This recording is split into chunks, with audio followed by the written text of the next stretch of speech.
Well, good morning from a very, very sunny Silverstone circuit. Don't let the sun fool you though. I've got the bobble hat on. It is quite cold down here in the pit lane, but it's Saturday morning and we've got one hell of a weekend lined up for you. Of course, this is the blue ribbon event for the Silverlake C1 Racing Series. They have their annual 24-hour race that starts here at 5 o'clock.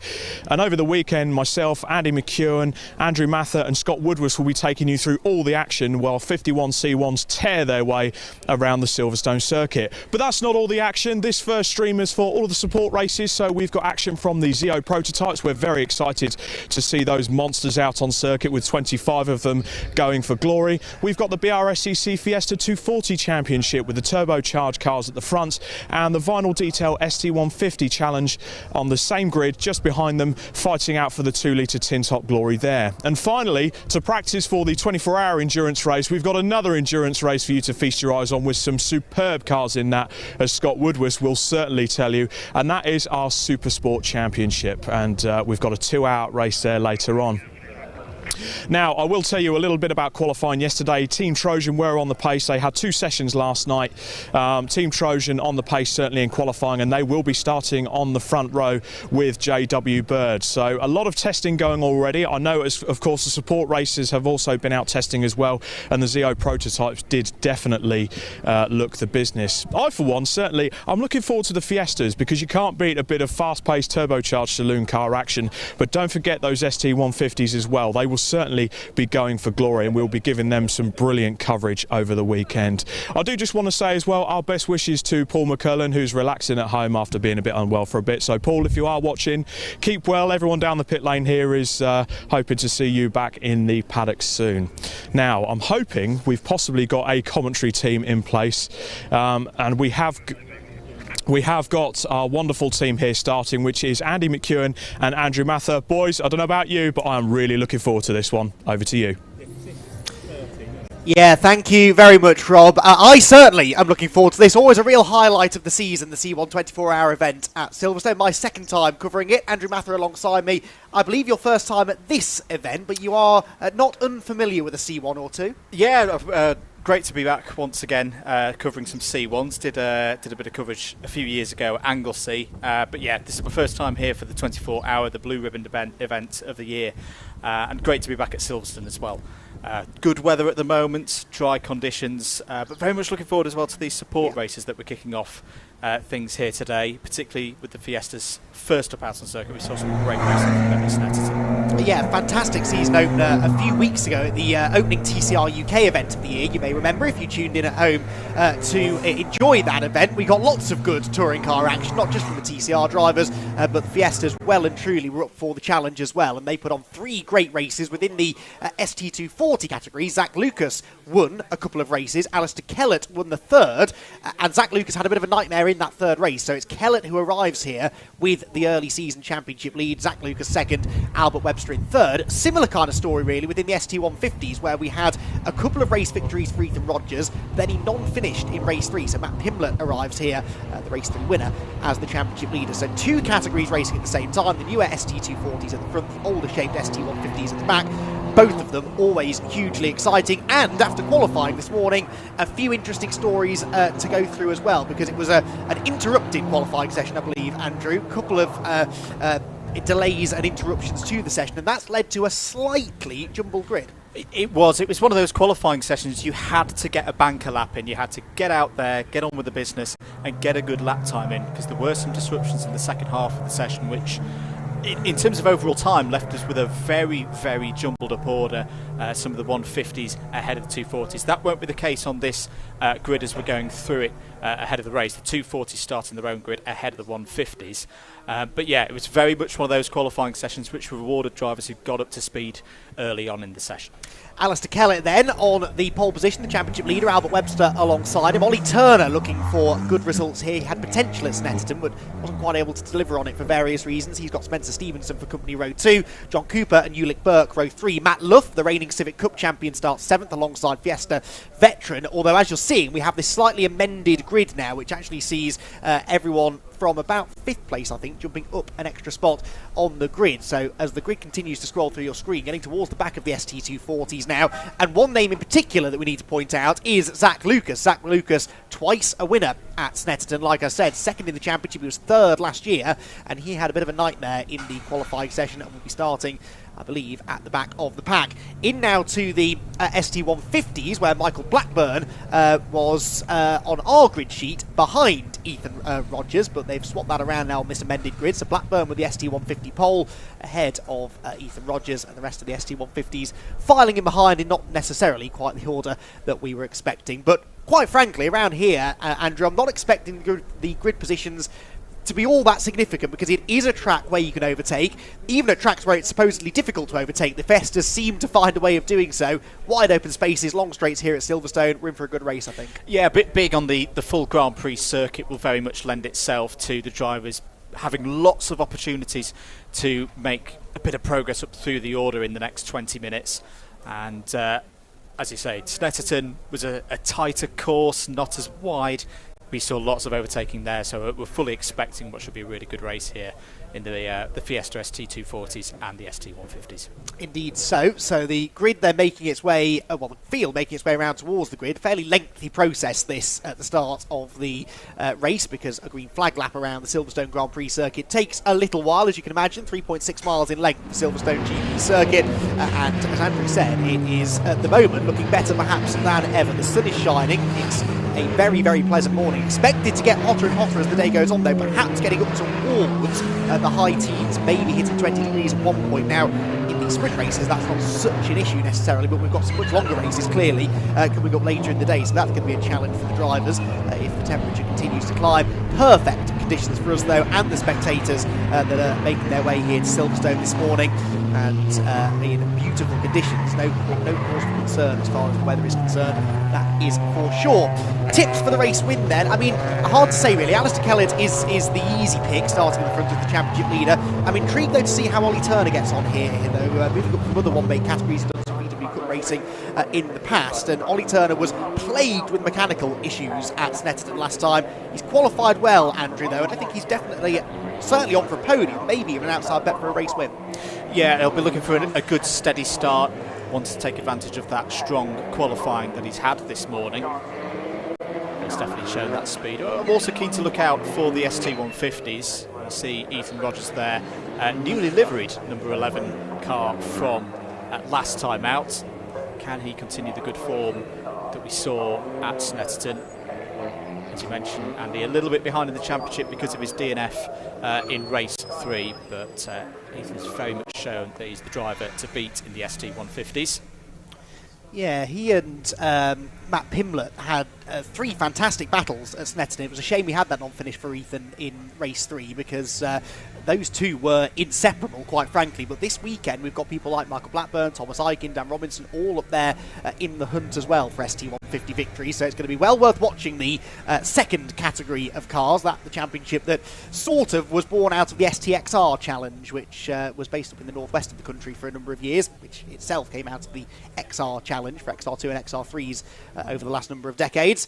And these days all running with the ST150s. It's tagged along now with the main Fiesta Championship, if you like, and they are set to put on a real show for us here on the Silverstone Grand Prix circuit. So there you can see the cars lining up then at the front of the field, and with those amendments to the grid, we still have Alistair Kellett up there with by the looks of it, Zach Lucas starting second on the grid. It should have been Albert Webster. So a little bit of shuffling around at the front, but by the time we get through Cobb's Corner, that's all going to be out the window anyway. Almost now in a position to get the race underway. And what will be, for our first race of the day, a 20-minute race. They're not going to get a huge amount of laps in. A flying lap in qualifying was just under 2 minutes 30. So not a lot of opportunities to make that forward progress for those who need to. 5-second board then is shown on the starting gantry. Let's get our Silverstone race weekend underway, shall we, with round number 4 of the 2023 AIRTEC Motorsport Fiesta ST240 Championship. The lights are out, away we go. Bit of a slow start from someone in the midfield there, but Alistair Kellett chops across in front of Zach Lucas to hold on to the race lead. Through Cobb's Corner he goes. Kellett leads the way, Lucas second, Webster third, and the black car is Ollie Turner in 4th position. They run single file out of Cobb's Corner, whilst it's side by side behind them. out of the quick right-hander and down towards the Maggots-Beckett's complex. The ST150s get away, and it looked to me there, Andrew, like that was Ethan Rogers with the advantage. Yeah, Rogers to the inside on the short run to Copse Corner. He's held on to the lead from pole position. Looks like the number 31 of Thomas Eichen is following there as they go towards the famous Beckett's and Maggots section of this wonderful circuit. Rogers leads from Eichen. I think one of the Mars Jones cars has pulled up to third place. Two 10 sport cars going side by side there. The number 83 of Chris Chisnell is involved. And that was Michael Blackburn getting very sideways on cold tyres. I don't know whether he saved that or not. We'll get back to that in a moment, because the ST240s, as predicted, are getting very excitable down at Stowe Corner. That's Zach Lucas trying to fend off Ollie Turner now for second place. Turner very late on the brakes in the black car, stays in third, too late on the brakes, goes around, and Ollie Turner, well, there goes his chance of a podium, surely, with a half spin down at the club sequence. Hopefully he can get that car started, although it does look as though he stalled it, doesn't it? So Ollie Turner, going nowhere for the time being, now gets going just in the nick of time as far as the ST150s are concerned, because they arrive on the scene now. That's a real shame for Ollie. Yeah, it was. Albert Webster was not too far behind, but he's going to take the advantage there, back up to third place. Such a shame for Turner there. It was a really, really good start. Meanwhile, the ST150 is coming on to the Hamilton straight now. It is still the number 11 of Ethan Rogers leading from the 31 of Thomas Eichen. Still in third place as well. I think you've got 196 there of Sam Beckett. The race already getting into a rhythm here, Andy. It is, isn't it? Although not for Michael Blackburn, who I couldn't see in that lead group. Remember, he was getting a big sideways moment on the last we saw of him through Beckett's, and I didn't see Michael Blackburn, who was one of the biggest drivers in the ST150 category, qualifying near the front. So if he didn't go off completely, he certainly lost a decent chunk of time. Right, leaders out of Luffield, and look at the way now that this lead gap is coming down. So it doesn't look as though Alex Kelly's going to have this all his own way. At over, I'm afraid, has gone the 664 car. That looks like it's down at Beckett's, and that is Conor Blackburn, not the only one involved. Two cars off down at Beckett's corner, and that is going to be a safety car at the very least for sure, and that is not the way we wanted to start our day here at Silverstone. Not even one lap in the books, and unfortunately a fairly significant incident there for a couple of our ST240 campaigners. For now, we stay under green flag conditions. They make their way through Maggots and Beckett's with Zach Lucas, like I said, really reeling in Kellett over the second half of that opening lap. Albert Webster sits third, Spencer Stevenson fourth, and Simon Horriman fifth, as unsurprisingly, Andrew, the safety car is released from the pit lane. Yeah, I think the other car involved, the red ST240, was the number 42 of Gary Miller, because Miller has fallen down to the bottom of the order. Obviously hope that Conor Blackburn is okay. Neutralises the field then, with Kellett leading from Lucas, Webster in third. It's been a really good start for Spencer Stevenson, and out the car there, that's great to see. For Blackburn, it's been quite a moment to end up in that position. I think that's at the end of the Wellington Straight that's occurred.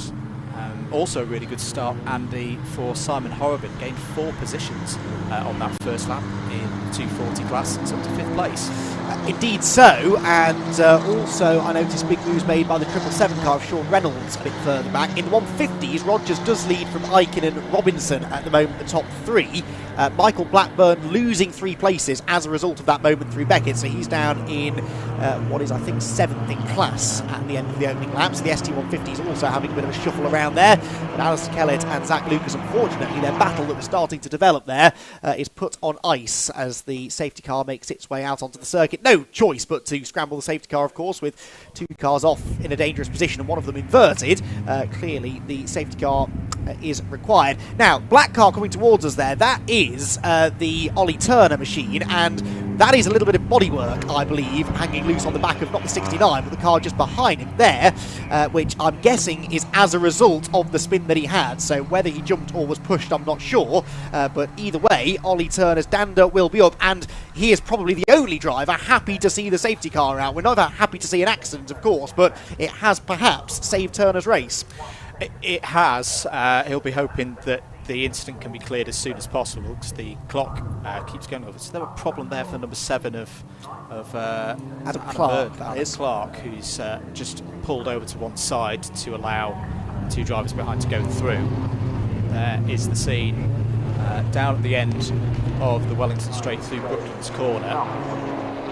Great testament to the safety of these cars as well, and Rob Cage doing his job there to protect Conor Blackburn. I'm intrigued. It's a long way round the corner that he's ended up going off. I'm not quite sure how he's got there, to be honest, but I'm sure Conor will tell the tale when he gets back into the paddock. We'll try and have a wander between races maybe and have a catch-up with him, make sure that he is A-OK. But as we saw, both drivers were out of the car and chatting with each other about what happened, albeit with slightly perplexed looks on their faces, as have we, trying to figure out exactly how they ended up where they did. But I fear now for the race that we're not going to get a huge amount of green flag running, because that will take inevitably a while.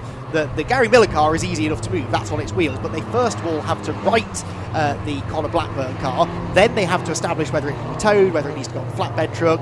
The marshals in the United Kingdom, as we say week in, week out, are the best in the business, but even for them, it's going to take a little while to get that track cleared. So we may have a bit of a sprint to the flag, but a real shame for the drivers who were relishing, I'm sure, the chance to race around the Silverstone Grand Prix circuit, which, OK, gets used a bit more frequently these days for club racing, but it's still a real treat for the drivers, isn't it? It is. It's got that prestige, and every driver wants to take a win around the Silverstone Grand Prix circuit. Just checking in with the 150s, not much news to report apart from the lap one. Ethan Rogers holds the lead at the moment ahead of Eichen in second, Robinson third, Watkins fourth, Beckett fifth, so it was a good start for Beckett in number 96, Pimblett, Blackburn, Dobson, Chisnall is top 8. Yeah, so Pimblett, the one who could do with moving forwards really then, because he's your championship leader, remember, after winning that third race at Snetterton. Whereas Ethan Rogers looking good to bounce back at the moment, isn't he, from that non-finish, which was a mechanical non-finish, whilst he was contesting the race lead, so he arguably could have done the hat-trick at Snetterton. Just the 2 races this weekend at Silverstone, as will be the case at Alton Park next time, which I believe is back on the TCR UK schedule. In fact, the Fiesta's spending most of their time this season alongside TCR UK. They'll be with them at Knockhill in Scotland. Later in the year as well. They also have a couple of away days, this being one, Cadwell Park, Croft 2 for a triple header later on this season. It really is now, particularly within the 240 category, becoming a great step on the tin-top racing ladder. We're seeing some real talent emerging from Fiestas, as has always been the case, really. You look at tin-top racing stars of the last couple of decades, and the chances are most of them came out of the original Ford Fiesta Championship, which back in its day was one of the very top one-make top categories in the country. Good to see that through the BRSCC now that legacy continuing with the ST240s modernising the championship quite nicely. It hopefully is set to provide more touring car stars over the coming years. Caught a glimpse there at Michael Blackburn, who, as I said, is another driver with work to be done after a disappointing start. Michael, a real veteran of the XR Challenge and now the ST150 class. He was one of many drivers who said that these ST150s, Andrew, were a real challenge to learn. Those drivers that came over from the XR Challenge, cars that, bear in mind, were built in the late 70s, early 80s, they were very softly sprung, not very powerful. To jump into one of these ST150s, even though they're not the latest iteration of the Fiesta, it was a real step into the unknown, a completely different driving challenge. It's nice to see more of those old XR Challenge drivers now making it to the very front. Yeah, they're great handling cars, but as you say, built in the mid-2000s, very, very different to drive, a bit heavier as well than the old XR machines, but very easy to change. Really? A few years ago. They're not too much like a more modern car. There's plenty of things that can go wrong. But they are still well serviced out there in the club scene. To see this grid as the season goes on. So still under safety car at the moment, about to reach the halfway point of this race. If you're just joining us, we're under safety car conditions due to an incident down at Brooklands corner. That was between, we believe, Gary Miller and Conor Blackburn. Both drivers, most importantly, both okay. We've seen them out of the cars. And the marshals going through their processes down at Brooklands corner to hopefully get this race It's fourth round of the year for both the Fiesta ST 240 Championship and the ST 150 Challenge. Back underway. There's Morgan Kidd in the number 53. He's one of the club drivers, so the ST 240 split into pro and clubman. Morgan actually the club championship leader after Snetterton over Connor Blackburn, so early days in the championship, and I'm sure this isn't at the forefront of Connor's mind right now, but not good news for his championship aspirations. There were only a couple of points between them after the Snetterton season opener, so that's going to open up at the moment in the favour of Morgan Kidd, who does the club class at the moment. No, that will be the 7th. He won't in. It's also one of the Masters entrants, like most of the BRSCC categories. There's a class for Masters drivers, usually over the age of 45. So there's a Masters contingent both championship, both the pro and the club. So Alistair Kellett, actually a Masters driver, the overall championship leader, current race leader as well. But yes, that club class being led at the moment by Sean Reynolds. The longer the safety car goes on, of course, the more chance is that he'll hang on to that. But I'm becoming increasingly confident that we'll get a bit of racing in, because the last time we saw the recovery operation down at Beckett's, they did seem to be making some progress with it. Once they righted the Conor Blackburn car, they should hopefully be able to set about removing it from the scene. It's very close to the pit entry, so it won't take too long to get it out of the way. So perhaps one more lap behind the Jaguar safety car. Get the race back into the road. Well, there is Conor Blackburn's car, so that really good work there from the marshals.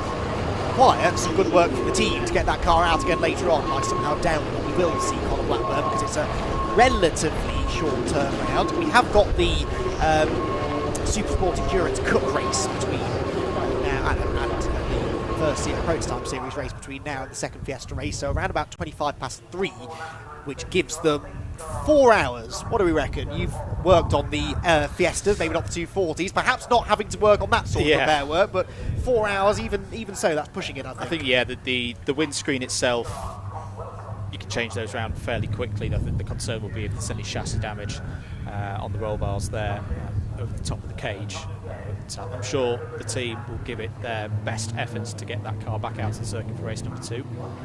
There is Ollie Turner.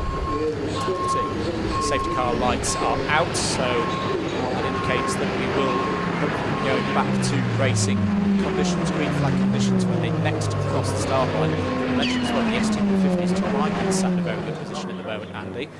2 podiums so far this year. On for another one here if we can hold that position with 6 minutes and 40 seconds on the clock. Indeed so safety car in, and Alistair Kellett very keen to get going, almost gets into the back of the safety car actually as he comes out of the field, but Alistair with his years of experience judging that pretty much to perfection. So with 6.5 minutes to go, which is a good 3 or 4 minutes more than I expected of racing, we are back under green flag conditions again with Alistair Kellett and Zachary Lucas nose to tail for the race lead. Top 2 drivers in the championship, remember, they shared the wins between them at Snetterton, and now Alistair Kellett looking to try and claim what would be his third race victory, his second race victory for Lucas. It would be his third. Through Baggett and Beckett's they go then. All of that heat that they generated on the opening lap has now been lost, so once again having to feel their way through this real commitment sequence of corners. Crucial to get off them well, to then get that run down the hanger straight to try and convert that into an overtake. Yeah, good opportunity to overtake into Stowe Corner, but some good power there in the number 52. Kellett to the inside, slightly defensive line. Lucas looking to go around the outside, but I don't think he's going to be able to achieve it there. Next opportunity is going to be the Vale chicane as they float towards the wing. You see, is there a problem there for Lucas? Is dropping back to 4th place. Webster now up to 2nd spot. This would be a first podium of the year for Albert Webster if he can hold the JRW Motorsport car there in 2nd place. Up to 3rd as well for Spencer Stevenson. Definitely problems, aren't there, for Kellett? He's slow again. Now remember, he had issues in qualifying earlier on today, and that car clearly not quite right. It's down on power, and he is hemorrhaging position. So big drama then for Zach Lucas. It looks as though it's going to be another disappointing result. Can he limp around for another 5 minutes in a reasonable position. It looks doubtful, doesn't it? So now Kellett leads the way, Webster in second place, and yeah, Spencer Stevenson, the red number 12 car, going with them. Spencer Stevenson had, I think it's fair to say, a disappointing Snetterton, had issues in the first 2 races, did manage to claim a second place finish in the 3rd race of the weekend, but that was little consolation really. Sits 11th in the points as we arrive at Silverstone, and now hoping to try and get, well, maybe not podium, maybe even still a race win. Down towards Brooklands they go, Orwin there in 4th position. As everybody else files through, real disaster that for Zach Lucas, who I'm fairly sure, Andrew, we'll see in the pit lane. Yeah, we'll hope to try and keep going to at least get some points on the board. There are some drop scores to come into play later in the year, but that is a real disappointment for Zach Lucas, who was so strong in the opening stages of this race. Great position off that safety car restart, but it's not the result that he would have wanted. Side by side into Cops Corner as the number 88 of John Cooper going through shots. Just to check in with the ST150, still as you were, Ethan Rogers leading ahead of Tom Eichen, and the 169 of Daniel Robinson, which started very well. The top of Miles Jones cars at the moment is in 3rd. I've just noticed, Andrew, that we don't have a Matt Luff on the grid, which is interesting. It's disappointing because Matt Luff, I was expecting to see him make some good strides forward in this, his second weekend in the championship, but the reigning Civic Cup champion unfortunately not taking part in the race, it seems. This then the battle for the race lead, as we just saw, Albert Webster with the fastest lap of the race, the first full flying lap admittedly, but a 2:27.8 was a good 4 tenths quicker than the race leader, and he's all over Kellett now as they drop down through the Vale into the club sequence of corners. Kellett knows he's under attack, brakes desperately late, the hazard lights flashing there as he uses all of the ABS to try and get the car stopped safely, and Albert Webster not quite able to find a way through that little defensive move there from Kellett, meaning that Spencer Stevenson closes in an extra car length or so, but they're checking out from the rest of the field, these 3. I wonder how long that will continue though if they start to battle, which again they will try to do as they head through Abbey Corner. Kellett really having to drive defensively. Yeah, I'd say Webster looks a bit better on the brakes, so he'll be looking for a move maybe into the loop back with ST150s. This is your fight for the lead. Ethan Rogers there in the red, yellow and black number 11, followed by Tom Eichen in the green and white number 31. Rogers has got this one under control. To the Vale chicane they go. Treaded tyres on these ST150s, not quite got the corner grip of the ST240s. Great battle this, the 150s. It's always a job to know where to look in these 2-class races. Side by side here, the 4th in the class. On the inside line there, looking the number 24 of Matt Pimblett, and he will take that place away as they go through Abbey Corner. That was Daniel Robinson that he managed to relieve a 4th position there. So through he will go there. Matt Pimblett gaining an extra couple of championship points as a result, but with only 1 lap to go at the end of this one, unlikely to be able to catch the race leaders. There are the race leaders, Ethan Rogers. Well, Andrew said there he's got this under control. I think he may beg to differ right now because Thomas Eichen looking up the inside, and he might have an overlap here heading down the Wellington Straight. Yeah, got to carry that speed down the Wellington Straight. Just gone on the curb on the inside through that kink. Rested his momentum a touch. Rogers will be able to hold as they go here into Brooklands past the BRSCC clubhouse on their right. Out there, the 4-2-1. That's Samuel Watkins, who's having another good race in the ST150s. Yeah, I can definitely turning the pressure up now, trying to get Rogers off the optimum racing line and go for a bit of switchback. I think that's what he was thinking through the loop section.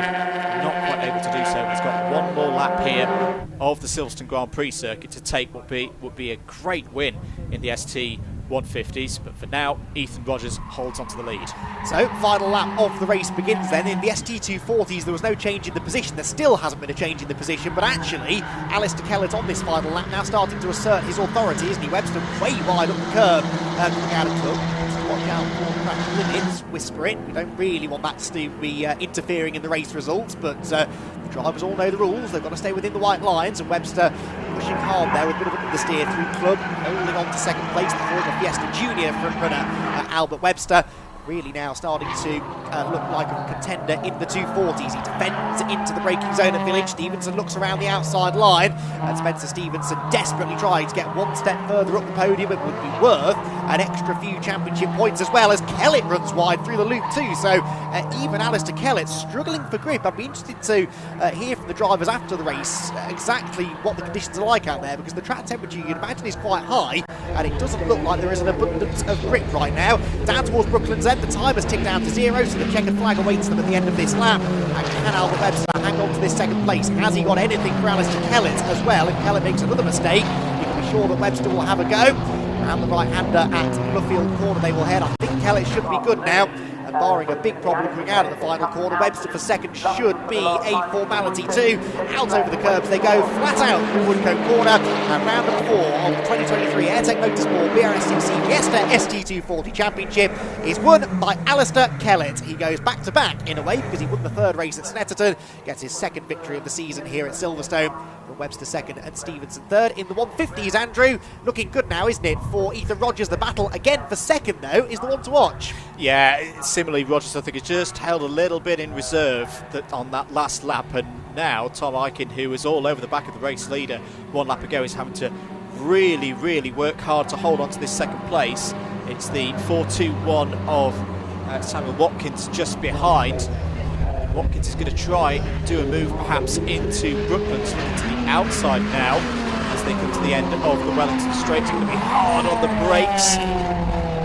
Aiken holds that inside line, will shut the door as they run towards Luffield. That should be it for Tom Aiken. Very, very well defended. Didn't overcommit into Brooklands Corner there, but it's going to be a win once again for the third time this year in the ST150 Challenge for Ethan Rogers. He's back on track after that disappointing third race at Snetterton. It's a win for Rogers, and second place, is it going to be on the line? Aiken holds on. Aiken holds on there ahead of Watkins. Great race once again from those two drivers, and good bit of progress after the safety car as well for Matthew Pimlett. Needed to gain some positions after that safety car restart, did so. It's not a podium, but it's a good bit of damage limitation perhaps there in fourth. Indeed so. 86 thousandths of a second, by the way, all that separated Aiken and Watkins there at the line. So we've had our first Silverstone near photo finish. We do tend to get quite a few of them here for whatever reason. Although that was very much a safety car interrupted race, but a very entertaining one not the least. They'll be back out again at 3:25 for the second Fiesta action of the weekend. Very much looking forward to that one. So Alistair Kellett then getting the ST240 race victory. Webster second, third Stevenson, Simon Horrobin was fourth, with John Cooper in fifth position. Incidentally, the Masters class won by Alistair Kellett. The club class was won, I believe, in sixth position by the 461 machine. That was Ulick Burke. So Ulick Burke in the ST240 is your Masters class victor. ST150s are also split into those two classes, the standard class and then the Masters category as well. The Masters won in that class by Lee Bowron in his number 62 car. Lee, who for many a year was an XR3 peddler, would often win races outright in the XR Challenge in his XR3, which was a fairly rare occurrence. The Masters contingent, the best of the ST150s that time around. So, entertaining first race of the day is complete. We've got one more race before lunch, which we'll get to in a moment or two. That's for the ZEO Prototype Series. In the meantime, confirmation of that Fiesta result. Kellett the winner, and the Masters winner within the 240s with Albert Webster second. Spencer Stevenson was third, ahead of Simon Horrobin and John Cooper, with Ulick Burke, the the club winner, I should say, in sixth place ahead of Joseph Knight, Reynolds, Kidd. Completed by Michael Ricci. It was Archie Johnson, Ollie Turner never really did recover, did he, after that lap on spin. Caitlin May, Zach Lucas with his problems, still finished 14th though, so he will score points. And Matt Love, 15th place, so he did get out there. I missed him, but he was a lot further back than he should have been, really, clearly having had some dramas. Within the ST150s then, Ethan Rogers the winner, Thomas Aiken second, Sam Watkins was in third position ahead, then of Matt Pimlett and Sam Beckett in the top five, then Daniel Robinson, Paul Dobson, Chris Chisnell, Lee Bowron, Josh Watkins and Jason Hennifer and the rest. We lost Michael Blackburn. We also, a significant spot Blackburn had not finished. That was after the safety car. Same two with Adam Clark, Anthony Sullivan, whilst Colin Blackburn and Gary Miller brought about our safety car after that fairly spectacular shunt, it seemed, down at Beckett's, at Brooklands Corner, I should say. So cars making their way down into the pit lane then, where Rob Lewis is waiting to have a chat with our podium finishers. Well, that was a bit of a hectic race there, wasn't it? Cut short, unfortunately, by that safety car, but a good testament to the safety of these new ST240s. We saw the driver get out and walk away. But in the end, we were treated to a fantastic race, both in the ST240s and the ST150s, and I'm looking forward to interviewing all 6 drivers. So we're going to go look for some now. First of all, I think I'm going to go and speak to Albert Webster for second, actually. I'll just grab a word with you. Tell you what, we'll have a word with Alistair Kellett. Yet another win in the books this year. You were getting a bit squirrely there in the last few laps of the race. Is the heat really starting to build up in these tyres already? Yeah, it's even with the safety car. To be honest, anyone at the front are pushing so hard that the tyres will start going off, and I feel very old compared to Albert and a few of them. So I was lucky he made a mistake going onto the back straight on the last lap, which gave me a bit of a breather space, but I think it would have been slightly different if he hadn't. So delighted to win, to be honest. If there wasn't a safety car now, I don't think I'd have held them off, but we'll have a go. The tow is immense on the back straight. It's just, they come monstering past you, like, you know, so it's good fun, like, it is good fun. Fantastic. Well, congratulations on the win there. I'm afraid I've got to keep it brief. We've got 6 drivers to look after. I will speak to Albert Webster. Good second place. Really, you were kind of almost fighting for the win. There was a few mistakes up front. Did you find the same issue with the tyres going off? No, I think I was trying to manage them at the start, following Zach and Alistair, just following them through, keeping the tyres as cool as I could, because at the end I knew last couple of laps if I keep them cool enough I could push for the win. But you know, I accidentally put it in 6th coming onto the Bentley long straight, and then I had no run going down there, so Alistair got away and Spencer was right on me. So for race 2, simple plan, just go for first and see if you can upset Mr. Kellett? Yeah, I think it's reverse grid, so we'll see where we get put for that. But yeah, get through as fast as we can and try and battle for the win this time. No problem. Well, congratulations on second place, a good podium for you. Let's see if we can grab an interview with Spencer Stevenson in third place. Where has he got? Hello, Spencer. A good third place for you there at the front, with the safety car kind of hampered things a bit, didn't it? Yeah, well, I think it might have been good because I think the tyres would have overheated otherwise. So I was just trying to cool them down, actually, because I could feel the grip levels were understeering a little bit. Then I had a lot of pressure from Horrobin at the start, just tried to defend from him, and then, yeah, luckily us 3 broke away. Fantastic. And what's the plans for race 2 with a reverse grid? Just try to stay out of trouble, avoid all the carnage, and yeah, see how we get on. Fantastic. Well, I'll have to keep it brief. Congratulations on third place there. Cheers. Lovely trophies they do for these Fiesta guys. Now, I'm looking forward to this because, albeit they might be the slightly older class, you cannot beat a good Fiesta ST150, especially when you've got 3 drivers going hammer and tong for it. So I'm going to make sure I've got the right drivers first. Ethan Rogers. Yeah, that's it. So fantastic for you. Good race. From your point of view, did the safety car hamper things?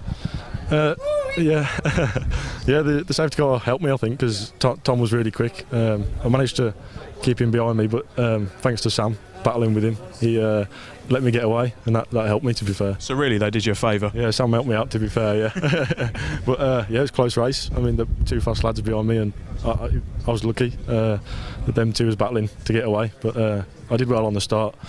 I was in second, managed to get into first, so I was just focusing on my lap times then. Good race. And the good racing really hasn't left these cars, has it? Obviously rebranded a bit from the STXR Challenge to become the ST150s, but they haven't lost their racing spark, have they? No, not all. These are absolute brilliant cars to drive. Nice close racing, and you can't ask for more, really. Fantastic. Fantastic. Yeah. Well, congratulations. Thank you. Fantastic. Cheers. There, and we'll see if we can grab another driver here. Again, I've got to make sure I've got the right drivers. Thomas Aiken? Aiken, yeah. Aiken. Right, so a good race from yourself. That last lap was quite entertaining to watch in the commentary box. Yeah. Describe it from your point of view. Well, yeah, the got the jump on the start, and then me and Ethan were just running together the entire time. I saw in my mirrors Sam and another driver battling, and so I thought they'd kind of be staying behind, but then he ruined my jab at first at the end, We just got caught up battling, didn't want to give away seconds, so Ethan ran away with it. They're great cars to race, these ST150s, aren't they? Yeah, no, good cars. Only my second weekend ever driving one, so yeah, it seems to be getting up to speed well, and yeah, really good fun to drive. Yeah, fantastic. Well, congratulations on a podium there in the ST150s, and we've just got one more driver to pick up, who's gone for a walk. Dan Robinson. He's not going to get away with it. Hello, Dan. First of all, good podium in the ST150s. How was that for you? Yeah, it was really good. It's great. It was really fun towards the end when we caught up with the other two. Well, should we just get the noise of the prototypes behind us then? So, from your point of view, these cars, what do they like to race? Yeah, they're great. They're just like go-karts with a roof on it. They're really fun. Yeah. Fantastic. And race 2, plan for that? Upset the front 2? I moved up twice in race 1. I'll move up twice in race 2. That's the plan, anyway. I love it. Nice basic plan. So, rest of this year, are you doing a full season? Yeah, we'll try it. We'll see how it goes. Yeah. Fantastic. And sharing the grid with these ST240s, does it kind of give you that progression to kind of look up to move into the 240s once you're done here? What's the plan? Yeah, they are some awesome cars, to be fair, and they follow the TCRs, so they're really nice thing to look at. Fantastic. Well, congratulations there on a podium. So that's a very quick, very brief podium for both the ST240s and the ST150s. If you haven't had your eardrums blown out by the ZEO Prototypes out on their green flag lap, you're a lucky person, because I think I've just have. But for now, I've got to hand back to our commentary team. Just watch these cars go, honestly. Brilliant sight and sound these ZEO Prototypes make at any circuit. It's the first time we've been able to enjoy them this year so far. Their first round is a series of races. Not too much about standing for the time being. It's about a one-off race and a great eclectic grid of cars that we have got, with Mike Genvy lining up on the pole position then. And Mike Genvy, who has been peddling that car in a number of different series over the years, always very quickly, and he will have Ruben Stanislas alongside him for the 2x2 rolling start. Stanislas, one of the several Pragas that we've got joining us for this weekend. As the season goes on, he an entertaining battle between those two massive Tennessee cars qualifying slightly in the race. Then the 111 car, that is a car being shared by Shane Kelly and Jess Hawkins. Not sure who is taking the wheel in the 240 races this weekend. That car starting third on road 2. Then it's the Redwood and Abbott car. Here's the grid. It's just been released at the time. The race gets away. So Genvy and Stanislaus the front row. Then the Hawkins Kelly car in third, with Jonathan Mitchell for company. Then the Redwood and Abbott machine. That was a late addition to the entry list, with Rodolfo Gonzalez for company. Graham Charmer will start 7th alongside Richard Morris in the Revolution, first of the Revolutions from row 4. Then Max Windhauser and Will Stowell completing the top 10. Will in another one of the Praga R1Ts. Within Class A, more on the classes in a little while. Then the Taylor and Green Revolution, 11th place, alongside Richard Chamberlain in the Porsche 935. Now, you're not misreading that. That is the car that the Chamberlains tend to compete in things like GT Cup in. Quite how it's a prototype, I don't know, but I'm not going to ask too many questions, because I'm just grateful to have it out on the track. It's a really special machine, that. Alistair Smart and Joachim Penteado are next, ahead of Ian Charles and Dominic Dierkes in his Revolution 47. Chris Childs' Radical is next, the SR4 example, that is, alongside the SR3 RSX of Charles Graham. Then Clive Hayes and Mark Grayson completing the top 20 on what is a 23 car grid. Andrew Hurst's Radical is next, ahead of Dominic Langdon Downs' SR3 RS, and at the back of the grid should be Antonio La Rosa. So, 30-minute race this for the ZEO Prototype Series, their first of 2 this weekend, and Mike Genvy starting from the inside in the Genvy gun. We'll have the first of a handful of Pragas alongside in the hands of Ruben Stanislaus, as they wait now in 2x2 formation to be greeted by the red lights going out, which happens one lengthy hold, well, now, but one car there from the third row of the grid deciding to go a little bit early for my money. But anyway, the race is underway, and Mike Genvy will hold the advantage through Copse Corner. Second place still for Stanislaus. That's the Hawkins and Kelly car still in third, but there was a Praga, perhaps the Rodolfo Gonzalez car there, Andrew, that made a very, very quick getaway from 6th on the grid. Yeah, I think those drivers on the third and fourth row were expecting the lights to go out a little bit earlier, and did very well to not have a more serious situation as they went through and took the green flag. But it's a good start for Genvy. Very interested to see how the different cars make their lap times out here. So we're all prototypes in this series, but various different machines, different classes that will keep abreast of across the course of the next 30 minutes as well. Great to see some of the Revolution cars out there as well, all fairly late entries into this one. Great to have them along. Coming through onto straight then for the first time in this one. Legs, pulling away from the rest of the field. First of the Pragas there. It's going to change to third place as well. It's going to third place. Black and white Praga. There's the 25 of Will Stowell. He was having some problems in qualifying. He was in the pit lane whilst qualifying was taking place. That car was on pit road for a long, long time, so good to see that it's now back out and at this stage of the race running well, just ahead of the number 80 of Nigel Wedgwood and James Abbott. That's the Revolution 500 SC. Quite a problem machine there. Just looking down the inside, that's the University of Wolverhampton 111 Praga going for third place on the number 14 of Gonzalez. Gonzalez doing well there, and he just hold around the outside, not turning too hard through Brooklands.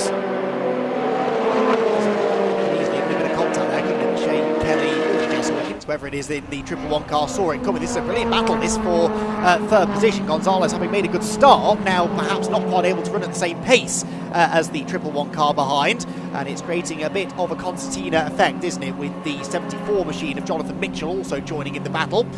Then you've got Richard Morris running in 6th position, about 2 seconds behind that trio. 500 ahead of the great, which is the Taylor Green car. That car started 11th on the grid. It's up to 7th already, so one of the bigger movers on the opening lap of the race, which sees all 23 cars thankfully make it through to its completion. So Gemby leads down at Stowe Corner for the second time then. With second place for Stanislaus here, the battle for third, which just separates itself ever so slightly through the first sector of this particular lap. But yeah, as Andrew says, it's going to be fascinating to see where the different cars excel compared to each other, because as well as the different makes and models out there, there are also different classes that the cars can be entered in, everything from Class A through to Class F, and those different classes will intermingle inevitably. So you've got Mike Gemby leading, who's a Class B car. Stanislaus second is Class A. Class A is where you find Pragas, Stanislaus Gonzalez, and then the Hawkins Kelly machine, and then Mitchell in 5th position running at front of Class F. That's where you find the Revolution. So he being chased down now by Richard Morris, fighting for the lead of that class. And in certain areas of the circuit, of course, the more powerful cars will excel, perhaps down the straights, but then through sections like this is where you maybe see the Pragas really go into their own and start to stretch their legs through the tighter corner. So an interesting 30-minute race ahead, and this is the first of our longer races this weekend. It's a sprint compared to some of the races we've got coming, Andrew, but even over 30 minutes with the temperature keeping on climbing, this will be a tough race for the drivers and for the cars. They've got to manage lots of things: brake temperature, engine temperature, and perhaps most importantly, tyre temperatures. Yeah, it's almost like a sprint Giro in a way of there's a lot of race management and learning to be done with these cars. The Pragas have been racing for a couple of years, of course, in other competitions, but plenty still to learn. See the 4th place University of Wolverhampton car. Great effort there. For those not aware, that is a car. The car itself is pretty much the same as all the other Pragas, but the team that's running that are all students. They're all motorsport engineering students. Normally when I run Silverstone, I'm seeing their former student car around Cops Corner. It's very recognisable blue and day-glow yellow colours. So I always say with that team, it's great to see the breadth of things that they allow their students to take part in, because you can't learn this kind of stuff in the classroom. You can pick up so much of it from the textbook. It's valuable learning for the future of race engineering in the UK. There's number 5 of Graham Sharman, Juno. Sharman currently running in 9th position to take that position away from the number 80 of Nigel Wedgwood and James Abbott. And he's currently running 2nd place in the B class. Just depends on the engine capacity of each car.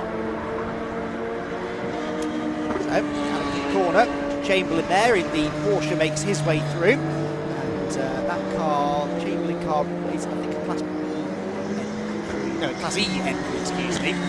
and in fact I think he's guaranteed a class win because it's the only car entered into Class E. I mean, understandably, because it's the only car of its type out there for sure. That Porsche unique amongst the ZEO Prototype Series runners, with a little group of radicals coming through now. So that's the number 2 machines, that's Charles Graham. And the bulk of the radicals to be found within Class C, so he leads Class C at the moment. Second place in that category is the number 46 of Chris Child. Third place for the number 24, and in fact the change this was on the last lap, Ian Charles falling down into third in his radical. And there is Child now setting off after Graham. In fact, I think he's found a way past now the Class F runner, number 20 of Joachim Penteado.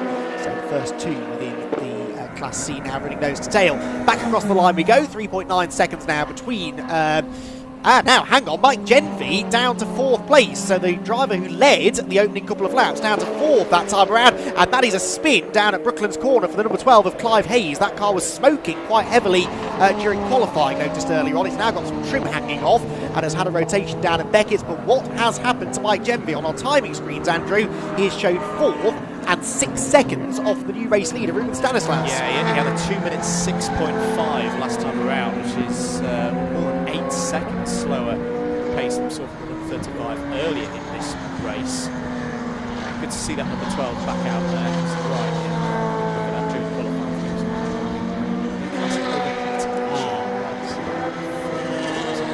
Scrutineering. 23 minutes of this race to go. Here on the screen is number 25 of Will Stowell. Straight into 7th place now. Charman not too far behind.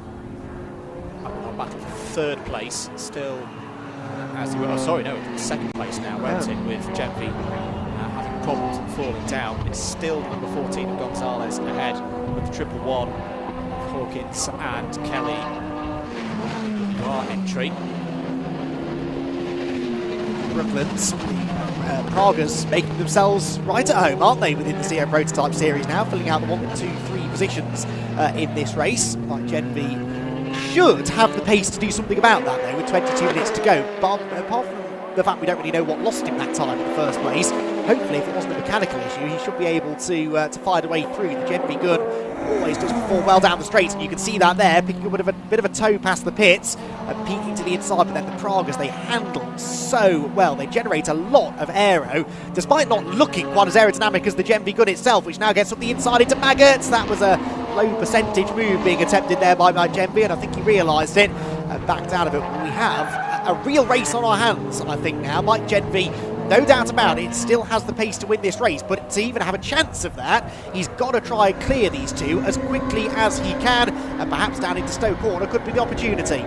Yeah, he's going to have a good run here on the Racing Wolves car. On the inside, textbook manoeuvre back up to 3rd place. The pace of the 3 leading Prague is pretty similar at the moment, all of them in the low 159. Time the tower that Genvy has done a new fastest lap of the race. So whatever it was a temporary issue.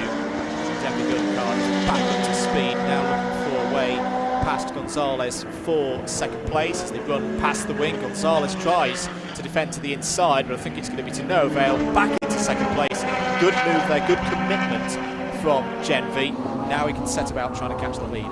Yeah, significant couple of passes there for Mike Genvy, because Stanislaus had been lapping a few tenths of a second lap quicker than the other 2 Pragas, as up the inside goes the University of Wolverhampton car to try and now claim 3rd place away. But that tight line into the loop is often the slower way off the corner, and as they come across one of the back markers now that's had early dramas, the move doesn't quite come off. But yeah, Genvy had to try and get past those 2 as quickly as he could. They were holding him up, and they were allowing Stanislaus to pull a bit of a gap on the 2nd, 3rd and 4th place battle.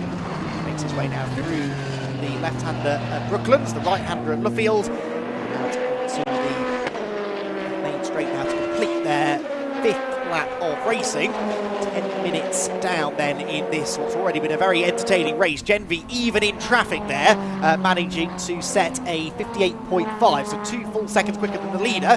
He's 2.3 back at the line. Andrew Mattis is not my strongest subject, but I reckon by the end of the lap he should be with Stanislaus. Yeah, he's definitely got the pace to close that gap. Not good news, unfortunately, though, for number 12 of Clive Hayes. You can see that Clive 5 is in the pit lane. We saw some bodywork damage on the left-hand side of that car. It's been a tough day for that machine so far. Here's the number 500 of Richard Morris. Richard, a driver I know very well from his days of karting. He's now well at the moment. He's just taken a position away from number 25 there of Will Stowell. He's now trying to set about catching up to Graham Charlie. A very interesting machine there. Revolution 500SC, which is driving this weekend. There is Charlie in 6th place. Battle this, making his way through Stoke Corner, although Richard will be a little disappointed that he's not able to get up there and contest the class victory. It's a runaway class lead at the moment for the 74 of Jonathan Mitchell running in that 5th position. Morris is a good 13 or 14 seconds behind, and as we've seen, falling into the clutches now slightly of the number 25 of Will Stowell. Richard Morris has been a race winner in prototype racing, he's told me, and like to try and do the same again here this weekend, but the car's quite got pace in it for the time being. Did overhear a conversation he was having in the paddock after qualifying, discussing some setup changes they were hoping to make to the car, so I don't think they was quite to his liking. Morris with some defensive driving to be done now to try and keep Will Stowell behind him, and Will might be able now to have a go, because I think the Praga might have a slight edge under braking over the Revolution. The Revolution has the legs down straight, you can see that gap going out slightly. The braking down into Brooklands, the Praga perhaps has the potential here to close in. Speaking of closing in, well, it was almost exactly 2 seconds faster that time around for Mike Gentry than the race leader Ruben Stanislaus, so the leaders were 2 tenths apart as they went through that time, so expect an outright lead change in the relatively near future. There goes the number 24 machine through Abbey Corner. That's Ian Charles, one of the drivers, Andrew, contesting the Class C lead. Yeah, and there's just been a Class C change for the lead. The number 46 of Chris Child has got through past Charles Graham in the number 2. So that's a good move there. Oh, just as we say that, there's a moment for the Radical SR4. Graham's back down the inside, beautifully done, through onto the Wellington straight. Very brave driving from Charles Graham. Green takes the lead in Class C. Yep, down into the brakes at Brooklands Corner then, and so this battle for Class C proving to be really the most entertaining, at least of the Class lead battles right now. They make their way through the field past a smattering of spectators enjoying the late spring, early summer sunshine here at Silverstone.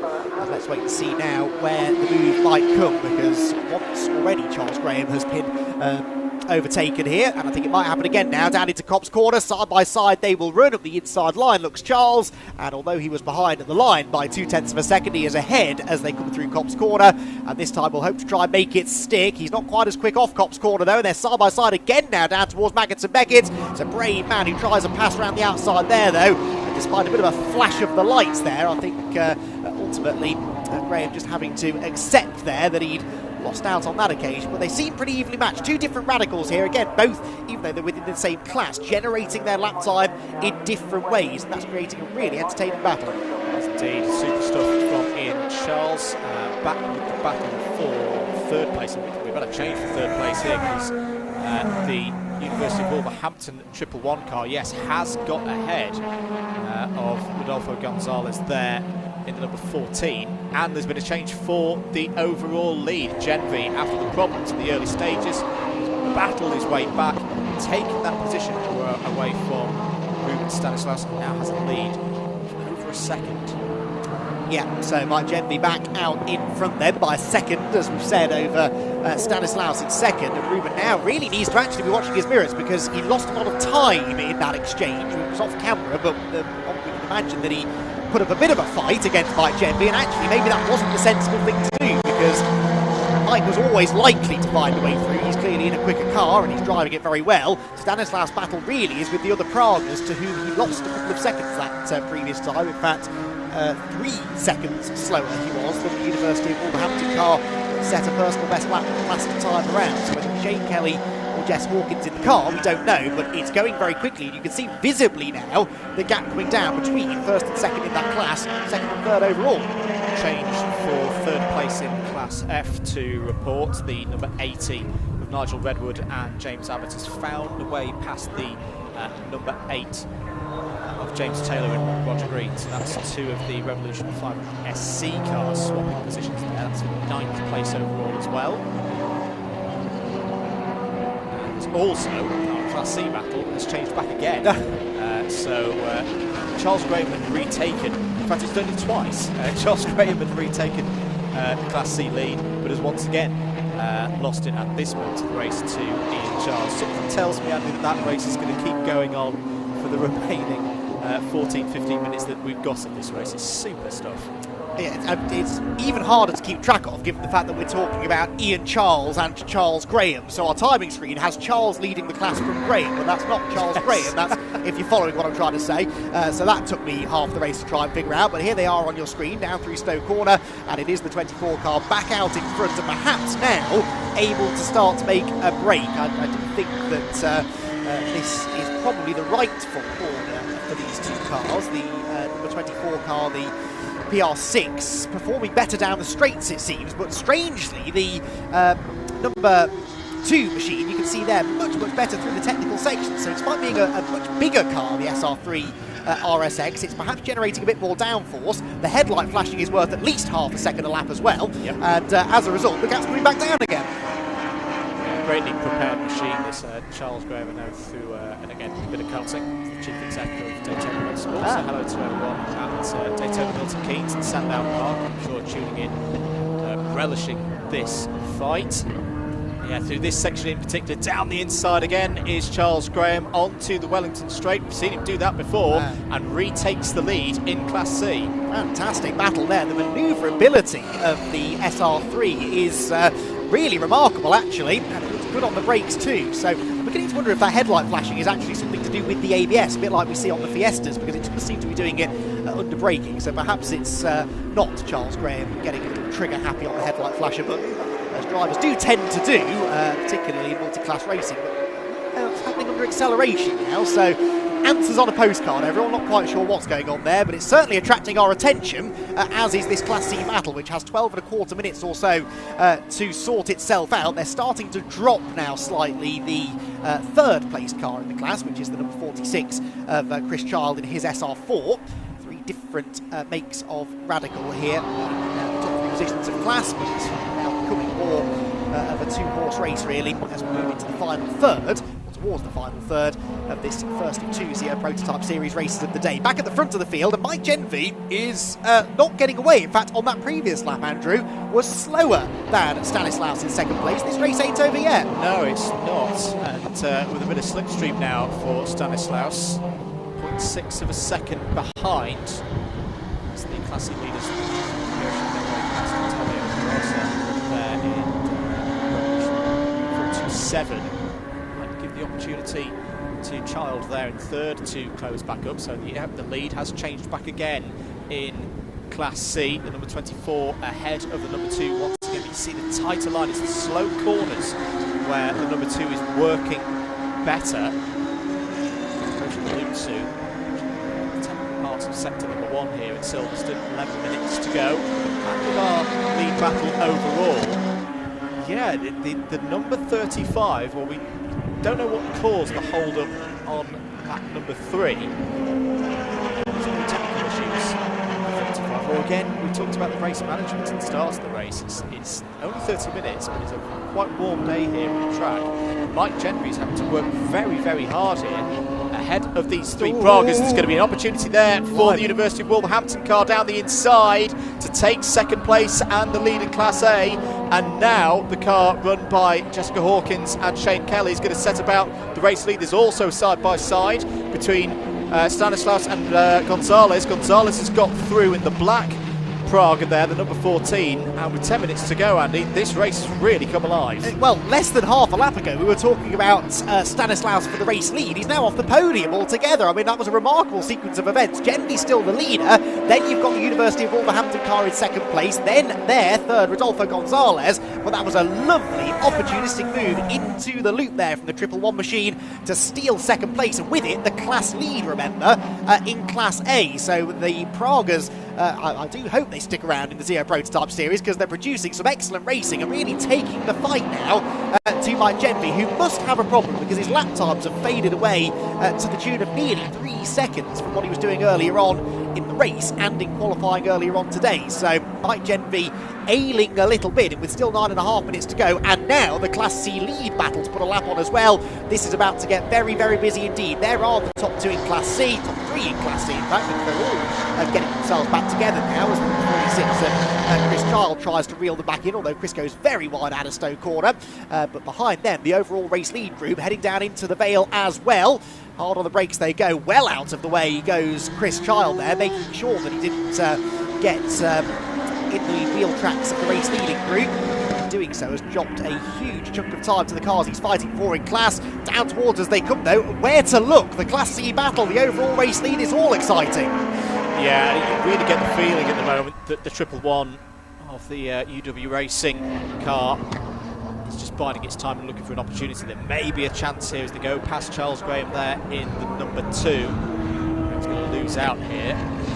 Personal battle. Oh, wide. There is Genvy, and that's going to be the opportunity. Just as we said, the 111 was waiting for the moment, and a mistake from the number 35, and through goes the University of Wolverhampton run machine into the lead. Is now going to negotiate the way past the Class C leader. And, well dealt with there by the Class C leader, Graham, because I think in all of that he's going to gain in the battle with Charles Graham for the class lead. But a crucial moment in this race, Andy. Getting wide, you need front traction and front grip as you go through the hairpin there. Genvy ran wide, and that was just the opportunity for the 111 to go through and take the lead. Side by side for third place now as Rodolfo Gonzalez and Ruben Stanislaus swap positions, and up the inside goes Stanislaus. He was ahead at the line just about, but he's now confirmed as being ahead at Cops Corner. In fact, there were 5 thousandths apart at the end of that 11th lap of racing. But for all this talk about Genvy perhaps losing performance, that really just looked like a handling issue, didn't it? He just couldn't get the car turned into the loop. The lowest speed sequence of corners on the track, so these highly aerodynamic cars, they do struggle a bit through those low speed corners. They're relying more on mechanical grip than aerodynamic grip, but that car really did not want to go through the loop. He's not being dropped though by the 111 machine, so the Hawkins and Kelly machine continuing to lead by a huge margin.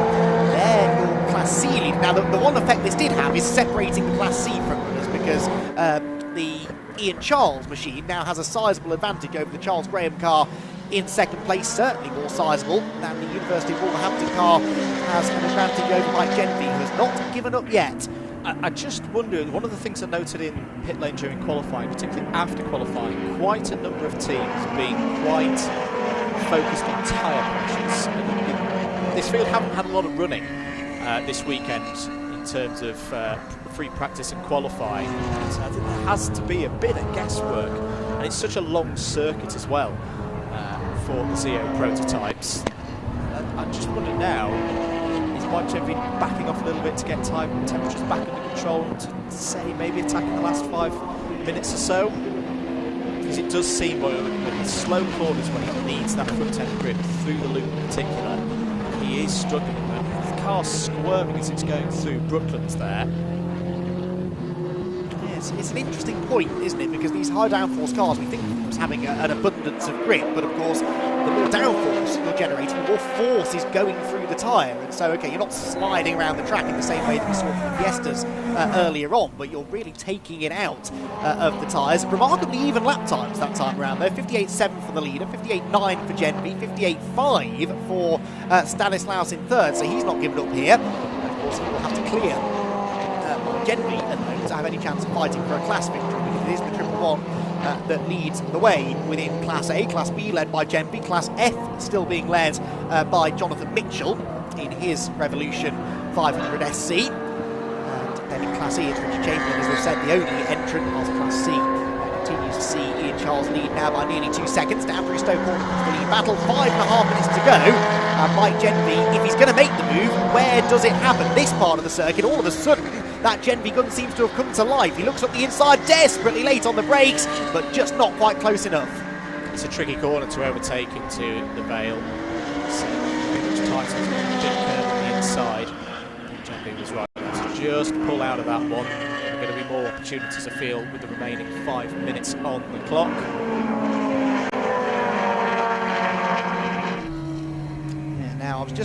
I was pausing for a second there because I thought we'd lost Rodolfo Gonzalez, but he's actually just dropped way back. So perhaps another driver running out of tyres or running into some sort of an issue in the closing stages. But well, you might just be right about Mike Genby, because he seems like a different driver now than he was 5-10 minutes ago, when it looked for a while like he was going to fall off the overall podium altogether. And again, this being a series of races, the drivers are perhaps less inclined to worry about winning their class. If there's a chance of winning the race outright, they'll go for it. They're not banking points as such. That was a car off at Luffield, and I think it was one of the revolutions perhaps that had a revolution going through Luffield corner. And we'll try and see who it was. Yes, it was the 73 car, which is the Alistair Smart Radical, actually. So a glimpse of it in fairness, but Alistair Smart off on the edge of the road. Whether he got there by himself, I'm not so sure.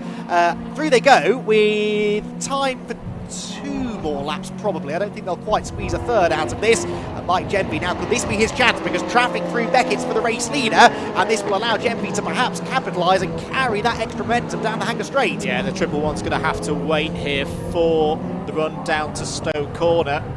It's very, very tricky to overtake as you go through Chapel Corner. Now the Racing Wolves car pulls out, and is Genby looking to the inside here? Yes, he is.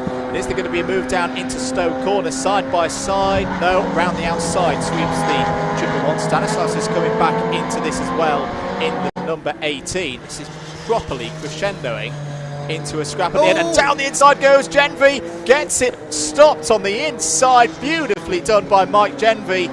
That was one of those where you need a driver on the outside to be a bit compliant. And, well, yeah, brave stuff.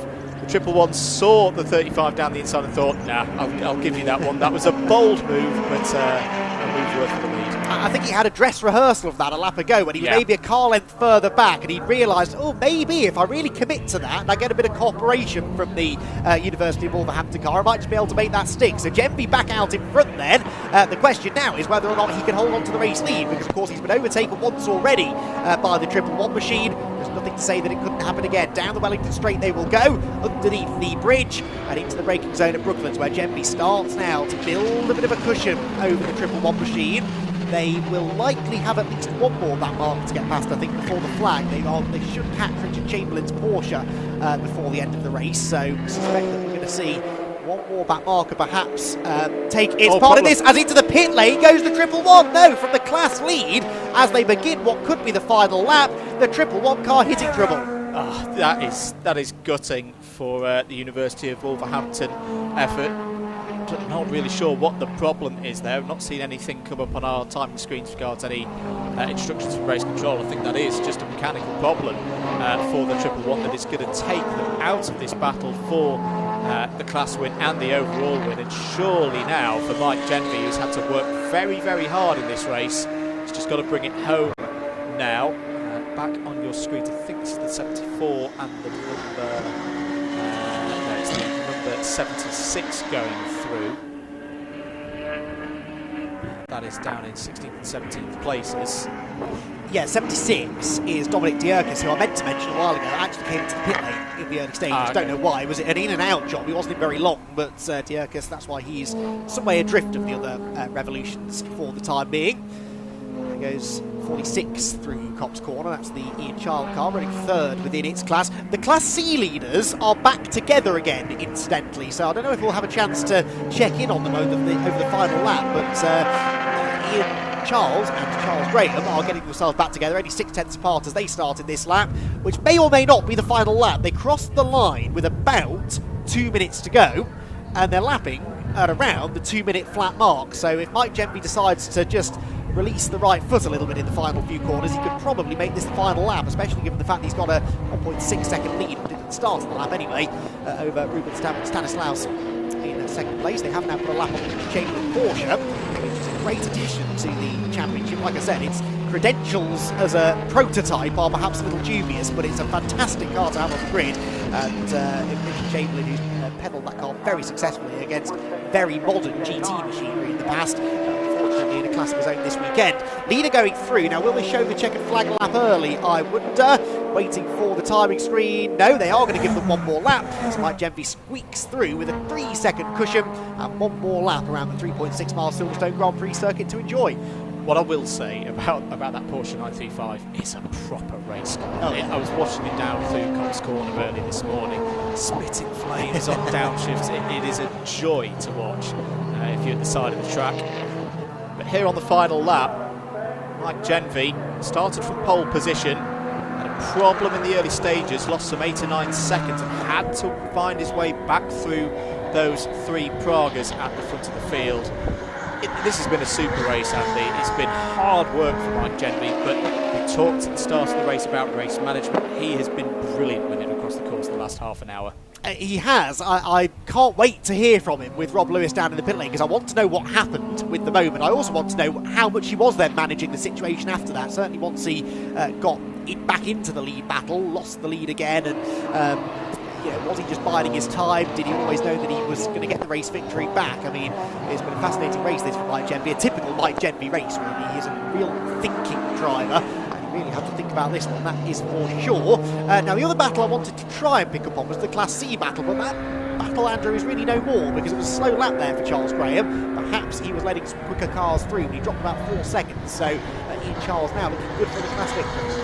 We'll see a flash of red in the back of your shots on the BRSCC stream. It's looking very good now for the number 24 of Ian Charles, looking good as well. The final from Graham Charman, who we just saw there. Charman on for the Class B win. But coming around the final couple of corners now, Andy, it's going to be a super win for Mike Genvy. It is indeed. Out of Luffield corner he comes then, and Mike Genvy, well, started from pole and will win the race, but that doesn't exactly tell the full story of that opening round of the season for the ZEO Prototype Series. Genvy victorious at Silverstone, and a surprisingly long wait actually for Ruben Stanislaus, so I think realising he had the class win in hand, decided he was going to back things off on the final lap. So Stanislaus second, there a lap down, but class winner within Class E is Richard Chamberlain, who waves at the marshals as he comes past the flag. There, Rodolfo Gonzalez, 20 seconds off the lead in the end. Don't know what happened to Rodolfo in the closing stages, but his pace simply vanished. Next car through should be the Class F winner. There it is, the black and red number 74 of Jonathan Mitchell, so he's the first of the Revolutions home. And then here, your Class C leader is Ian Charles, 13th place, or what we'll call 12th place actually overall, with the demise of the Triple One car. And having had a brilliant race-long battle with Charles Graham, is going to come through to claim the race win here on the Silverstone Grand Prix circuit. On the final couple of corners he will go. The class winners, I think, have all come through, haven't they? We've had A, B, waiting for Class C. Yes, this is the last of our Class lead groups to come through. And Ian Charles, after that race-long battle with Charles Graham, will come out on top in what has been a fantastic race in the ZEO Prototype Series. We get to do this all over again later on this afternoon at the end of the day, in some ways, at 4 o'clock, the last of our sprint races before the C124. There is the number 500 machine of Richard Morris coming through. Crosses the timing line. Richard will have a lot of supporters here this weekend. Richard Morris, one of the figures behind the Racing Pride movement, and I know they're having a bit of a get-together here at Silverstone this weekend, so they'll be happy to see him on the class podium, but not a class win, unfortunately, for him, with the class victory in Class F going away. Jonathan Mitchell. It's Mike Genvy after an up-and-down race, I think it's fair to say there, Andrew, who comes out on top. Yeah, that was super fun to watch. I hope you all enjoyed that at home. We'll have ZEO Prototypes back out again, as Andy said, around 4 o'clock. Do stick around for that. But yeah, super drive there from Mike Genvy. We'll be very happy with that. And yeah, maybe the Pragas losing a bit of pace at the end there. Maybe they were just nursing some issues and bringing home the results in the number 18 and number 14, particularly as they'd seen the number 11, Triple One rather, pull into the pits late on. You've got to feel for them. Great run up to that point for the University of Wolverhampton car, but they'll hopefully have another chance later on this afternoon. I do believe, though, Andy, that brings us to the lunch break.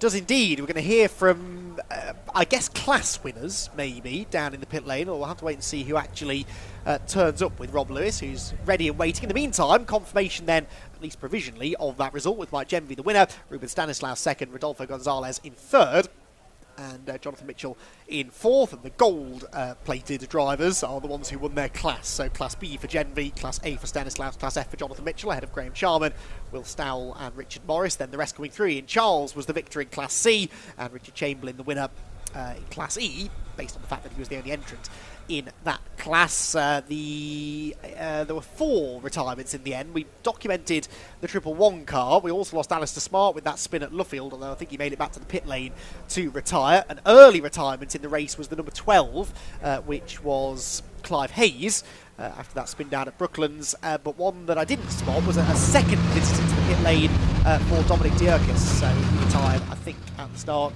of the final lap. So it looks as though we're getting our overall top 3 down in pit lane, but that means that we will shortly find out exactly what went on with Mike Genvy. Okay, well, whoever said prototype racing would be a little bit duller, obviously never watched that race. I have. I mean, I've got Mike Genvy with me, winner of the race. You made that hard work. What happened out there? Were you managing tyres or any issues? No, we had it shut down on, I don't know when, was it 3rd lap? It was all kind of going quite nicely. We kind of settled in a bit, and it just shut down. So I cycled the ignition, it set off again, and then it never did that again. So we've just got to work out what it is before the next race. But yeah, it made it really exciting. So that was it's the best race I've had for a long time. So I absolutely loved it. How was it fighting with those Pragas, which, let's be honest, they're a lot more modern, a more aerodynamically designed, you know, compared to yours? Don't underestimate the amount of development in ours. So we've had a lot of aero help this year. So no, it's a really we're quite evenly matched. I think we've just got it a bit, but it's really close. So yeah, it was good fun. It was a bit of a mega dive. I saw where he was slow with a couple of laps to go, but it was like anything. The lap board wasn't coming down quick enough after that. I think a mega dive is probably an underestimation. I can tell you, not only did you have the commentary team up in arms, the production team and everyone was watching that move, arms in the air. We couldn't believe it when you made it stick. Well, we were much better on the brakes into there, so I knew it would work, but it's so did he. So I don't know who it was, but yeah, no, mega. So glad they left me room, but I think it was a nice move. Yeah, fantastic move by yourself, Mike. Well, congratulations on a fantastic win there. That's our winner, Mike Genvy. Can I just get over to talk to Ruben Stanislas now? There we go. We haven't got the square on the floor this time here, but if I can just get you to stand in front of the BRSCC sign there. Ruben, great race.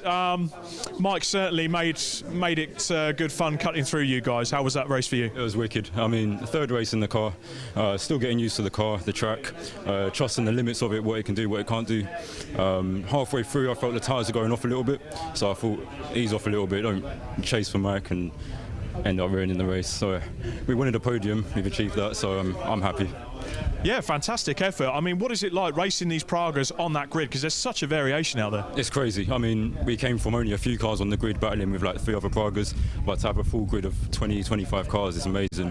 And especially from go-karts, literally, it's my first proper racing season in cars, so it's quite a step up, but I'm getting used to it, yeah. Fantastic. And the plan for race 2 later? We'll have to go back and talk to the team, see where we are. Obviously, Rodolfo put in a really good shift as well, so hopefully work together and then finish back on the podium again, both of us. Fantastic. Well, congratulations on a wonderful podium there, and hopefully we'll see some more from him later. Can we just call over there Rodolfo Gonzalez? Well done on a superb race. I'll just get you to stand in front of the BRSCC signage there. A great race for yourself in the Praga. How was that? It was good. I mean, I had a little penalty to start the race because I did my fastest lap time in qualifying under a yellow flag, but I was running in the engine, so it's only natural that I would get faster and faster because I had 0 mileage yesterday. And then today, you know, a good start to the race, you know, rubbing elbows with everybody. It was good fun, but unfortunately after lap 7, 8, I had an overboost problem, and then I started losing power throughout the race. It just went flatter and flatter. And then when I saw that Jessica came in the pits, I just, you know, put it to full save on the map and just brought it home because it was getting really bad. So I just thought, you know, it would be good if we can save a podium because it felt like it might have just broken down towards the end. So yeah. Well, our commentary team did sort of comment on the fact the timings dropped off, so we did kind of make the assumption that, okay, you got the good result, you're on the podium, just switch off and save. Yeah, it's exactly what I did. Yeah, when I saw that I was losing power, like I was getting close to them through Maggots and Beckett's, and I thought, okay, maybe I can have a good run up to them up Hanger Straight and try and overtake, but no chance. They were just pulling weight on the straight, so I just thought, you know, there's no chance, and I'm just gonna save the engine and try and make it home. And I'm glad we saved the podium in the end because it was looking like it wasn't gonna happen. So a well-worthy podium winner there. Congratulations on a superb race. More of the same in race 2. Well, how about that, guys? We've had some fantastic racing just with the Fiestas and the prototypes so far. We've got a SuperSport Endurance 2-hour race to come. We've got 2 more fantastic races from these guys, and then of course later we've got the big one, the 24-hour race for the Silverlake C1s. But for the moment, we've got a lunch break going on now, so it gives the marshals and everyone time to have a cup of tea, put their feet up and rest, and certainly we can go and have a cuppa as well. So make sure you tune back into this stream for the rest of the superb support race action, and I'm really looking forward to that SuperSport Endurance race. But for now, over to the lunch break.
Well, welcome back to Silverstone after 2 thrilling races this morning for the Fiesta ST240 and 150 championships and for the ZEO Prototypes. It's now time for a small endurance race of just 2 hours to line up for the big one later on. It's the SuperSport Endurance Trophy with a packed grid of cars from your fire-breathing turbocharged monsters, V8s, right down to BMW compacts and Mazda MX-5s. I'm really looking forward to this one. I'll be heading up and down the pit lane, but for now I think it's time to hand back to the dynamic duo in the commentary box. We've got Andy McEwen and Andrew Mather. Thank you very much, Paul. We'll do our very best to live up to that billing across the next 2 hours. I think we'll also be hearing from Scott Woodwis during this BRSCC SuperSport Endurance Cup race, so we will be keeping you abreast of everything that happens over the next 2 hours, because we're very much starting now the endurance racing content of the weekend, and we can run you through the grid ahead of this 2 hour appetizer, if you like, for the C124 to come later on. It's Kim Economy and Bart Horston on pole in their BMW, another Beamer alongside Jasper Sapra and Brian Bransom, with Dave Griffin lone driving his BMW third on the grid, so too Julian McBride from fourth. Then it will be the Jamie Rees Alex Reed number 14 car. Jamie Hayes is starting that car with Simon Morga alongside him. Luke Browse will start the number 22 BMW from 7th alongside Leon Bidgeway. Then Ricky Coomber in his very rapid Honda, and then the pair of Lynches, William and Frederick Lynch, completing the top 10. Craig Denman in the Lotus 211 will start 11th on the grid ahead of Andrew and Chris Etheridge's E46 M3 Beamer. Then we've got another Lotus, the Elise S3, that's Matthias Radstock and David Carr, with alongside them ex-VW Golf contenders Stuart Mead and Tim Hartland. Andy Mollison will start from 15th on the grid with Michael Edwards for company on row 8. Row 9, Paul Hinson in the Class A BMW Compact, and then the Mini Clubman, which is shared by Keith Isett and Chris Williams. Then it is a car that everyone, I think, is interested to see, the Chevrolet Corvette C5, which looks and sounds incredible. That is the Chris Tilley and Ben Charisse car with Bailey Edwards alongside them. Back of the top 20, then John Wyatt's Mini and the Scott Ferguson and Neil Luke machine. Then we have got Paul Plant and Barry McMahon in their Alpha Giulietta, the first of the MX-5 Mark IIIs, that's Bruce Robinson and Richard Amos, and then another Mazda MX-5. This one, starting 25th on the grid, is shared by Michael Sanford, Lewis Noon and Sam Reuter with the Hazen Subiani Beamer for company. Then you have got starting 27th on the grid, Graham Price and Matt Dennis, Renault Clio, Kieran Power and Callum Bates next ahead of the BMW Z4, which starts 29th, and Chris Murphy and Darren Dukes, Alistair Lindsay in 30th place. Then the Lundys start 31st alongside Roland Hopkins and Adam Radford. Then Matthew Groom and David Weinberg in their Renault Clio 172 have got the Adam Reed, David Drinkwater BMW with them on the 17th row. Row 18 for Matt Adams and Stephen Harrison. Stephen Harrison taking the start in the Renault Clio RS. And Smith and James Dennis alongside them. The Adcocks will start 37th, his father and son team, Phil and Matt Adcock, whilst Danny Wilkinson rounds out the 38 car grid. Plenty of cars out there, Andrew Mather, to enjoy over 2 hours of racing. Pit strategy to come into all of this as well, and it is set to be, I'm sure, an entertaining couple of hours of racing. And plenty of drivers really up for this. I was just down in the assembly area a couple of minutes ago. I think everyone's really looking forward to this race. You mentioned those pit stops. I think that's going to be a really key element today. This is the longest circuit that the SuperSports will go around all year. And if we see any safety cars, we saw safety cars at Snetterton, of course, there's a big gain to be had if you get your pit windows and you get your pit strategy right to take advantage of any safety cars. The field are definitely aware of that. That was a big vibe I was getting from the drivers. A few of them have a plan A, then maybe a plan B, maybe even a plan C, depending on how the early stages of this race goes. Each team has to make 2 mandatory pit stops over the course of 2 hours. There's windows where they can and can't do those pit stops. We'll take you through all of that in due course. And of course we've got 6 classes out there as well. Pro A through C, Clubman A through C, all dependent on the brake horsepower per tonne of this wide range of cars within this field. And as we say, 2 hours on the clock for the drivers and teams here at Silverstone on the Grand Prix layout. The second race of the season, having kicked off at the start of April round Snetterton. If you missed that race, you can go and watch that back. Don't go and watch it now, of course, because we're about to get things underway here at Silverstone, but it was a super exciting start to the season. And the other thing I want to say, Andy, is I remember the very first few laps of that race were quite chaotic. I think getting your way through the first half an hour of this race could be make or break for a lot of the teams and drivers out there today. For sure. I mean, even on a circuit such as this one, it's easy to trip over each other. It's easy to end up getting caught up in an incident or even just a battle that you don't really need to be getting too involved in. That will lose you time, and it is only a 2-hour race. We talk about this as if it's a mini endurance race, but it goes by very quickly, and if you lose yourself 15-20 seconds in the early stages getting caught up in battles you don't want to be in, it can take you the rest of the 2 hours to recover from that. So yeah, they've got to be on their toes from the get-go. Try and separate yourselves as well from some of the other classes. There is that inevitable mingling of classes that we get even towards the very front of the grid, and you don't really want to get caught up with somebody that you're not fighting for class position with, because your championship points are scored within your class. So if you win your class, whether you're first, second or 21st or 22nd overall, if you're a class winner, you're getting 50 championship points, and that is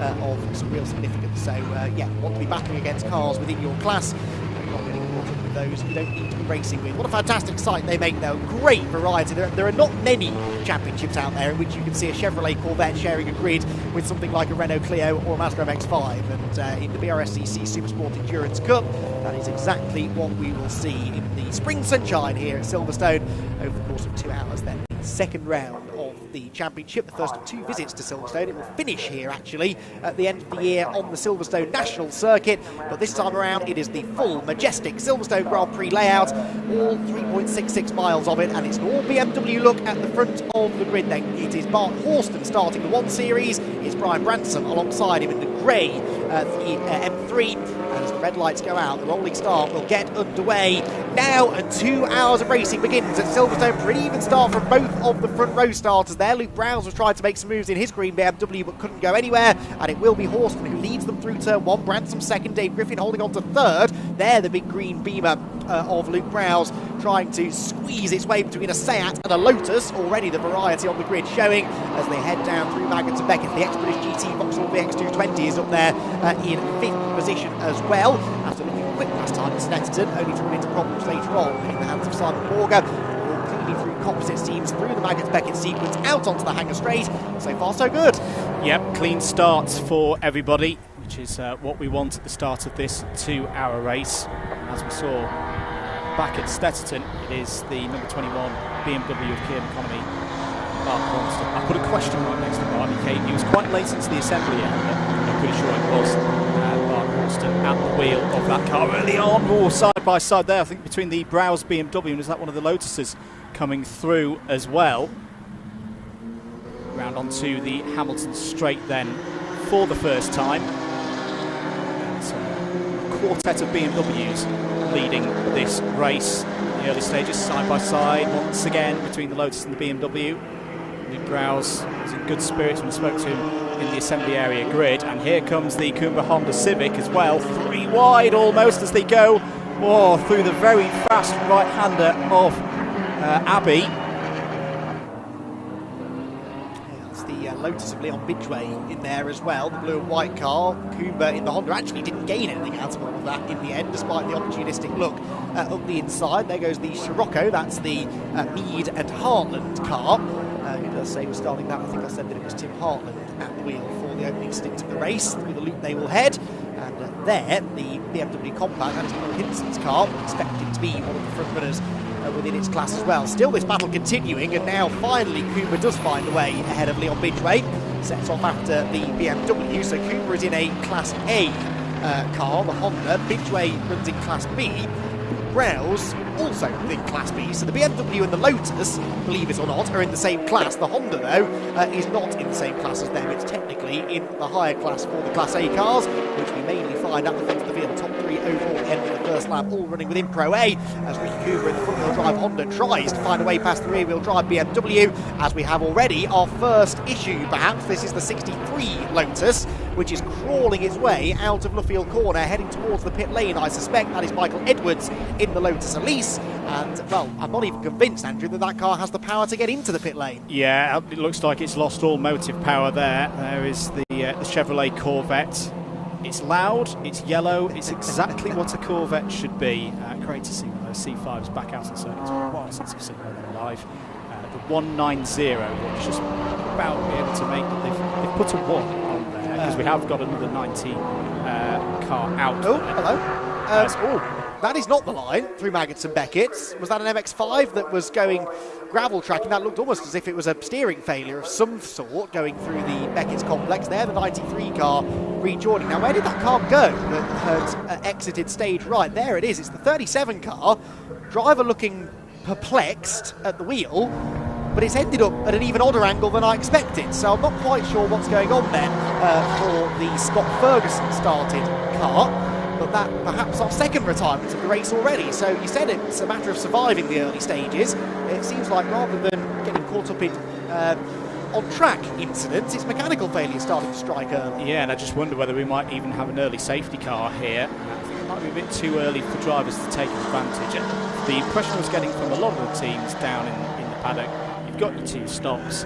Some teams are more going for what I call an ABA, a burger format almost, and the driver do first half an hour, second driver do the middle hour, and then driver A get back in for the last half hour. Or the first stop, have drivers stay in the car and try and do a straight 60 minutes and then hand over to driver number 2.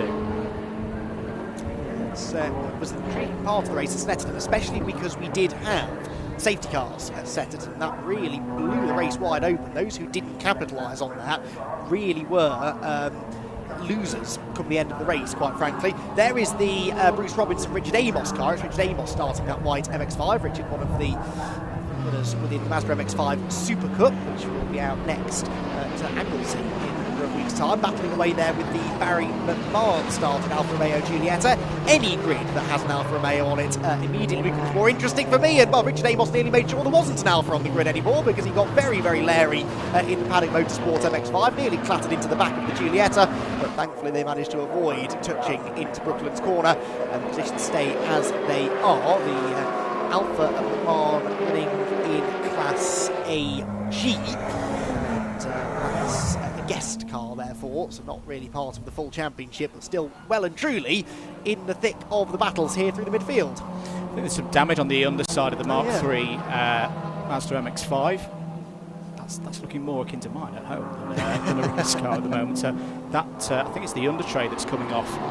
So that might need to be an early visit to the pits for the number 90 Mazda. You can see they're losing time now. That'll be dragging. That'll be worsening the performance of the car. They've lost position to the 281 of Kevin Isom in the Mini Clubman, and the number 7, the other Mini in this field, of John Wyatt has gone through. That's a fairly forlorn-looking Lotus Elise, going anywhere too quickly in the pit lane. Now, I'm not an expert on much, quite frankly, but I would expect the Chevrolet Corvette to be able to outpower Renault Clio on the screen, so I'm not quite sure what's going on there. Andy Mollison managing to find a way past the big yellow Corvette, which perhaps is running into some sort of issues, although it comes back at him under braking, so you'd thought that would go the other way around, wouldn't you? The Corvette would have the straight line speed advantage, the Clio better on the brakes, but it seemed vice versa on that evidence. Big slide there as well from the Corvette as it came out of the left-hand part of the club complex. And this is turning into a particularly entertaining battle. Right, we've had our first pit visitor, easy for me to say, and I believe that Rob Lewis has some news on why, because we weren't expecting that car in just yet. Well, it's a very quick bit of news. You'll see the car behind me, car number 63, the Lotus, came into the pits. I spoke to one of the mechanics, and unfortunately the words from him were, it looks like he's budged the engine. It's never good when piston hits valve, so unfortunately that spells the end for that particular Lotus. Okay, so that's perhaps a little bit of exuberance on the opening lap that has taken that car out of the race. That's a shame then, so our first retirement appears to be the number 63 of Michael Edwards, so we're down 1. That still leaves hopefully 37 cars circulating, and again the Renault Clio in the second phase of the straight. I think it's just the fact that the Corvette's having to brake so early because of the extra weight and power, or is this now turning into something more of a problem, because that's not the ideal line through Brooklands. Yeah, and the right-hand side indicator was on as well. I think there is a problem for the Corvette. Great scrap going on here though, to be for 18th position between Giulietta and the Mini Clubman. 57 of Barry McMahon. I think I'm right saying that's the first time we've seen that car this season. So this still relatively new championship. Great to see new cars joining the grid, side by side between the number 7 and the number 90 as well, and that's going to be Wyatt through past the Robertson Amos Mazda MX-5. It's them up into the top 20. Yeah, the SuperSport Endurance Cup, very much sort of born out of the very popular Club Sport Trophy, which came around a number of years ago now with BRSCC, which was sort of mini endurance format, 45-minute races. There we do see the 190 car in pit lane, unfortunately, and I wonder whether we'll see much more of that car over the afternoon. We enjoyed it whilst it lasted, but sadly for Chris Tilley, his opening stint to the race cut quite a bit shorter than he would have liked. But yeah, Club Sport Trophy has proven exceptionally popular over the years, and there were a number of drivers entering into Club Sport Trophy who liked the idea of even longer races. Club Sport Trophy have done a couple of longer races in the past, and so the SuperSport Trophy was generated to give the opportunity for drivers to take part in proper mini endurance races of 2 hours or more, and slightly more powerful cars as well in some of the top classes, and it was an instant success really last year. Now this year we're getting capacity grids pretty much wherever we go, so really good to see nearly 40 of them here at this Silverstone Grand Prix circuit event. And as Andrew was saying, the Snetterton race at the season's start was a very, very interesting affair. We weren't entirely sure of who the race winner was until the very moment the race finished, not necessarily because it was particularly close on track, but the car that led the checkered flag was given a post-race penalty. Time penalty only applied at the end of the race, which caught everyone on the hop slightly, but before that there was some really good racing, some great stories up and down the field, and I'm sure today will be no different. The two minis here finding themselves together. These two cars, they look very different, and they are different versions of the Mini, but they are both running out of the same team, and they've latched themselves to each other, battling away here with Richard Amos's MX-5 since the start of the race. Not good news. We just caught sight of a car with a bit of a Union flag roof. I think that was the number 72 of Darren Dukes, the BMW M4, which is showing on my timing screen as stuck in pit lane. So that's not good news for a car that, again, is the first time we've seen that car this year, as there's debris on the circuit coming out of the field and towards Woodcote. Yeah, that's not good news for them. The Edwards Elise that we've talked about there in the pits, and as well we've kind of lost the Mark 1 Mazda MX-5 number 37 that we saw go off through Beckett's on the first lap, and Scott Ferguson and Neil Luke car. We have seen as well that I think we have still got yellow flags through Maggots, Beckett's and through towards Chapel. So recovery ongoing, I would imagine, for that car. This is the number 176. This is the Lynch run machine, and it's William Lynch who started for them.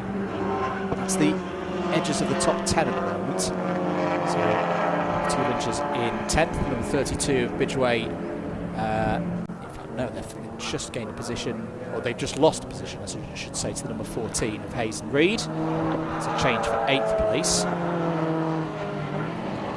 See those yellow boards flashing, and another place lost by Liam Bidgeway.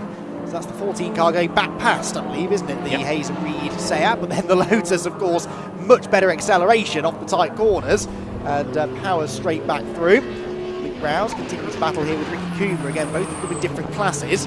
As here comes that Lotus, Seat and BMW battle, and siding through on the inside, William Lynch in the 176 BMW, the butt car with the green wheels, managing to pick up another place. So things starting to settle down a little bit, although not so much in the midfield, but sadly we've lost a few to the pit lane already. With more news on that, we can head back down to the pit lane to Robbins. They're coming in thick and fast. Unfortunately, the car 190 Corvette that came in has come in with a gear selector issue. You can see here the driver's just working on it. So we've got, he's just telling his team it's an M6 or an M8 bolt that's come adrift, so he's able to get gears if the gear selector is bolted down in place. And unfortunately, those bolts have come adrift, and he's got a bit of chicken soup going on. He's steering the gearbox, and unfortunately, if you can't get any gears, you can't really go very fast. Back to you. Cutting edge report from Rob Lewis, who knew that gears are important for getting around the Silverstone, well, any racetrack, quite frankly, especially here, I'd imagine. Quite a few gear changes required over the 3.6 miles. Now, Ricky Coomer going up through the gears pretty rapidly here, down the Hangar Straight, right round the outside of Luke Browse in the BMW. This has been a fascinating battle all the way through this first 13 minutes of racing. The Honda seemingly performing really well down the straight, but that rear-wheel drive BMW a little bit more aero perhaps as well. Strong through the high-speed sections. Coomer back to the outside again and Vale, but everywhere he wants to go, Luke Browse is placing the BMW, overdoes it slightly there through Club. Can Coomer get the traction though? The front-wheel drive Honda right around the outside. Yes, he can. And finally, he's into 6th place, but Luke Browse made it work for that. He did indeed. It's unfortunate for Luke there, because being on the inside as you go into Vale, there's not a lot of grip there. Very easy to run out wide, as we saw there from the BMW. Up the inside, this is the 14. Oh, it's out there. That is the number 34 Seat Leon. I think that's stopped on the exit of the loop. Yes, it has. Alistair Lindsay driving that car in Clubman A. Now that is going to be a safety car, sure, because that's on the track, which immediately makes it, there we go, it's almost like I know what I'm talking about, isn't it? Safety car out for the first time. We nearly made it 15 minutes. And we are going to have our first safety car of the day. Now, how does this affect things? It will bunch everybody up for starters, and if we start getting into pit windows here, then that could well prove to be decisive. This is exactly what happened at Snetterton last time out. We had an early safety car, and it really turned the race on its head. So race leaders have gone through already. There's another car off now. It's the 17 MX-5. It's not a good day to be in an MX-5, is it? Quite a few of them having problems. That's the Pete Smith and James Dennison car. Now that's also on the exit of the loop, is it not? So, call me Sherlock Holmes, perhaps, but I wonder if this is related. And, not a good moment for Mark 1 MX-5s at all there, because the eagle-eyed amongst you will have just spotted the other Mark 1 MX-5 on the back of a flatbed, which when you're 15 minutes into a 2-hour race is not a good sign. Yeah, quite. So, battles put on hold, gaps now will vanish again, although there never was much of a gap at the front. We hadn't seen a lot of the leaders because actually not a huge amount was happening, although we had a lead change somewhere along the line because Brian Branson had found a way past Mark Horston. So it's actually the number 40 BMW that leads now, the M3 from the 1 Series BMW, and then third position Dave Griffin in his 3 Series, who started 3rd. Then Simon Morga up into 4th place, and Simon Morga managed to pick up a position or 2 from where he started, I believe. And he started 6th in the VX220, but he's into 4th place right now. Then 5th place, number 67, which is Julian McBride. 6th is Ricky Coomer. 7th, Luke Browse. 8th place, having just gained 8th place on the previous lap, actually, number 176, which is William Lynch in that car. 9th place, then, for Leon Bidgeway. Top 10 completed right now by number 14, Jamie Hayes. As far as class leaders are concerned, Pro A led by Brian Branson, Pro B by Simon Morga, Pro C by the number 62 car, that is Stuart Mead and Tim Hartland. Tim Hartland at the wheel for the time being. So they are your 3 Pro class leaders. Within the club classes, Club A led by Paul Hinson, Club B by Richard Amos in the car he shared with Bruce Robinson, and Club C is the number 99 car, which is the Adam Reed David Drinkwater machine, which was anticipated to be involved in a cutthroat neck-and-neck scrap for honours with the BMW compact of Phil and Matt Adcock, and that so far has been the case. Those two nose to tail even before the safety car came out, so they may not be at the very front of the field, those two. But Club C, so the rumours in the paddock go, is where it's at. That's expected to be a very, very close battle. So the safety car, and he's picked up 4th place, the Simon Morgan VX220, the red VX220 there, with the white splitter. So I wonder if we'll just take a few moments to cycle things around. So we've got the number 40 car directly behind the Jaguar XF Sport Brake safety car. The Scirocco number 62 passing through your screen. Tim Hartland, who I think will be pretty pleased with the start of this race in Pro C, leading in Pro C, 12th place overall. I just wonder, whilst things are clearly just going to need to go through the processes of getting each of the cars in the right position and picking up the leader, this might creep us into the first pit window, whether drivers will take this opportunity to come into the pit lane. Watch out for that in due course. There you see is the stranded number 34 of Alistair Lindsay. That is a real shame for a car that finished in the top 5 in its class at Snetterton. Yeah, so pit window, if you want to call it that, opens at 20 minutes, which is Julia's way. The regulations state that each car is required to move to mandatory stop. We've got that already. Cars must not cross the pit entry line for their first mandatory pit stop until a 20-minute race duration has elapsed. So this is where timing is everything, because they're going to get here. The leaders will get here with probably a minute, just less than a minute to go.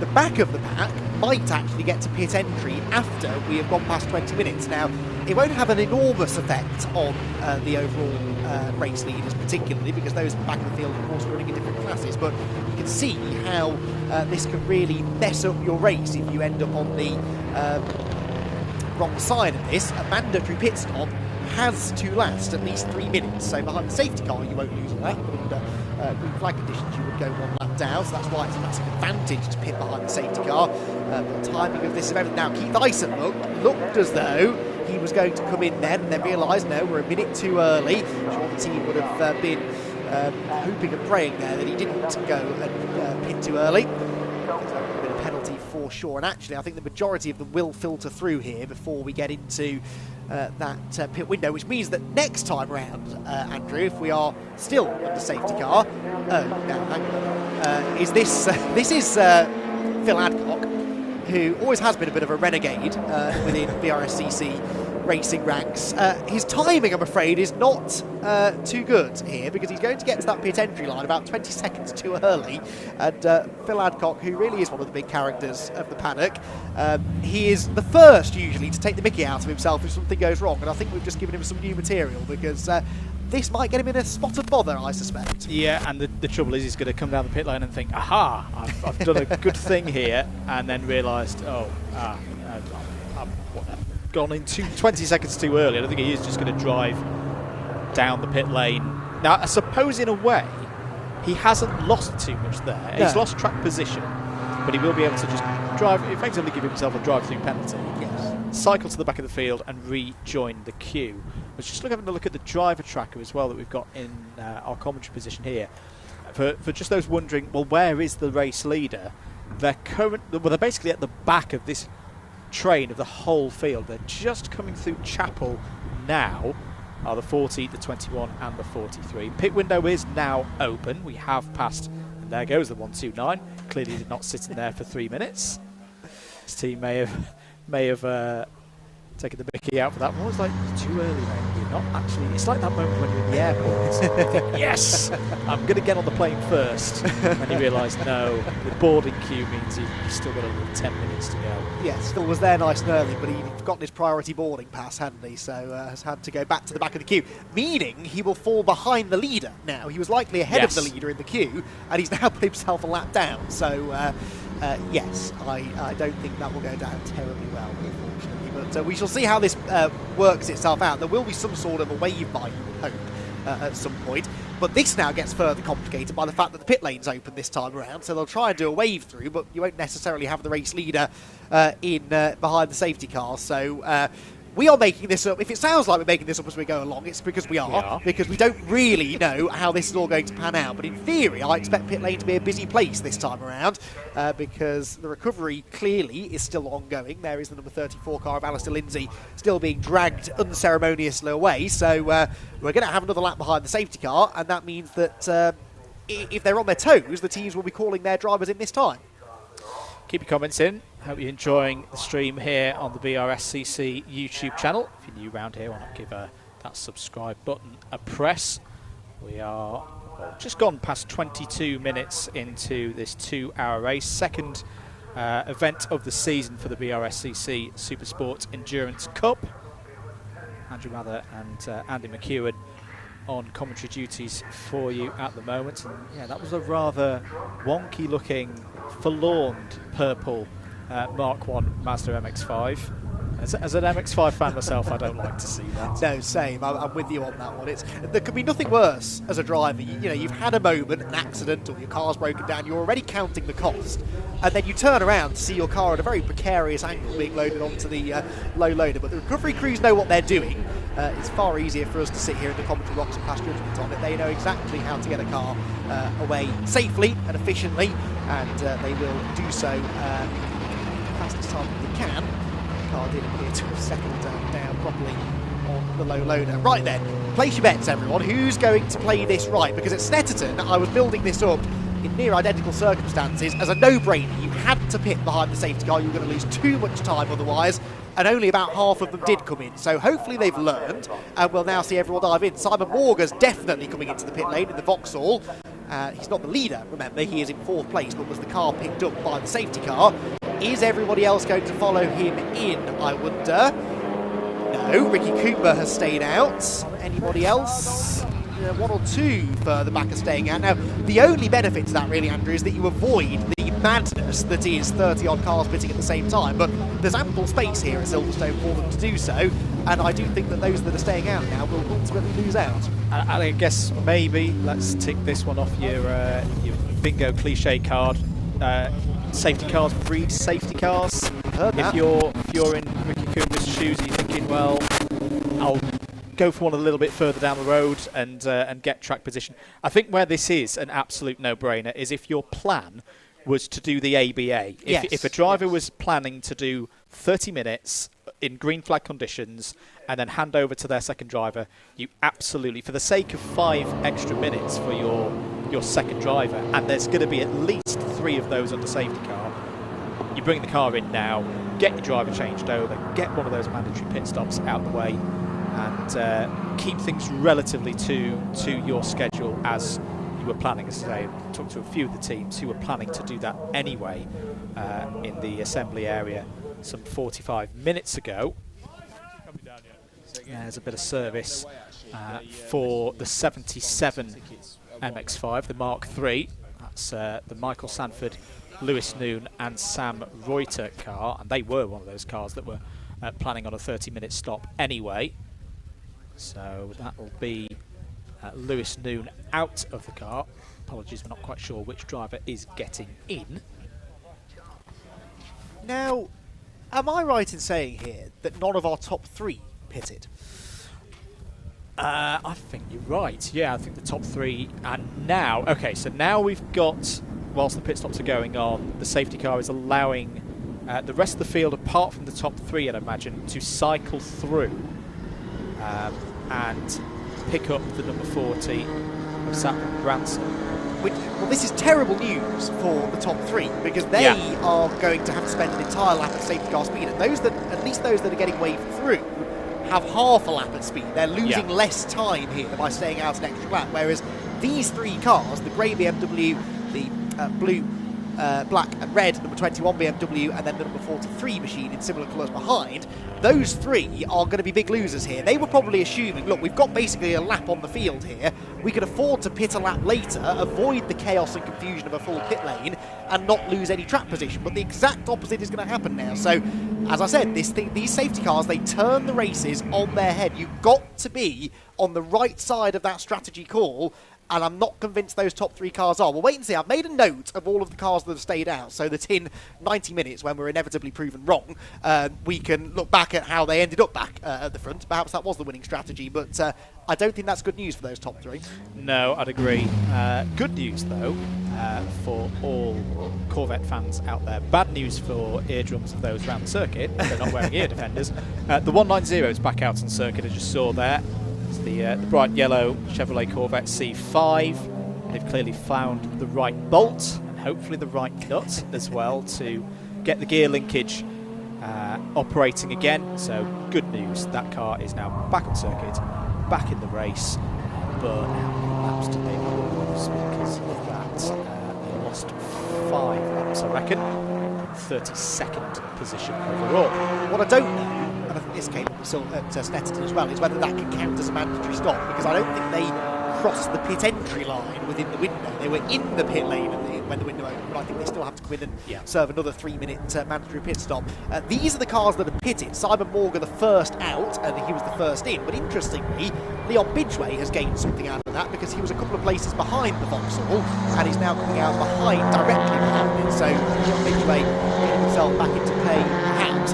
If we're right, Andrew, and there is a first time for everything, so maybe today is the day, that could be the fight for the race lead in an hour and a half's time, and then ultimately the fight for the race victory, because we're now expecting these 3 cars. Well, do you pit, or do you accept that you're committed to this strategy now and stay out? Well, looks as though it's going to be a split, isn't it? The top 2 stay out, but in will come Dave Griffin, so this gets more intriguing by the minute. I think I can kind of understand why the top 2 have done that. I think it's very hard in this kind of format to recover a lap if you've lost it. At least if you keep yourself on the lead lap, you're in the mix. There could be another safety car. There could be another safety car later in the race. So the 190 now back in. This will be to serve their first mandatory stop. Ah, yes. So you're absolutely spot on with that, Andy, that when they came in to fix the gear linkage, I love the rudimentary means by which they've made that car, the 190, out there on circuit, because we can't have 2 cars that have got the same number, so that's why that piece of tape is there. You could have put money on Rob Lewis not being far away from that Corvette when it came into the pit lane. I know he's making it look like he's interested in the Lotus. We all know he's there waiting to hear the roar of the Corvette when it leaves the pit box again. It's a fantastic car, and it's terrifying to think now how long ago it was that we were seeing those things competing at the very top of GT and sports car racing. But a real trip down memory lane, a real nostalgia fest, having cars like that pop up in the strangest of places, and a great example of the fact that if you have a car, the chances are you can come and race it here in the SuperSport Endurance Cup, and I do hope we see more of that car this afternoon and indeed over the rest of the season. It gives me hope as well. The centenary of Le Mans this year will be there, and I will shed a tear for the last time we see GTE. Yes. It's kind of the successor to cars like that in this era that you never know, in 10-15 years time you'll still see GTEs running around in some format in this kind of competition. It is absolutely fantastic to watch. So we've been billing this as an enormous grid of cars, 38, nearly a full grid here at Silverstone. Only 2 of them in shot at the moment. They're the only 2 cars now, we believe, who have not made their first mandatory... Well, actually, that's not technically true. We're still waiting for a few others to notch up a first pit stop. Of course, these are the cars being waved around, and there's no reason for them to pit now because they're getting this lap back, essentially, by being waved around. So they may as well carry on. Although... I say there's no reason for them to pit. I think they could have still negated the deficit, couldn't they, by pitting that time around. But anyway, we'll wait and see. There is the Dave Griffin car, the West Suffolk Racing BMW, not to be confused with another very well-known outfit with strong BMW links and a similar acronym as a team name. West Suffolk Racing are doing equally as good a job here at Silverstone, at least of preparing the cars, as the team with a similar name.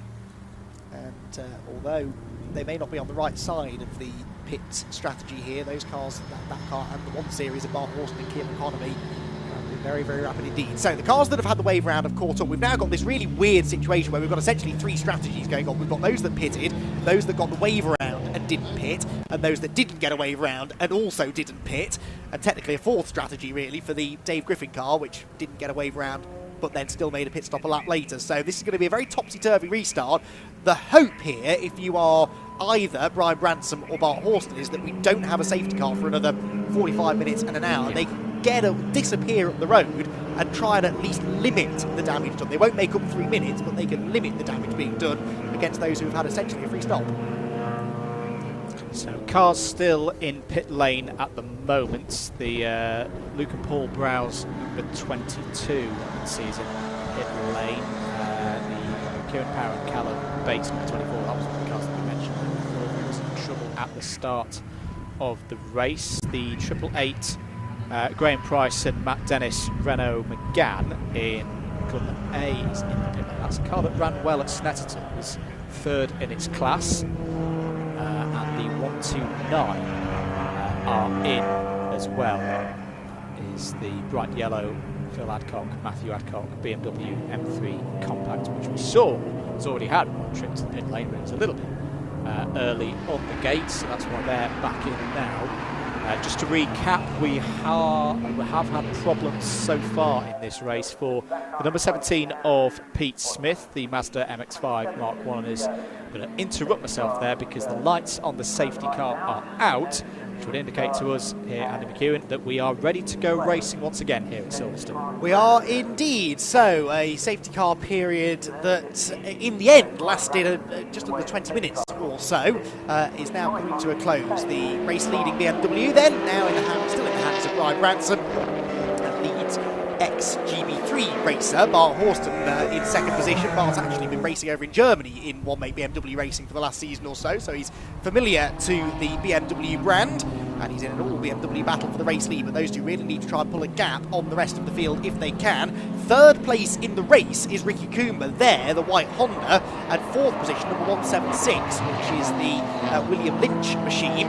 But there are a few cars between them and the race leaders who have made a pit stop already. Out through Baggett and Beck as we go, and Bart Horston wants the race lead here.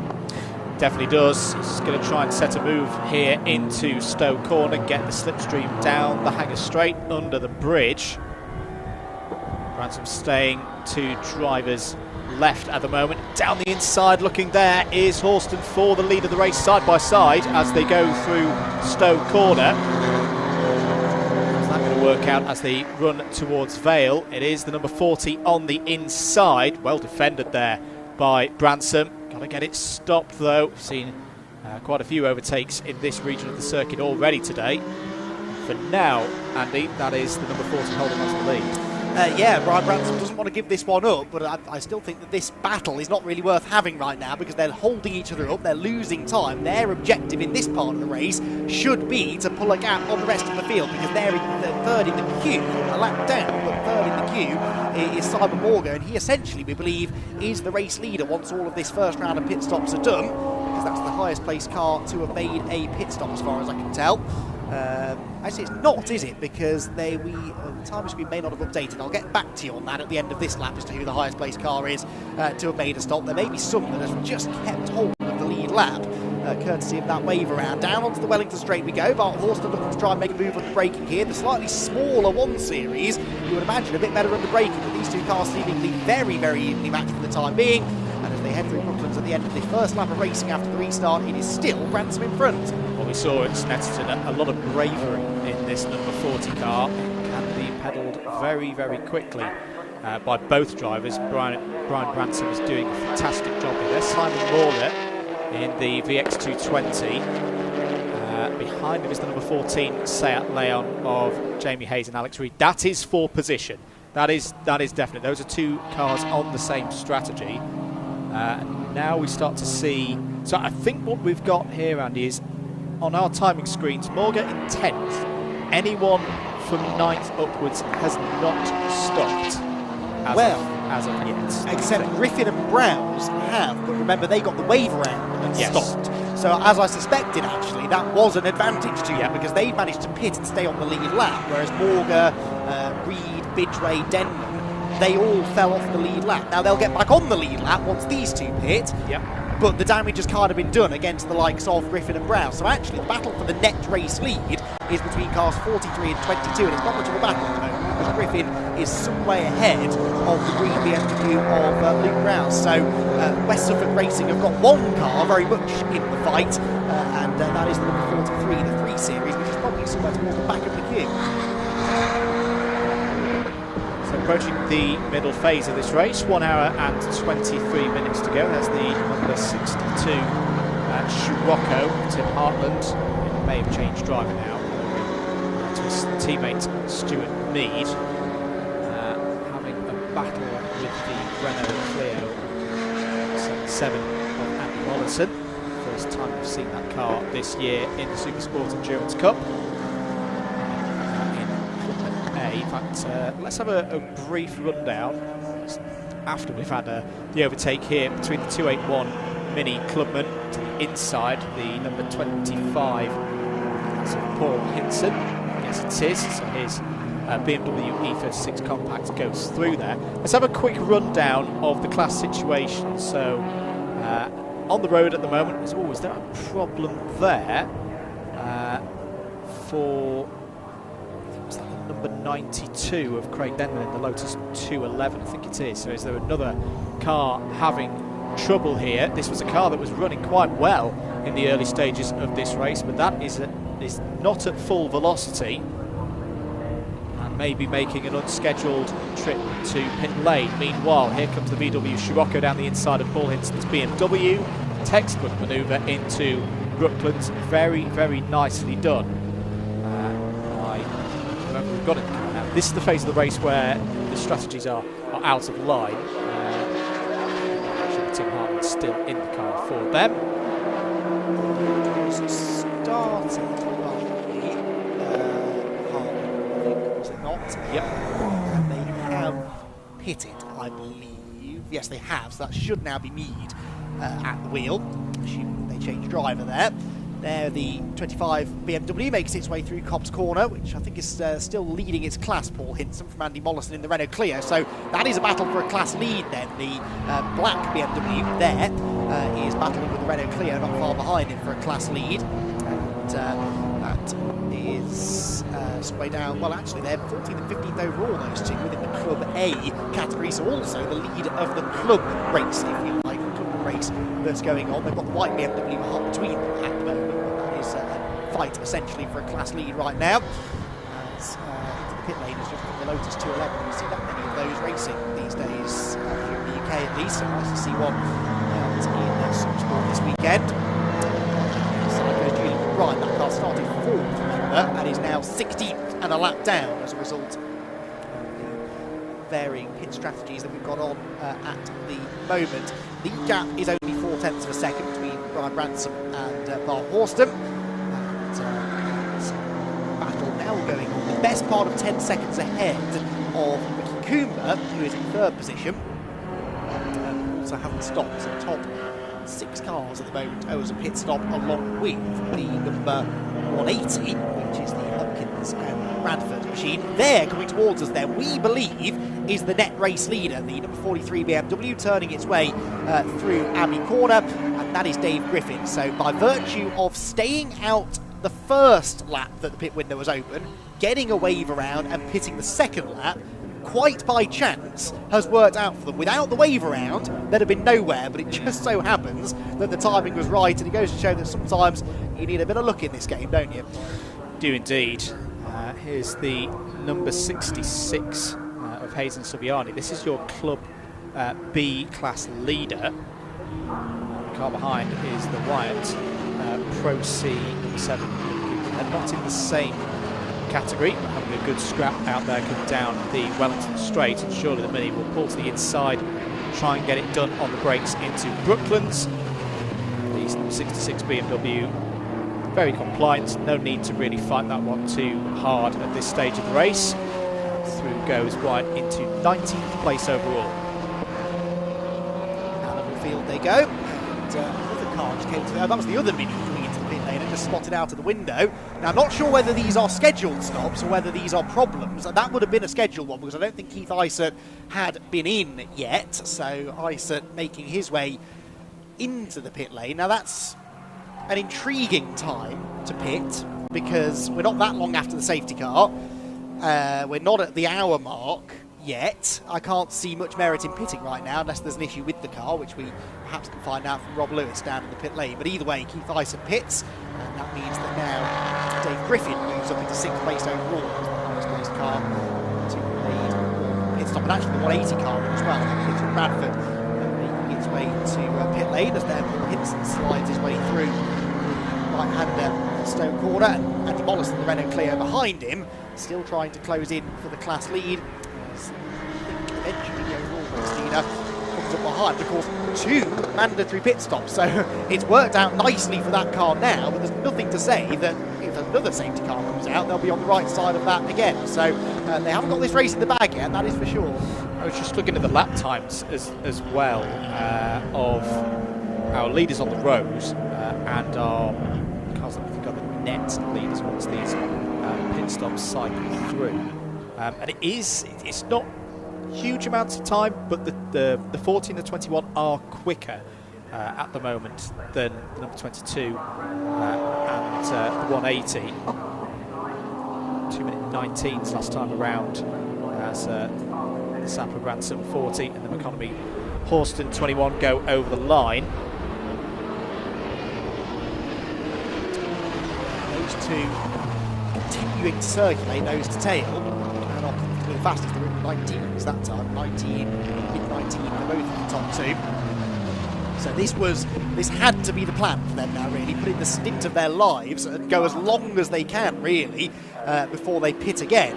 Another safety car saves them potentially if they can make their way in. I imagine once we get towards the 1 hour mark, others would then start pitting for the second and final time, so it all gets even more confusing, but they are in a reasonable position for now, you would say, as they at least put themselves back into contention for class podiums, if not overall race wins. Both of those cars running in Pro A. Pro B at the moment led by the 176 car. Because it hasn't stopped yet, William Lynch. And the same true then in Pro C for the Etheridges. Red just there, number 80. Chris Etheridge, who started that car. Way out onto the Hangar Straight again. Things perhaps now just start to settle down with just over an hour and a quarter to go. A bit more positive news as well for one of our cars that had trouble early on. We just saw them on our cameras. The number 24 BMW Z4 of Kieran Power and Callum Bates is back out on the circuit. Down in 29th place, 3 laps off the overall lead, but the Club B entry, 5th place in class at the moment. Good to see that they are circulating again. The pace isn't as bad as well, solidly in the 237 and 238. Scrap for the lead of the race, though, between the number 40 and the 21, the two cars who have not pitted yet so far in this race. Big defensive move there from Branson as they went down the Wellington Straight. I get the feeling that Bart Horston might have a bit more performance at his disposal if he could find a way past rapid BMW in front. Yeah, that's the thing. I think Ryan Branson perhaps has an edge in a straight line. Not a big one, but just a slight edge. And it's very difficult to overtake a car that's outperforming you down the straight, because as good as you might be through the corners, you can't physically drive through the other car. As long as they position their car right, they're always going to have that advantage down the next straight. And Bart Horston will know this. Of course, he's done most of his racing so far in one make categories, both single-seater and tin tops.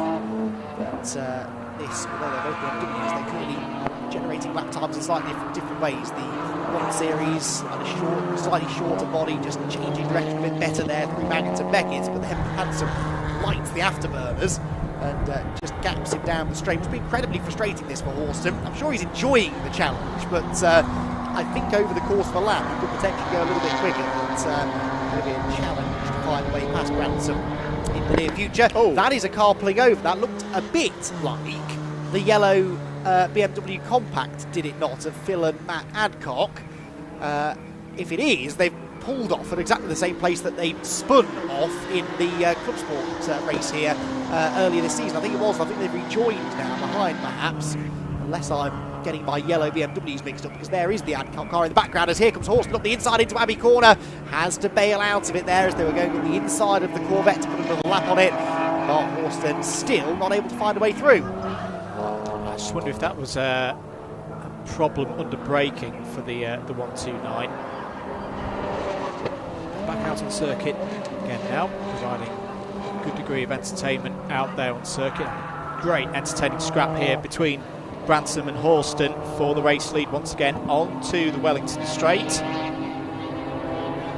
Can Horston get it done on the brakes with the power that the number 40's got? It has had a class change since they were classified as a Pro B entry back in April. So some performance upgrades, I'd imagine, for the number 40s. It's now registered as a Pro A entry. Able to hold on to the lead again down those straights. They're just going to go past the 800 there. That's the Danny Wilkinson BMW E36 Compact. So across the line they go. fascinating battle in prospect here as we head into the middle portion of this second round of the BRSCC SuperSport Endurance Cup. We're going to have a quick driver change here in the commentary box. We're going for the burger strategy that you mentioned earlier on, an ABA strategy. So I'm going to jump out of the seat. Scott Woodwis is going to jump in for the middle portion of the race and be back to bring us home at the end of what is going to be a fascinating race. And strategies very much going to be playing out over the next 45 minutes or so. We don't yet know who's going to come out on top, but Scott Woodwis is going to be here alongside Andrew Mather for the next period of the race to try and explain it all to you. Very good. So whilst Scott gets himself ready, let's have a rundown of the classes and the different situations that we've got at the moment. This lead battle continuing overall, and for Pro A, it is the number 40 of Brian Branson and Jazz Sapper leading in that one. In Pro B, another car that I don't think has stopped until now is the 176 of William and Frederick Lynch.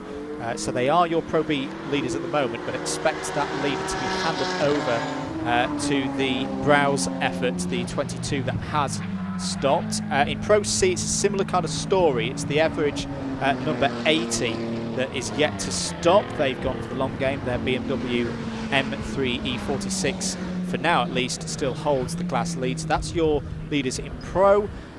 In Club, there's a great scrap going on between the 25 and the 177 for the Club A lead. But at the moment, Paul Hinson in his BMW E36 Compact is holding on to that one ahead of the 177 of Andy Mollison in the Renault Clio Cup, which is making its first appearance this season. Into Club B, and a similarly great scrap. It's the number 66 leading that one at the moment of Hazel Siviani, BMW running well, as that more trouble for the number 72. Now that was the car that we saw in pit lane earlier, BMW M4 of Chris Murphy and Darren Jukes. We'll come back to that in a moment, just as after we've gone down to Club C, 22nd place overall.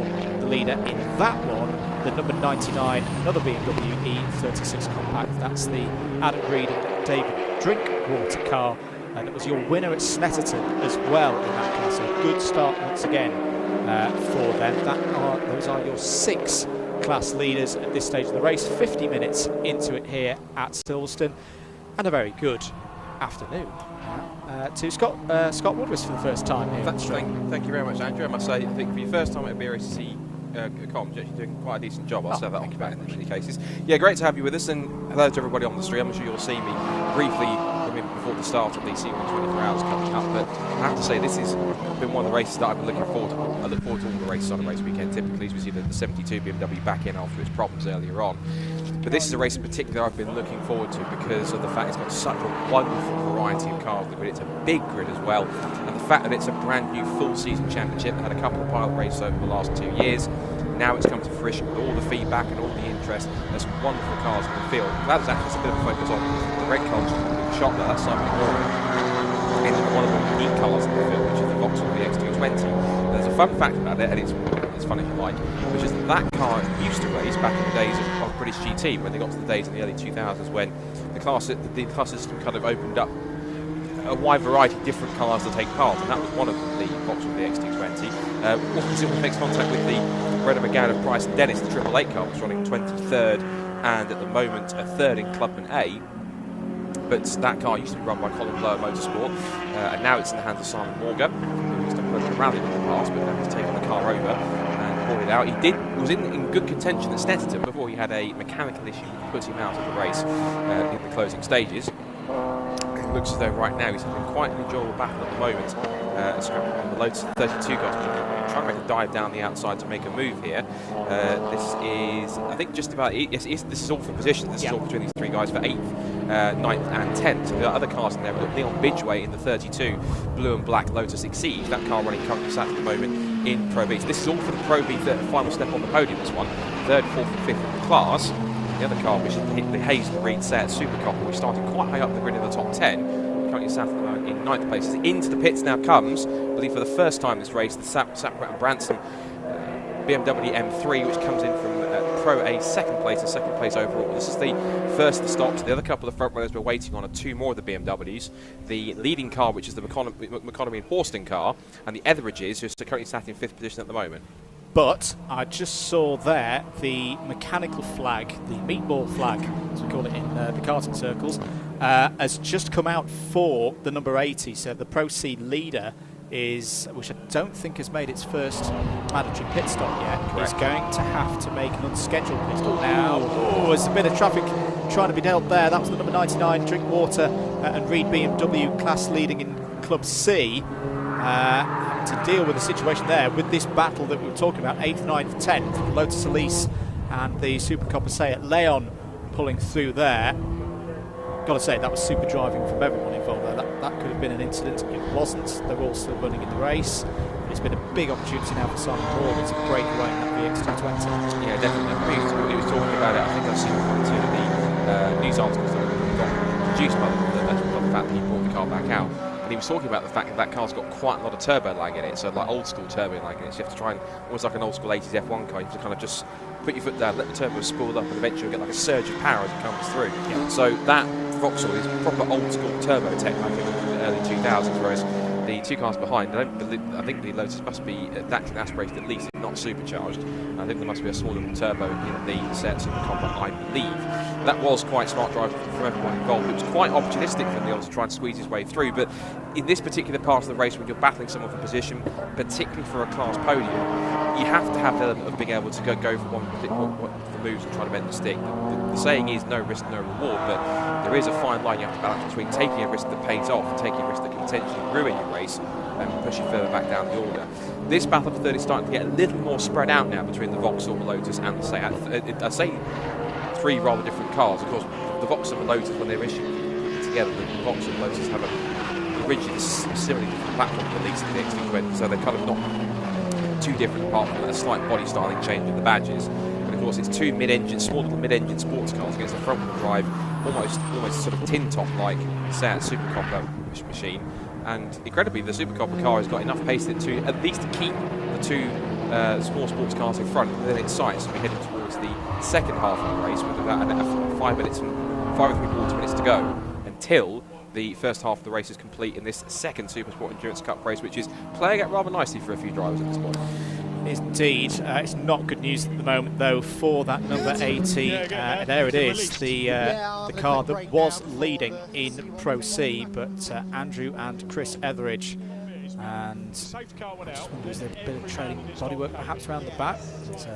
Yeah, they're certainly checking something around the back, whether it's a mechanical issue or something's, well, something's been leaking. I don't possibly want that, maybe they're just checking some tyre pressures maybe. This may well be one of their scheduled stops, but it might just be they're just checking a couple of times. In fact, it looks like a tyre pressure gauge, so it might have been a little more dramatic than it actually was, which is they're probably just down there checking some tyre pressures on the rears to make sure, and as one Etheridge watches on, the other one's busy with the with the pressure gauge to see exactly how the pressures are looking, if they're getting too hot or they're just in the right range.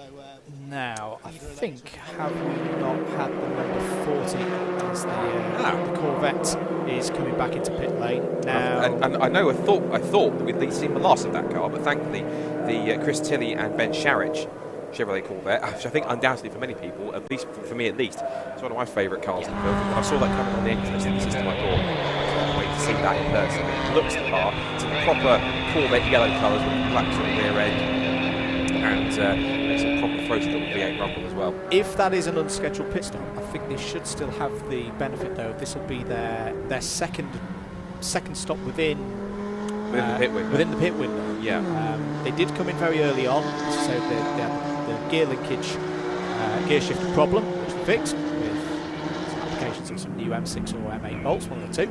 And then we saw them come back in again under the safety car. That could be our first car to complete its 2 mandatory stops, but I think in terms of strategy, it probably would be the most optimum time to do that. A couple of position changes just to report. We have had a change of lead in Club A. In fact, this has gone back and forth, and here is the battle in Club A. Well done to the guys on the cameras for picking this one up. So this is the Paul Hinson number 25 BMW E36 Compact going up against the Renault Clio of Andy Mollison. Mollison did have the lead over start line last time around. Bit of a lock-up there for the BMW that's got the lead back. It's a proper big scrap and a big drift as well as they go through club corner there for the Paul Hinson number 25. And this is going to be an opportunity now, surely, for the Renault Clio to pull up alongside as they go into Abbey. This is going to be a brave one. Fast right-hander.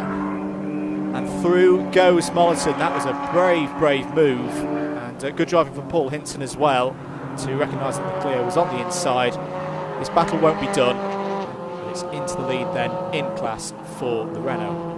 Yeah, that was smart driving from both, and Mollison was able to pull himself firmly alongside. He took full advantage of Hinton getting sideways as they entered towards the two-part section of Club, and then pulled himself alongside with better traction, better momentum off the corner. And Abbey's not normally a place that you would make a dive out the inside unless you're fully alongside and committed to do so. And thankfully, Andy was in a position to do that. That's what makes sense. But of course, again, two different layouts here: the front-wheel drive Clio Cup car versus the rear-wheel drive and soon to be modified. BMW Paul Hinton doesn't help his cause or his tyres by locking up into Brooklands. And he was actually the winner last time out at Snetterton in class, so he's now got a little bit of competition from Andy Mollison. So he's a former Fiesta racer, and I think a little bit in Porsches as well, but he's been more recently applying his craft in the more endurance spec machines, and Andy Mollison certainly getting used to this car pretty quickly. And the good thing is that Paul Hinton now is not allowing him to get away too quickly. He's still keeping him in touch here as they come back down towards Copse Corner now, heading towards half distance. This is now onto their battle going on onto their 21st lap of the Silverstone GP circuit. And Hinton gets a good run exiting Copse Corner. Now he's just moving around left and right to try and see if he can distract Mollison. There's a chance he might. I thought for a second he was thinking about going side by side into the very fast high-speed S's of Maggots, Beckett's and Chapel, but the BMW sits back a little bit just to allow the Clio just to feel the pressure a little bit more as Mollison just cocks a wheel through the exit of Beckett's into Chapel. You see how hard he's pushing and how stiffly sprung these Clio Cup cars generally tend to be. Behind there, I think we've got another one of the BMWs giving chase as well. I think he's one of our class leaders in for one of its regular pit stops. That's the Jonathan Hayes, Paul Subiani BMW Compact. It's quite a favourite car, the Compact. It's not just the cars that you would call in what we call BMW Compact Cup spec, but there's a few that have been modified suitably in across different classes that each in their own way make them their own sort of different, unique machine. And again, Hayes and Subiani, no strangers to running in plenty of endurance races and series. They've done a little bit of club sport, super sport, and some other endurance categories throughout UK club motorsport as well that you can mention. But it looks like it all seems to be a nice, clear, routine stop for the squad that came into. They've come in to lead from what was, I think, third in class, but there's probably some other pit stops. Well, they must have come in from the lead. And then we've had both the club class first and second, club and B class cars both go up into first and second positions, whilst Hayes Subiani's dropped down to third. On screen, this might be an important battle here because this is now between the Sapra and Ransom BMW, but it's actually, I think it's a lap back at the moment, or quite far back now, on Dave Griffin's example, 43, as they come up with Magnus and Beckett. Now, the interesting thing here, Scott, these were two cars that didn't get the wave around before. Whilst we had the safety car. The 43 made its first mandatory stop under the safety car. The 40 did not. Now we're seeing the difference in those two strategies, that effectively the number 40 has lost a full lap of the Silverstone Grand Prix circuit. So as you say, the Sapra Branson number 40 is running around in 8th place overall. The Griffin number 43 is in third. Meanwhile, still scrapping away side by side and about to go past, trading a bit of paint maybe as they go past the Adcock BMW. The two leaders here in class, and the BMW forcing the Renault onto the runoff there. Mollison trying to look round the outside, as up the inside here comes the 176, another one of the BMWs. That's the William and Freddie Lynch Pro B entry. And that was bold stuff with the traffic there, particularly with getting past the BMW, the slower BMW, the Adcocks, and then of course the faster one, the Lynches coming through, having to deal with that at the same time, and everyone getting away from that unscathed and without too much issue was pretty crucial. And now you can see here that Hinton's got a car in between. He's got the Lynches in between himself and the Mollison car here, so you can see there's a bit of a separation between them, but it's working out quite nicely in their favour on that side. And even though this is a Pro B car against a couple of Club A cars, they're not too dissimilarly matched. You can see that on the straights there's a little bit more power for the Lynches, but Hinton's still able to keep a little bit more pace through the corners and keep that BMW in DRS. So it looks as though that he's not allowed to have it his own way, even though there is a bit of a disparity where they are in classes. That actually, I think, looking at it, that was actually for overall position in the race rather than class, because the Lynches have got past both the Mollison Clio and the Hinson BMW Compact. So his next target is going to be up the road by some 25 seconds, and that is the Stuart Mead and Tim Hartman number 62, which is the car from Leeds Pro C, and that's the VW Scirocco. So he's going to try and set off after him in order to try and break into the top 10 overall. What I'm seeing as well from the Paul Hinson car, putting my engineering hat on, is whilst it's had a few Larry moments, shall we say, that car is clearly good in terms of driver feedback. Paul's able to push that car to the very edge and beyond, but still be able to be in control, pull it back and put some quick lap times in. Certainly so, and he's no stranger to competing in BRSCC events. He did a couple of the Pilot SuperSport races over the last couple of years, so he's already experienced this kind of 2-hour format within the SuperSport Endurance Cup. He's done other races on top of that as well. He's done a little bit of club sport as well, so he's familiar with these format of races, so he's no stranger to them either. And I think you're absolutely right. He was pretty well sorted in terms of how much control and belief he has in that BMW. I think one thing for certain, Andy Morrison is not giving this one up. He's not letting him get away too far in that Clio. They're keeping quite close attention, and I think he knows that if they get to any more lap traffic, that will be his next big chance to try and squeeze his way back through and to reclaim the position in class. Absolutely. Change of lead in Club B, and it's between the two Mark III MX-5s. The Snetterton winner, the number 90, piloted by Bruce Robinson, and Richard Amos has just lost that lead to the number 77. This is the car with 3 drivers racing in it, the Michael Sanford, Lewis Noon, Sam Reuter entry. First time we've seen that car this season, so a very, very good first showing for them here in the BRSCC SuperSport Endurance Cup at Silverstone. As I say, they have taken the lead, 18th place overall in Club B. Just been seeing our overall leader, the economy Horston BMW 1 Series. I think there were some people who, I think Andy at least, was a bit intrigued to see that someone of a single-seater calibre, a young single-seater calibre like Bart Horston is in a championship like this. And that's not to take it negative whatsoever. It's quite fascinating that he is in here because he's actually Kim Economy's driver coach. So because he's here, essentially he's helping him out, and therefore once he's here, he gets the chance to have a race and keep his skills sharp as well. And this BMW 1 Series really is very well sorted. It was well sorted at Snetterton. There was an inheritance of the win at Snetterton because Julian McBride crossed the line first but had some kind of a pit stop penalty which then pushed him down and lost the victory, unfortunately for him. But of course the benefactors were the economy in Horston BMW, which picked up that victory. We've got Pro A, there's a bit of change actually for Pro A in second place because Dave Griffin in that 43 BMW, which we suspect essentially is the net leader, has now moved himself up into second place past, but essentially the other car that hasn't yet made a pit stop. That's the car I was about to talk about, and that's actually the Jumper 9 Ricky Coomber Honda Civic. I should also mention very quickly, it's probably not the time to do so, I'll wait until it's solve the situation, but that Honda Civic, sadly, is granted hold to exactly the same place that Alistair Lindsay did earlier on that brought out the first safety car. So I've got a bad feeling on this one, Andrew, that might be getting a bit of deja vu here. And this could be absolutely what the race leader requires, because they have not done their first mandatory pit stop yet. They've been waiting and waiting and waiting to see if there's going to be another safety car. It's not come out yet, but as you mentioned, Scott, this is exactly the same situation that we saw around 15 minutes, 20 minutes into the race and brought out the first safety car. Are the cards about to fall into the hands? And there it is, safety car boards are out. Surely, if you are the number 21, you've got to get this first mandatory stop in right now and take advantage of this situation. Without a doubt, whether the team's ready or not, for me it's a case of you dive in the pit straight away, and it says pit window is open, of course, under the safety car, so it means these guys can go ahead and make those pit stops. There's the 62 Tim Hartland and Stuart Mead car, which was the next target for the Lynches after we saw them get past both the Hinson BMW and Mollison in the Clio. I've just seen out my window actually 2 cars that have come in crucially. One's the Paul Hinson BMW, the other one, as we rightly predicted, I think it's a smart thing to do, Economy and Horston in for their first mandatory stop, and that, to me, that's a no-brainer. Safety car in, haven't made a stop yet, bang, get it in, get the first one. Essentially get yourself a free pit stop under the safety car, let the cars that are going around at safety car speed worry about what they're going to do, get your pit stop done, get it sorted. This is literally essentially for them a free first stop for them, and which is risk-free, or just minimising the time they're going to lose later on. However, if we're at the poker table, if you are a team that has already made your first stop, do you see and raise with a second stop and get your second mandatory stop out of the way as well? Might be a bit challenging with driver time, though. Yeah, you're absolutely right. The key thing is going to be is that how do you play it in terms of driver time? Because if you're only making 2 stops, how do you balance it properly so that you're not exceeding the driver time and having a problem with penalties later on? So this is going to be a bit tricky for the likes of possibly Dave Griffin, Leon Bidgeway, Simon Morga, the Browse, Sapper and Branson. How are they going to play taking their second pit stop? Do they take it now and try and use up all the rest of the allocated driver time they've got for one driver? If they've got a fast stop for 2 drivers, do they just stick them in for the win duration if they've got the time available to use and then get them in there to try and get a better position?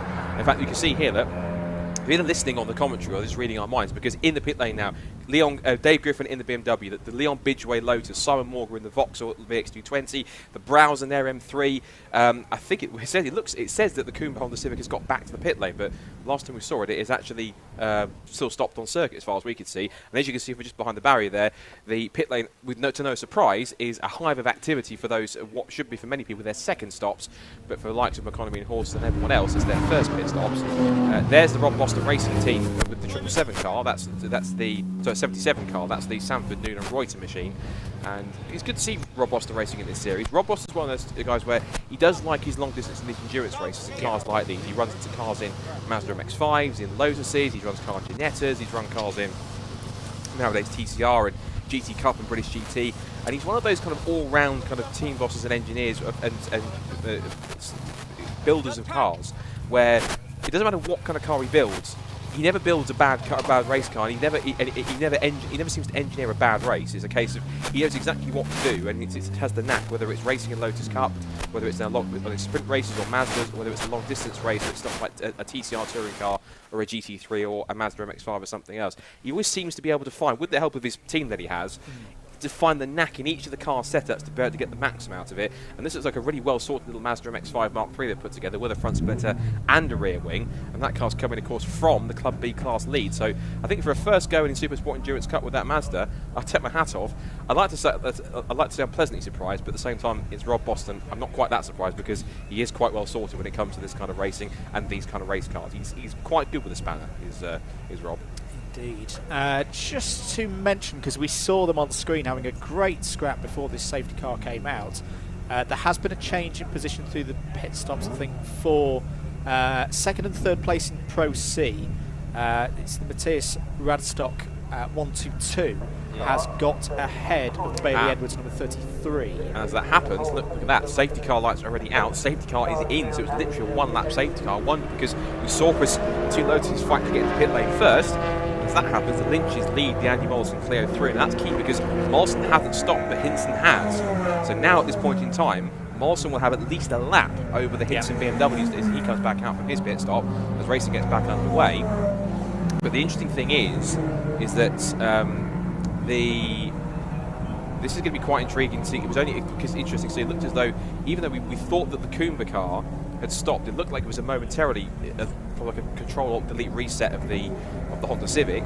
And I wasn't sure if it was a glitch on the timing screen. It looks like he did manage to get back to the pit lane because he was only parked on the short little chute between the loop and going through Aintree curve onto the Wellington Straight. So he's obviously able to get that car refired and get it back in the pit lane. Because of that, safety car's gone through, and the race director looked and gone, oh, no car anymore, so let's just go back green again. That's exactly what they've done.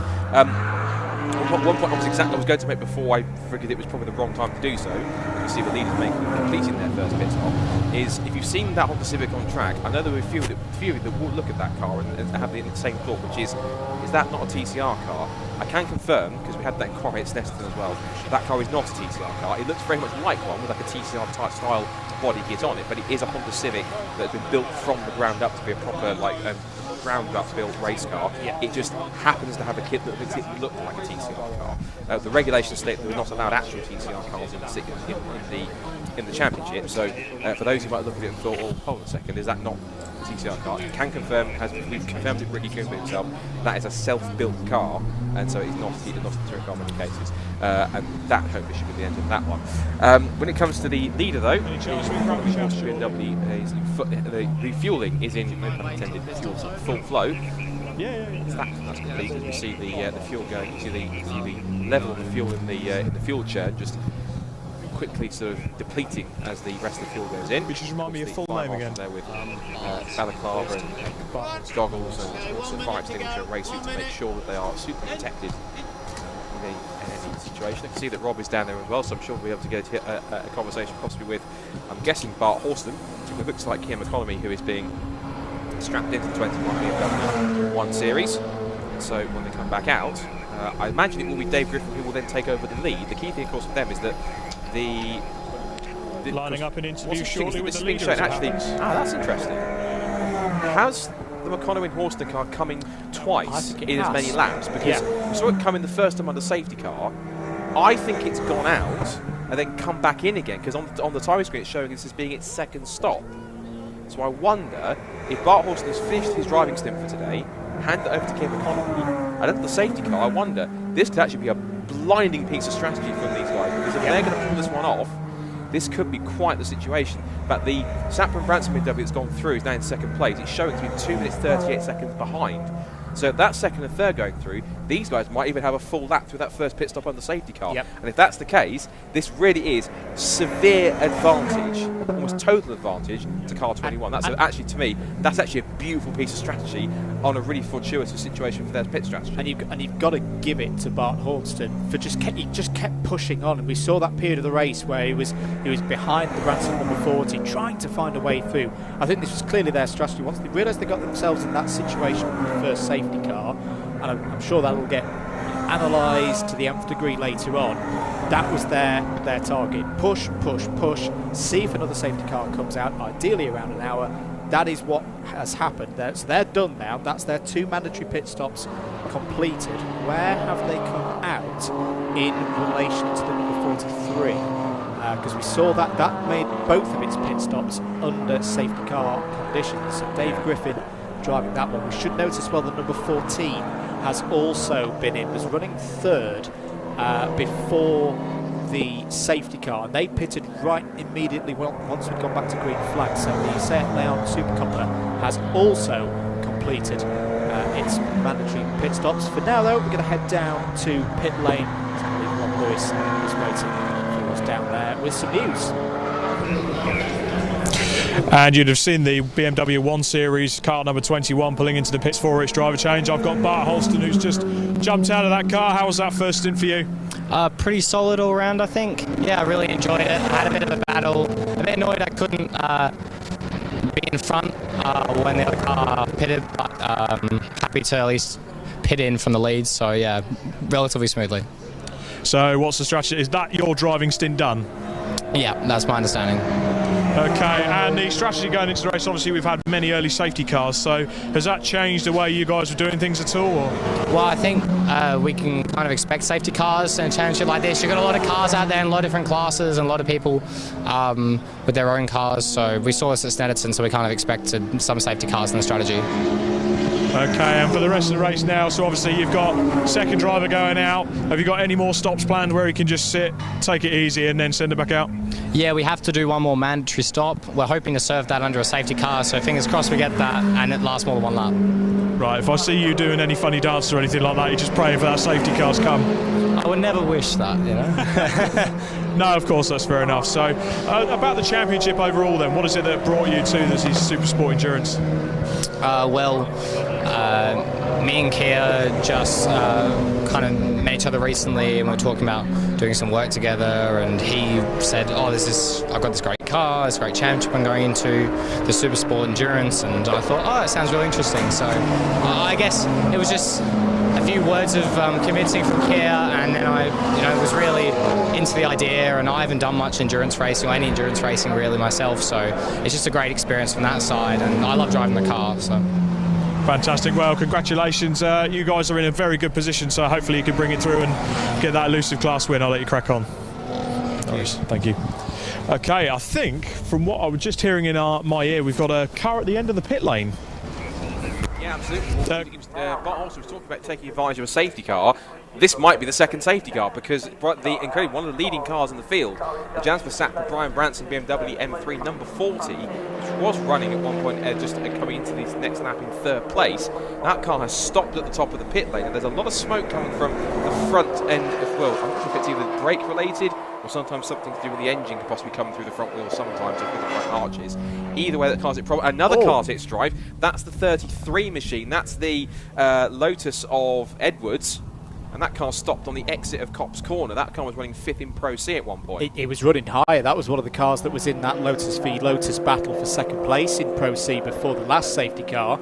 So 2 cars that have been big stories in this race so far, both running into technical issues within minutes of each other. You've got to feel for Jazz Sapra and Brian Branson. They've run a brilliant race up to this point. It's been fast whenever we've seen them on screen. But something has gone wrong on that number 40. I just wonder with the smoke, or maybe it was a bit of steam coming out, and would that indicate a cooling issue, an engine-related issue? It stopped and then moved a little bit under its own power for a mere moment. Another car that we just see in the background there, that's the number 57 Giulietta that has been out of this race as well in recent moments. So Barry McMahon no longer running. My goodness me, it really is becoming a race of attrition here. But would you say, Scott, that this is almost to be a bit expected? This is the longest circuit. It's a very much a power circuit, one of the biggest technical challenges for the teams on this calendar this year. It probably will be, because this is a circuit where you've got these very long, fast sections. You've got one of the fastest, my favourite section of the race track in the world is the section that goes essentially through Copse and then all the way through Maggots, Beckett's and Chapel, down the Hanger Straight and then through Slow Corner. That complete section is very fast and very high speed. But you've then got the mixture in the second half of the lap where you've got the technical parts of Vale and Club, you've got the arena section, going through Brooklands, going through Luffield. So it's kind of a circuit of 2 halves. You've got the section where it benefits if your car works well in fast corners and maybe on long straights. Then the section where it benefits the car if it works better in slow corners and in tight technical areas. There's a mix in there, which means that different parts of that will suit different types of car in different situations. So that can be key. The 33 car, which is possibly being prompted to get it back into the car to try and push, to steer it, to push it away. It looks though, I think the car, of course, is trying to get this done possibly under some kind of waved yellows to make sure we can keep racing going on. I guess the intriguing thing is that with this Sapra Branson car being pushed down the pit lane, how much is that going to affect, if at all, although they are close to pushing it completely out of the way at the moment, how much is it going to affect the other cars coming past? I mean, there is plenty of room for them to squeeze past, but it's going to be a slight inconvenience when you've got a slow BMW being pushed away. Other cars to report in trouble. I say we've lost quite a number in the last 10 minutes. We've also lost because it's still in pit lane, the number 18 Simon Morga VX220. So that is another one of the cars that was in contention for a really strong result here today. Sadly, out of contention before we even got to the last half an hour. There is your race leader, number 43, Dave Griffin, in the E90 M3 BMW. Just waiting to see how big the lead is over the economy Horston number 21. But this has been a really, really good drive. It's gone under the radar. It's one of those drives so far for me, Scott, that is the quintessential good, strong, reliable endurance drive. We haven't talked about this car a lot so far in this race, yet they're the ones who've cycled their way through to the front of the order in a brilliant position here with 40 minutes to go. And of course, with them taking full advantage of the first safety car to be able to get themselves in that position in the first place, it's then been a case of Dave Griffin being able to constantly push that car as hard as possible and keep on pushing up. The gap between Griffin and McConomy and Horston, at the moment, I think it's McConomy, it is McConomy at work, we've just seen Rob talking to Bart Horston, 51.7 seconds. At the moment, it is advantage of Griffin because this last lap was some 3 seconds faster. So at the moment, Griffin has the advantage in terms of pace. If we believe that Bart Horston's work for the day is done in terms of driving, and it's all Keir McConomy until the end, this really is going to be advantage to see that car go through, unless, touch wood, it hits a bit of drama later on. Because no one wants to win the commentator's curse on that for sure. Some other cars that have moved up through these pit stops and others hitting problems. One car I'm impressed to see that has got up to now to 3rd overall, as well as leading Pro B now, is now Leon Bidgeway, because that car was battling for 3rd place in class at one point with the Simon Morgan Vauxhall and also with the Hayes and Reed Seat, but that car has leapfrogged itself up into the lead of Pro B, which is impressive. And they've now got the Lynches not too far away, because that's the car we also saw picking their way through a couple of the other cars that were trying to pick, particularly the Mollison Clio and the Hinson BMW, in order to get himself up in position. So that car's now climbed up to 4th, but of course that's the first of the cars showing that he needs to make an extra stop. I'm intrigued though that there must be a glitch in the timing screen there, because the Colin Horster car is showing on our screen having made 2 pit stops. So potentially it's a glitch in the system where they have come in somewhere, or it just hasn't registered it properly. He thinks it's done 2, but of course according to Bart they've still got 1 more to make. We'll see as the race unfolds. Some good battles for position going on here, side by side between the 77 and 66. This is for 15th place, and getting very, very close there between the wheel arches. It's the 66 of Hayes and Subiani on the inside. That is a Club B, and this is not just for overall, it's also in class. These are 2 Class B cars going at it between the BMW and the Mazda. That will be Hayes and Subiani up into 2nd place in Club B now. We also saw just ahead of them, this isn't for class position, but also you've got the Robinson Amos Mazda MX-5. Oh, it's down the inside once again. The BMW ran wide as they went through the loop, and there was a half opportunity for the 77 Mark III MX-5 there. Well, the car got very out of shape exiting the complex at the loop. It was trying to get the power down and got very sideways on the exit as they came through. There is Jasper Sapper watching on and just wondering to himself what the problem is. He's now observing his BMW that is not running as it should be. So I think the team are having a look inside of it. Yeah, the crew are currently inside the car having a look at something to do with the system on the car, whether it's something that's overheated or something that's a particular system on the car that's failed. Either way, that BMW M3 for the moment is going no further in this race with 36 minutes to go. Just focusing on the exhaust there, but not interested in the exhaust, whether because there's something that's possibly significant in what's happened. But that car, of course, has now been quickly tumbling down the order, which is unfortunate. We're getting towards the 3/4 distance in the race, so it might be a good idea just to quickly check in with the class lead, at least the class top 3s. So in the lead at the moment overall and in Pro A is Dave Griffin in the BMW M3 E90, and he leads at the moment by 54, almost 55 seconds from the Kia Economy Bart Horston BMW 1 Series, the car that's currently on screen right now. It was a leader, at least going towards being a leader earlier on. And then 3rd in Pro A is the Ricky Coombe Honda Civic, which has got going again. So whatever the problem was, it was literally just a complete control of delete, to use the term, in his Honda Civic. And then it's the in Pro B, we've then got Leon Bidgeway in that the Lotus, the blue and black Lotus number 32 that leads the category. Lynches and their BMW M3 E36, and that's currently sat in 2nd place. And in 3rd place is the Browse in their very striking looking E36 M3 GTR, as it's called, a very wide body kit on that car, and that's currently sat 3rd in Pro B. Pro C is currently being led by the very unique Mini Clubman. I didn't hear me quote that. Mini Clubman, that is correct. So Keith Isett and Williams in that car, 281, currently in pit lane serving a pit stop, so it may well be soon. It might possibly hand over the lead briefly to Tim Mead, the Stuart Mead and Tim Hartland. And then 3rd place at the moment is John White in his Mini. We'll quickly wrap up with the rest. We've got an interview waiting with Rob downstairs, so give us 1 second to begin with the rest of the classes.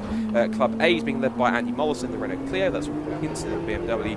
And in Club A, in 3rd place, the Price and Dennis 888 Renault Megane. Club B is led by Robinson and Amos in the Mazda MX-5 Mark III, and that's ahead of Hayes and Subiani, the BMW, and the battle we just seen on track for 2nd and 3rd, and the Sanford Neumann Reuter with something in the Mazda Mark III. And then Club and C, before we go to the interview, it's Reed and Drinkwater, the Snetterton winners, who still lead in their BMW from the Adcox in their BMW. And in 3rd place, I can't see a 3rd place in Club and C because they're a bit further down the order or off the screen top 30. Whilst that's happening, quickly down to Rob, who's going to have a chat with, I think, a rather confused Jasper Sapper as to what's gone wrong. You could hear the noise from the car of Jasper Sapper behind me. I'll just bring him forward out of the way. Jas, what happened there? Don't know, just lost power. Just coming into the pit lane, no power at all? Just up top the last bit corner and lost power, mate. Before that happened, it was looking like a great race for you guys. Yeah, it was going good, mate. You know, we're just getting up. I got back in the car after Brian, like, you know, I think I don't know where we were when we come in, but we were doing all right, I think. Yeah, what is it about this SuperSport Endurance that brings you here? Just the variety of cars and the 2-hour races. Just love it. And you love that BMW, certainly. It's probably one of the most heavily raced cars on the UK motorsport scene. Yeah, they are, aren't they? Yeah, tell us a bit about it. How long have you had it? 5 years new build, yeah. brand new build. But unfortunately, it's let you down today. Yeah, that's the day, mate, so that's racing, isn't it? Absolutely. Are you staying around to watch the 24 hours later? I'll probably stay for about 7 o'clock or something. All right. No worries, Jas. Apologies for that. Sorry to see that, and hopefully we'll see him back on the SuperSport Endurance grid in the later rounds. But for now, back to Scott. Yeah, thank you for that one, Rob. More drama whilst we're having interviews, not to be just the commentator's curse not, but the Hazen Reed Supercopper has found itself beached in the gravel right on the edge of the gravel trap through Maggots, Beckett's and Chapel, and I have a horrible feeling, Andrew, that we might be seeing our second mandatory pit stop here. Interestingly, the Dave Griffin BMW is currently in pit lane in Club 43, and another car that stopped, and that's the Radstock, that's the car that was third in Pro C, that's the Radstock car Lotus Elise, and that car has pulled to a stop, and that's on the exit of Chapel, partway down the Hanger Straight. So a couple more cars hitting strife in this race, and endurance races are literally endurance tests, and I took up the cars here, one that's obviously had an excursion. The big question sometimes in this, not to speculate at all or too much, is did he jump or was he pushed? Now this is intriguing because the Dave Griffin car is in, whether this is mandatory or not, the bonnet is up on the Dave Griffin car, they're checking the oil, so whether it's just a routine check in their 3-minute pit stop, or there's a problem here, we'll check this out, drama. Dave Griffin climbing out of the car. I'm being a bit cautious here because it shows they've made 2 pit stops. However, right, well that body language says everything. Dave Griffins has got out and kind of shrugged his shoulders and said, well, something's gone wrong. So I suspect, unfortunately, Andrew, that is the race leader, Dave Griffin, with problems for the car. Rob's already down there on the scene. That now hands the lead to McConaughey and Horston in the BMW 1 Series.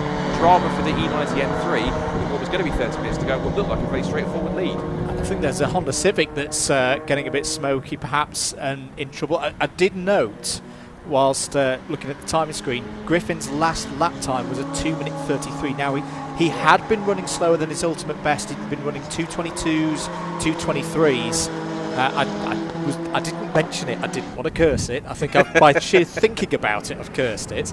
That's what happens when I come to curse sometimes. That I thought they were in a race management situation. Maybe they were nursing an issue.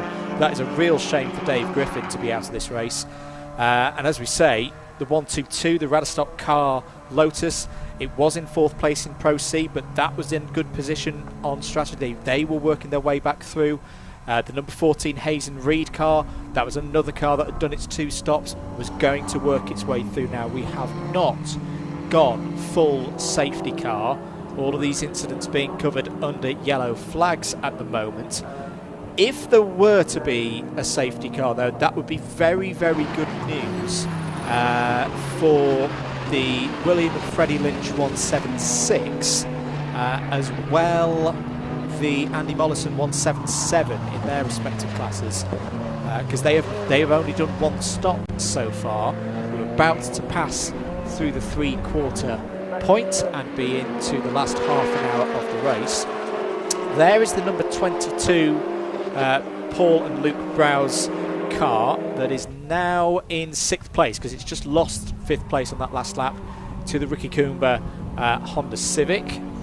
It's also putting a lap on the recovering 190, one of our fan favourites for this weekend, the Chevrolet Corvette C5, the Chris Tilley and Ben Sharridge in the wheel. That had some problems early on in the race, and it's basically just been playing catch-up ever since it came back out. We have had the official change from the lead now. Dave Griffin's car currently in strife, and McConaughey and Horston have now taken over in front.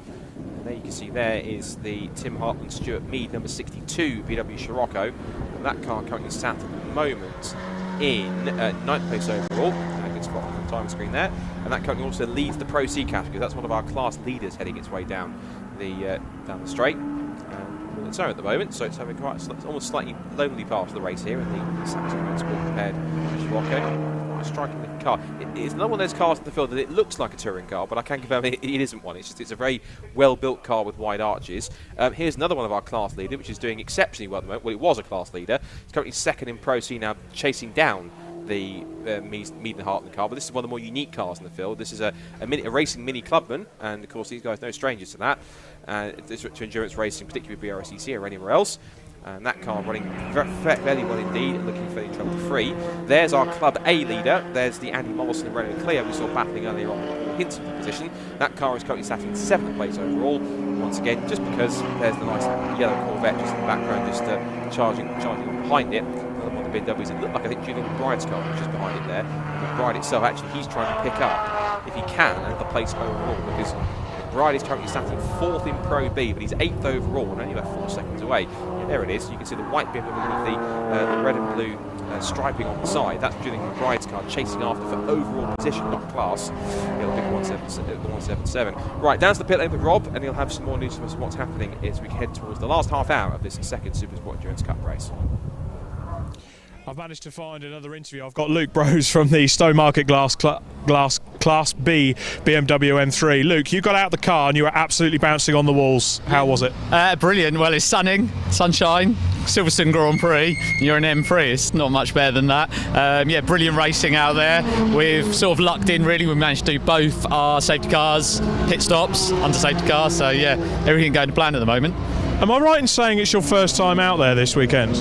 No, second time with this championship, yeah. Second one out this year. First time on the Grand Prix circuit here? I think it was probably about 2017, 2016 or last went on the Grand Prix track with Caterham. So, yeah, it's been a while, yeah. And we didn't do testing yesterday either because the car's very delicate. I was going to say the BMW is obviously a very different beast to a Caterham. Yeah, very much so, yeah. Twice the weight, twice the power, but about the same lap time, actually. So, yeah, it equals itself out, basically.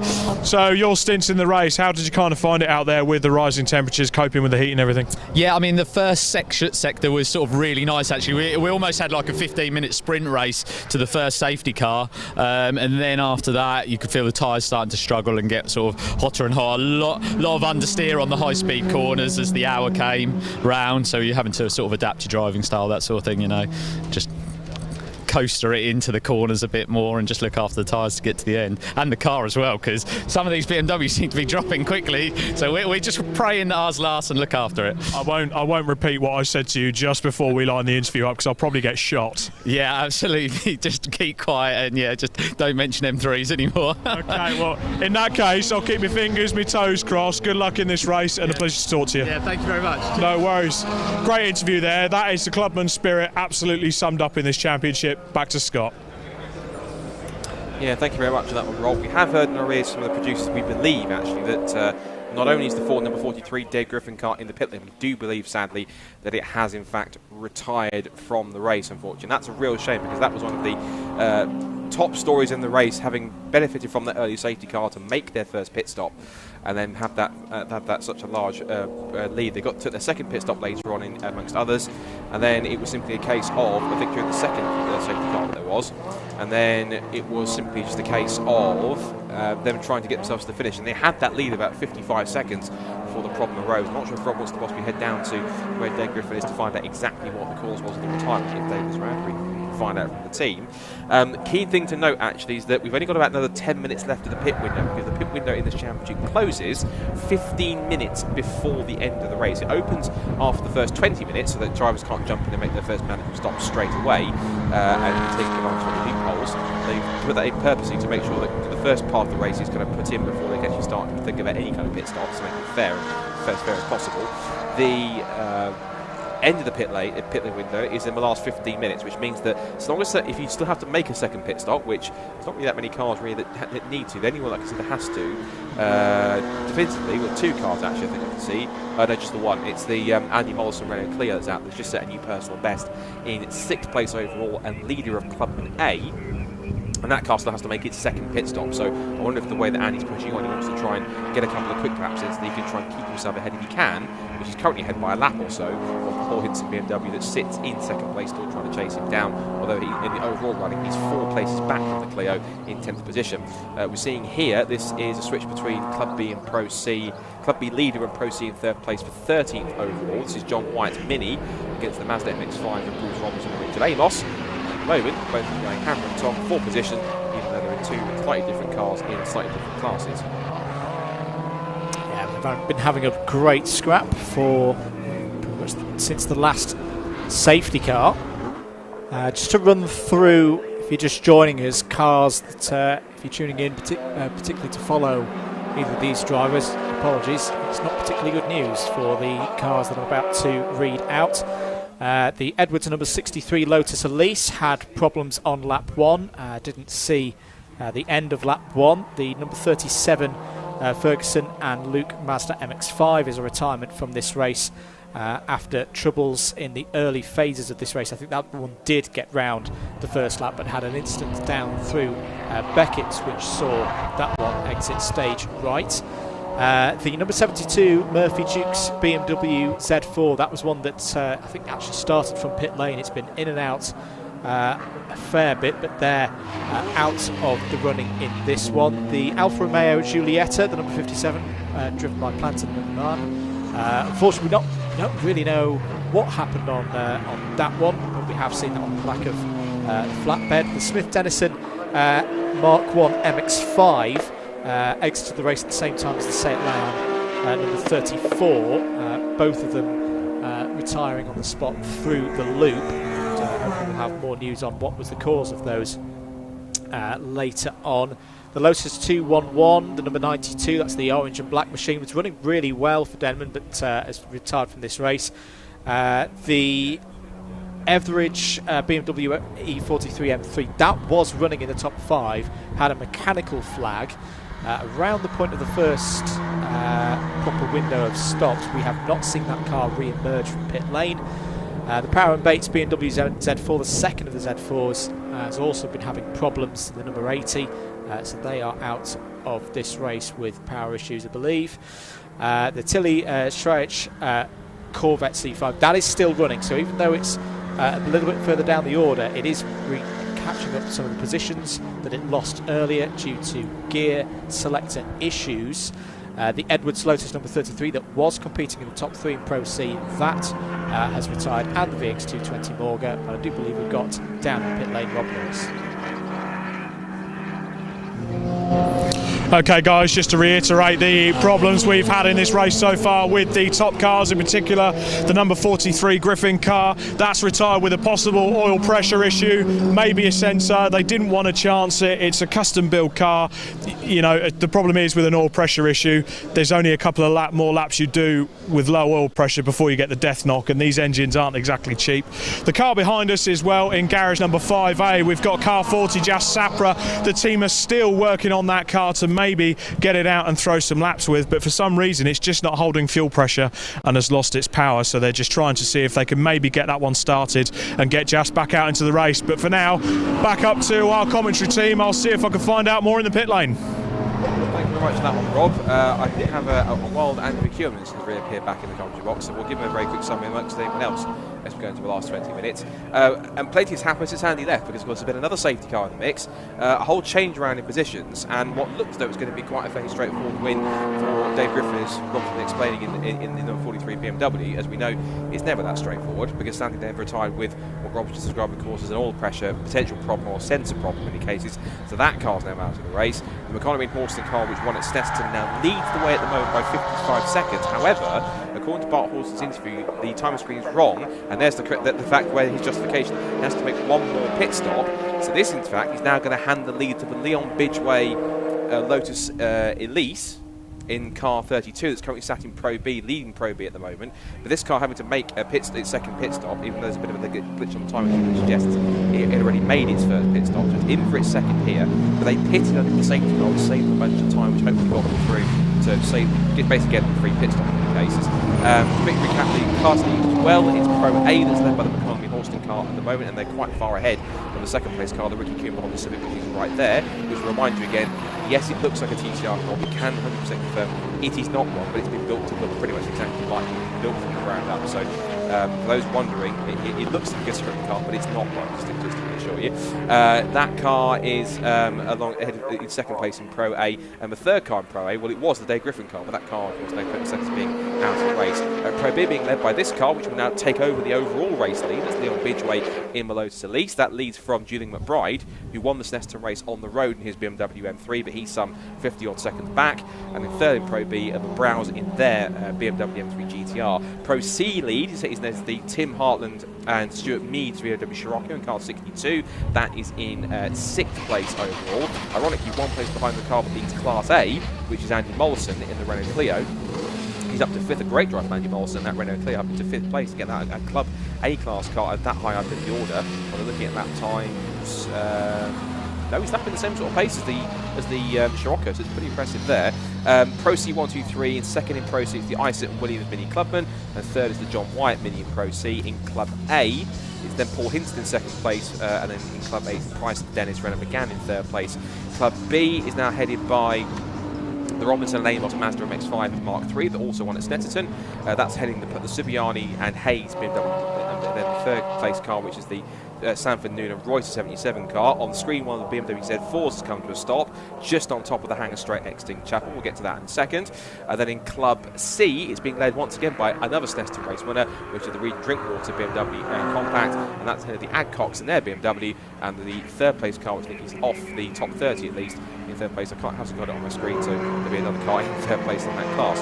I'm going to go back to my job doing social media for the time being, whilst we get ready for the 24 hours and the other support races going on. I'll hand you back to the very capable hands of Mr. Andy McEwen, who's, I think, suitably refreshed after his little break, and take you through what may or may not be either a straightforward or rather dramatic final 20 minutes, as, here's the first talking point, Andy Morrison's car, the last car to make a second mandatory pit stop, one of the last at least, in to make a second stop now with 17 3/4 minutes to go. Yeah, and that would have been their last opportunity to do so. They've been trying to hold out, I reckon, for one last safety car, but it hasn't come to fruition. A bit of sod's law for them in terms of luck would be one would happen right now. There is the Ricky Coomber 999, which has had another interesting race, I think it's fair to say, Andy McEwen. We saw this car have problems in the first race of the year at Snetterton.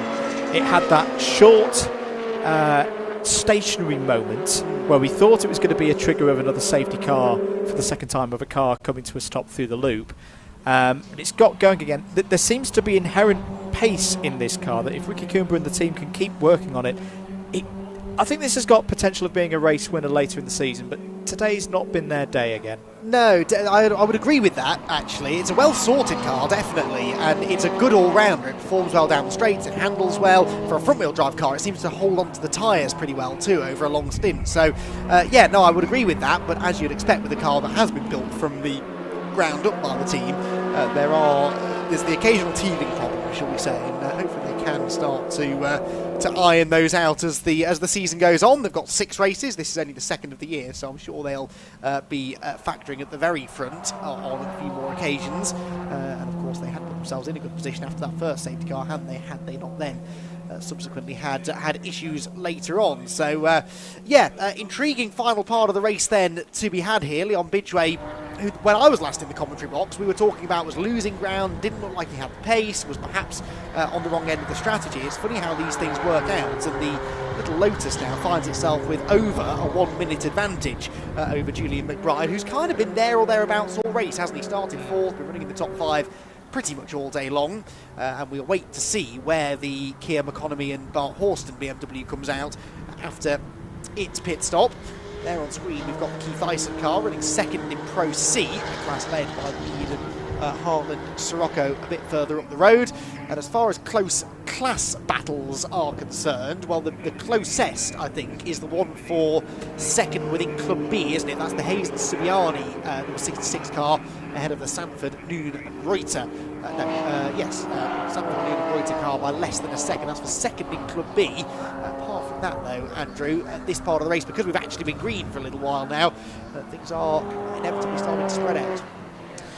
They are, but we've seen periods of this race where it has sprung to life, and there's been a lot of drama. We had that period. And just as we say that, that is the Ricky Cooper 999 coming to a stop. Oh dear! And we saw this earlier. It had a stationary moment. What was it? Around 40 minutes ago. It's got rolling once more. And have they lost any positions because of that? Well, they were 16, 17 seconds ahead of the Kevin Isit 281 Mini Clubman. So I think they've held on to that position. Honda back up to at least 80% speed. We should note as well, we saw in the background, the number 40 Jazz Sapper and Brian Branson car has gone back out. I am purely speculating with an engineering bobble hat on in a way. I wonder, is that an electrical issue? Because it was one of those, it just conked out. It just stopped. We saw it was very warm. There was steam billowing out from the around the wheel arches. I just wonder, is that one of those, fuel pumps sometimes, if they get a bit warm, they cut out? They just cooled back down again and now returned to life in a way. It's a shame for them because they were running so well. It is, and they always do run well in these races, and they're a pair of drivers who have raced together for a number of years, and they seem to race somewhere every weekend through the year in a variety of different cars. It's a fantastic effort made by the pair of them, and it's a shame that they've had those issues, but it is the general rule of thumb, isn't it, that if nothing's hanging off the car, it's not in a barrier, and there's no smoke billowing out of the back of it. It is often some sort of pesky electrical issue, isn't it? So, whatever it is, hopefully they can sort that in the next round of the SuperSport Championship, and that will be certainly their hope to get out there for round number 3 and get to the very top of the championship. Donington Park, of course, the host venue for that third round of the season. There is the BMW motoring along quite nicely now. And again, I'm purely speculating here, ladies and gentlemen. We know that car has been upgraded. It's got more brake horsepower per tonne than the last time we saw it in Snetterton. I just wonder, fuel pump motors don't like 3 things. Water, well, we can't use that excuse today because it's a lovely day here at Silverstone. Vibration, some of these curbs around here are very big, and also heat. It is quite a warm day for the cars out there on the circuit, but no matter, I'm sure they'll work hard on that and get it repaired and understood for the next round.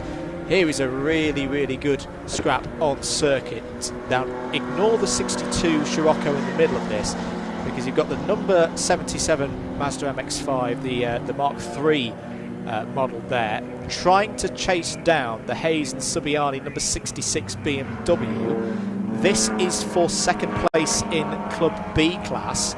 With 12 minutes to go. The Sanford Noonan Reuter Mazda there have not given this one up at all. And there's probably one place I wouldn't want to be. I would love to be out on circuit, but if right now I wouldn't want to be that number 62 car. I'm sure they know what the situation is. They are right in the middle of a battle that they probably don't want to be there right now. There's the number 40 revived, back out on circuit. Sandra and Branson. Probably lost something in the tune of about, I was going to say half an hour, 12 laps off the overall lead. Maybe a bit less than that. Yes, as for the Horston economy car, by the way, after its pit stop, 4th place is where they've settled out, which is still the lead of Pro A, because bizarrely we've ended up with a top 3 made up exclusively of Pro B cars. The Pro A runners some way further back, and in fact Ricky Coomber is still second in that class, and he's a full lap behind the Horston economy machine. Through Cobb's Corner goes the Hayes and Subiani BMW. They were second in class at Snetterton, second behind a Mazda MX-5, and that Mazda MX-5 in question was the Robinson and Amos examples. This is a different Mark III MX-5 challenging them. Are they slowing? Are they slowing through Beckett's? They were well offline and well off the pace then through the right-left bit of Maggotts Beckett's. Let's see whether that BMW picks up the speed properly down the Hanger Straight. Was that just a driver error or a difference in approaches to that corner? Either way, the gap that was never enormous has really shrunk. BMW definitely with advantage down the straights. And again, this is one of those fascinating situations where you've got 2 cars run to the same class, but again, generating lap time in very different ways. The Mazda better through the technical stuff, the Beamer has the advantage down the straight, and that was a very odd moment there for the BMW that almost cost it the class lead. Whilst we're on this class, I've got to give it to Bruce Robinson and Richard Amos that they had a difficult start to this race in the number 90. They were in a few scraps. They noted that they had some bodywork damage on the under tray. They've just stayed calm across the course of the last hour and 50 minutes to get themselves in this strong position. But, I was looking a little bit in doubt in the early stages of this one. The BMW's just got so much power down the straights. I think it's going to be quite difficult for the second of the MX-5s in this class, the orange number 77, to make its way through here and stay ahead. The ugly train down through Stowe Corner though, overall race leader, Pro B race leader as well. And, really for the second race in a row, it won't necessarily be the fastest car that ends up winning, although Kim Economy and Mark Horston, winners at Snetterton, did have good pace, but they weren't necessarily the dominant car, really, it must be said. 60-second pit stop infringement penalty ultimately that would decide the race. It cost Julian McBride the victory on that occasion. Julian now once again finds himself sat in second place, exactly where he finished a couple of weeks ago at Snetterton, but this time Leon Bidgeway looks like he's going to capitalise wonderfully. Leon, I don't think raced with us at Snet, so his first appearance in the SuperSport Endurance Cup this year. Fantastic effort he has had, makes his way now through the loop with only a handful of laps left in the Little Lotus, which, well, the pace now backing off into the 224s, but he's got over a minute in hand over McBride, and there's not really any chance of him being caught by Browse either. So two positions settled, and really has ruled out those class battles further back. As Bidgeway comes into Brooklands. Now we both leant forward at the same time. Is that something loose on the front of that car?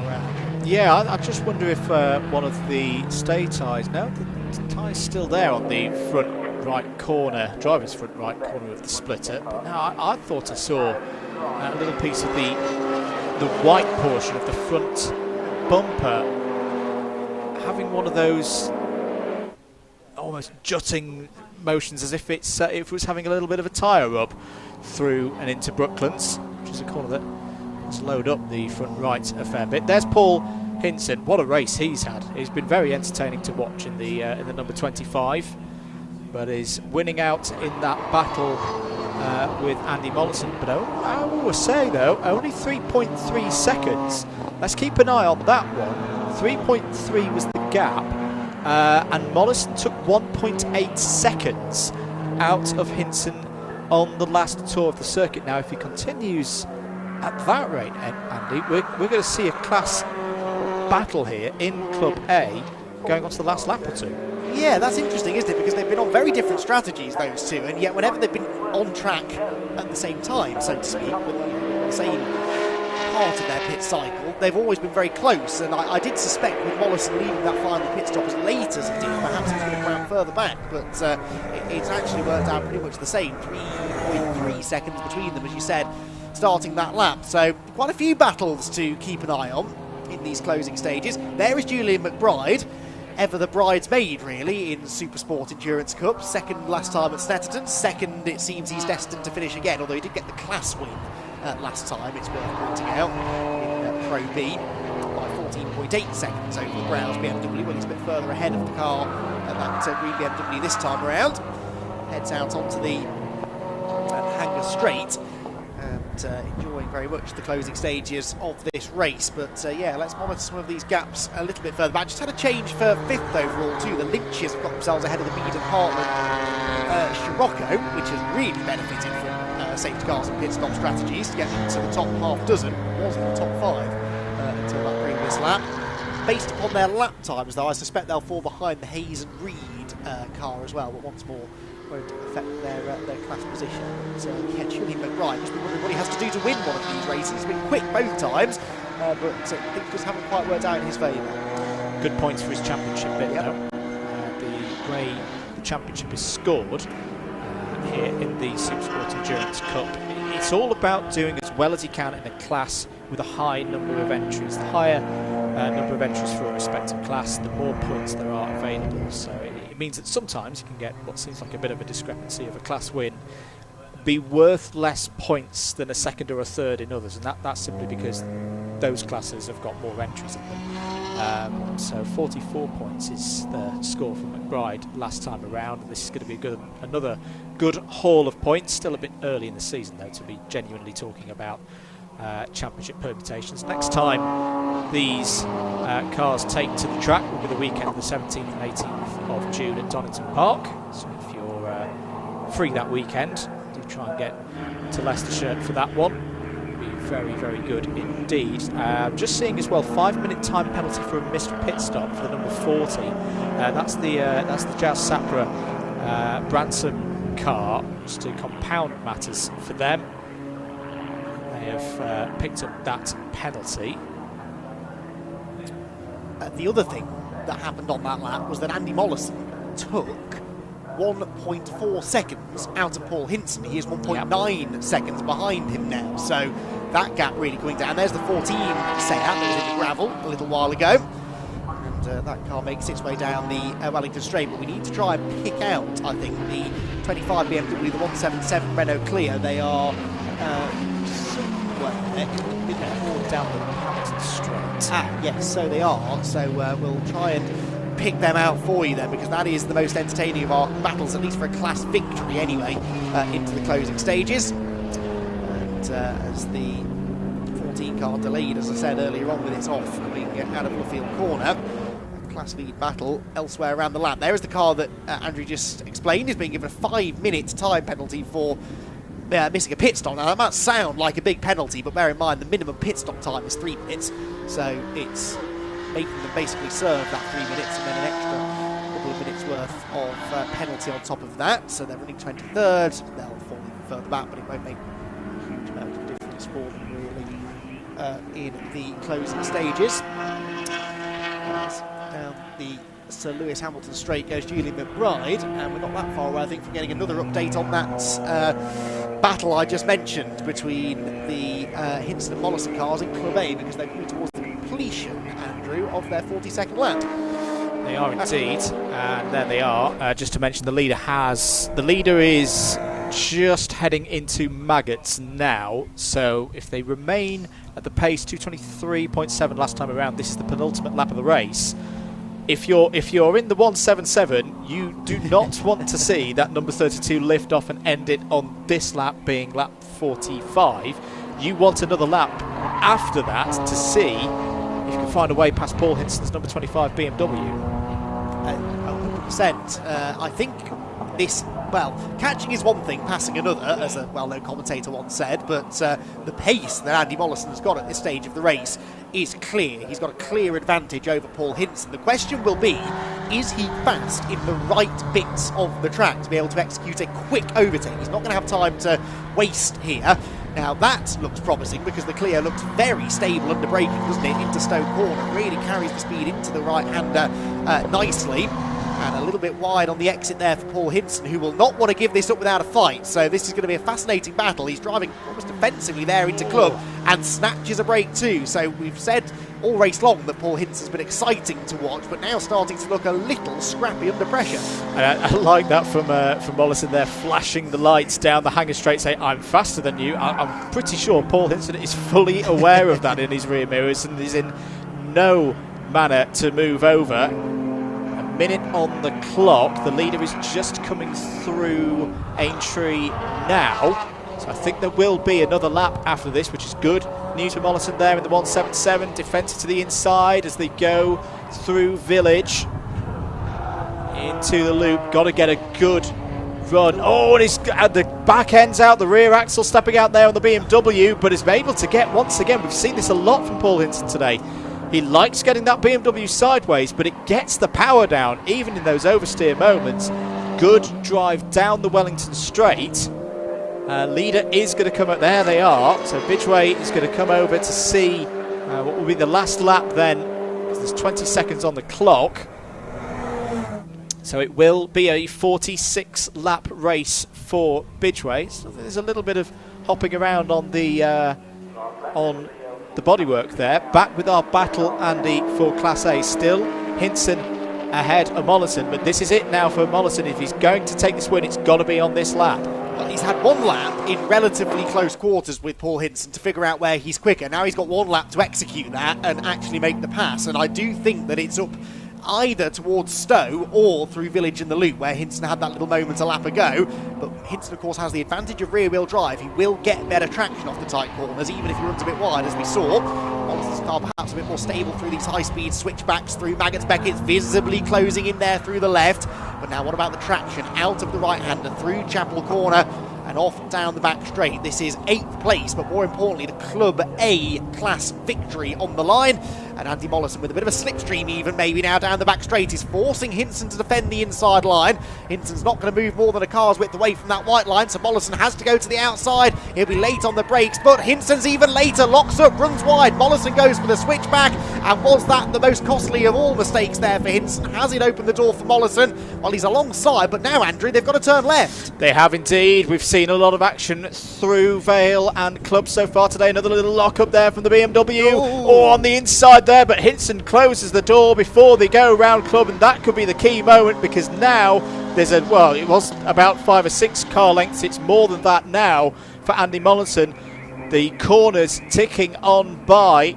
Meanwhile, coming into the last sector for the last time. What a run this has been for the Lotus, the number 32 that has navigated a very, very attritional race here today at Silverstone. It's going to be Leon Bidgeway, first appearance of the year in the Lotus Exige, and it's going to be an overall victory. Yeah, really put himself in contention by pitting under that first safety car, and then managed to double down on that, really, with the rest of his strategy for his second pit stop. And he's had decent pace as well. He's backed things off in the final few laps, perhaps as a result of this little sort of wobbly bodywork they've got at the front, but it doesn't really matter now, because he's out of the final turn, and Leon Bidgeway is going to claim victory here at Silverstone. Round number 2 of the BRSCC SuperSport Endurance Cup goes the way of the Lotus, and Leon Bidgeway is very happy with that. Right then, what about the Club A battle? Paul Hinson, Andy Mollison, they will be coming through the final couple of corners any time now, and in fact I think they're the next 2 cars to the line. There is Julian McBride, second place. The timing screen will tell us what's going on in Club A, and it will confirm that Paul Hinson hangs on by under half a second, so Hinson's claimed the victory in that class. Julian McBride, though, down into Brooklands Corner, second a few weeks ago at Snetterton, and has to settle for the same finish again here at Silverstone. But actually, I think he'll take that. I don't think he was ever really the second fastest car on track. On top 5 potential, sure. But Julian McBride, through, again, playing the strategy and a little bit of good fortune, is going to get himself second place overall, second within Pro B. So doesn't quite get the class victory this time. But it is another strong points haul, as Andrew quite rightly said, for his championship. Once again, getting the better of Paul and Luke Browse, who will finish third overall and third within that class too. It's going to be a win in Pro A for the McConaughey Horston number 21. Might be disappointed to be outside the top 3 overall, but very much lost that lap in the early stages when they didn't pit under the first safety car.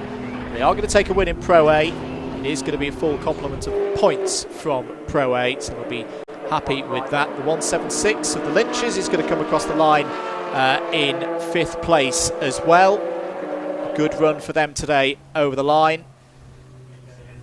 The number 62 Mead and Heartland car is going to come across the line as the winner in Pro C. That's the grey and minty green VW Scirocco. They've had a very strong run, played the strategy well. They should be very, very pleased with their effort. I think that is it coming round. There is the Horston economy car coming home to win in Pro A. There is the VW Scirocco across the line to take the win in Pro C for Stuart Mead and Tim Hartland. And I think running through, well, we mentioned the Club A win going to Paul Hinson. The Club B win, second win of the year in their number 90 Mazda MX-5 Mark III. Good run again for Bruce Robinson and Richard Amos after a difficult start for them. And then just to wrap it up as well, another second win in class of the year for this time the number 99 of Adam Reed and David Drinkwater in their BMW E36 Compact. Yeah, great race as always for the SuperSport Endurance Cup. I really do like that 2 pit stop format, because it means they have to split the 2 hours slightly awkwardly. If we get safety cars, it really does offer up opportunities for some underdogs to get up there, and I think you could put Leon Bidgeway in that underdog category, really. The Lotus didn't look like it was going to be a race winner in the first part of the race, but here he is, not just with a class win, but the overall race victory as well. He'll be very, very happy with that indeed. Julian McBride second, the Browse father and son duo finished third, and all of them Pro B cars, and we may well get the official confirmation of that result in a moment or two, hopefully. Confirmation again on your screen of that 5-minute penalty for Brian Branson and Jasper Sapra, who led in the early stages. Then they had the stoppage on pit entry, and I think by that point they were, quite frankly, past caring what happened with regards to mandatory stops, and that 5-minute penalty will drop them probably actually not that much further down the order. I think I don't even think it cost them a position overall, actually. 21st was where they were running, with 22 cars running at the flag. The last of those was the number 190, which was the Chevy Corvette. So, confirmation of that result then. Bidgeway the winner, and the winner in Pro B from Julian McBride and Luke Paul Browse, with Kim Economy and Bart Horston 4th place winning in Pro A. Then it was the Lynches ahead of the Hayes and Reed Super Cobra, despite being in the gravel at one point. Then the Mead and Heartland Scirocco gets the victory in Pro C. Club A won by only half a second in the end by Paul Hinson, one more lap, and that could have been a different story. Robinson and Amos, as Andrew was saying, a really good recovery that to claim the victory within Club B. Reed and Drinkwater claimed the victory in Club C by just a minute this time over the Adcocks in their new lightweight BMW. Then Tilly and Sharice, they're technically class winners, but they were a guest class within Class A, and they were the last of the finishers. Unfortunately, Dave Griffin, perhaps one of the headline non-finishers there, because we really thought that they had played that race to perfection in one of the fastest cars out there too. Shame that we lost the Barry McMahon Alpha as well from that one. One of the more popular cars on the grid too, but we have got a mix of drivers, and I think actually, in fairness, the BRSCC officials and marshals have done a good job of guiding class winners into the winners enclosure. We've got 2 more sprint races to go before we get into the main event, if you like, of the day, the Citroën C1 at 24 hours, but hopefully we can have a chat with a few of our class winners before the next race gets underway. So without further ado, let's head down to Rob with our class winners. And what a fantastic 2-hour endurance race that was to cap off our SuperSport Endurance Cup round 2. We've got a very, very tired looking winner in Leon Bidgeway. If I could just get Leon to come over to the BRSCC advertising once he's had a swig of water. He must be rather tired after that. Leon, so we're interviewing the 6 class winners, but not only that, you've only won first overall. How was that race for you? Oh, I'm chuffed with that, really chuffed. I haven't sat in the car since October, so it was really hard work, but yeah, I just kept pushing. We made some awesome calls with the pit stops with the safety cars, and I just kept my head down, just kept doing the lap times and just sticking to it. I had some, bumps and barges earlier on, but it's a bit of this, a bit of that, but like I said, I just go in, and I was in first at the end, and they told me, and I suppose it's just the way it goes, but well chuffed. A few bumps and barges earlier on. The commentary team did actually note that you had a few marks on the car, maybe a bit of body trim that was just hanging off. Nothing too serious though.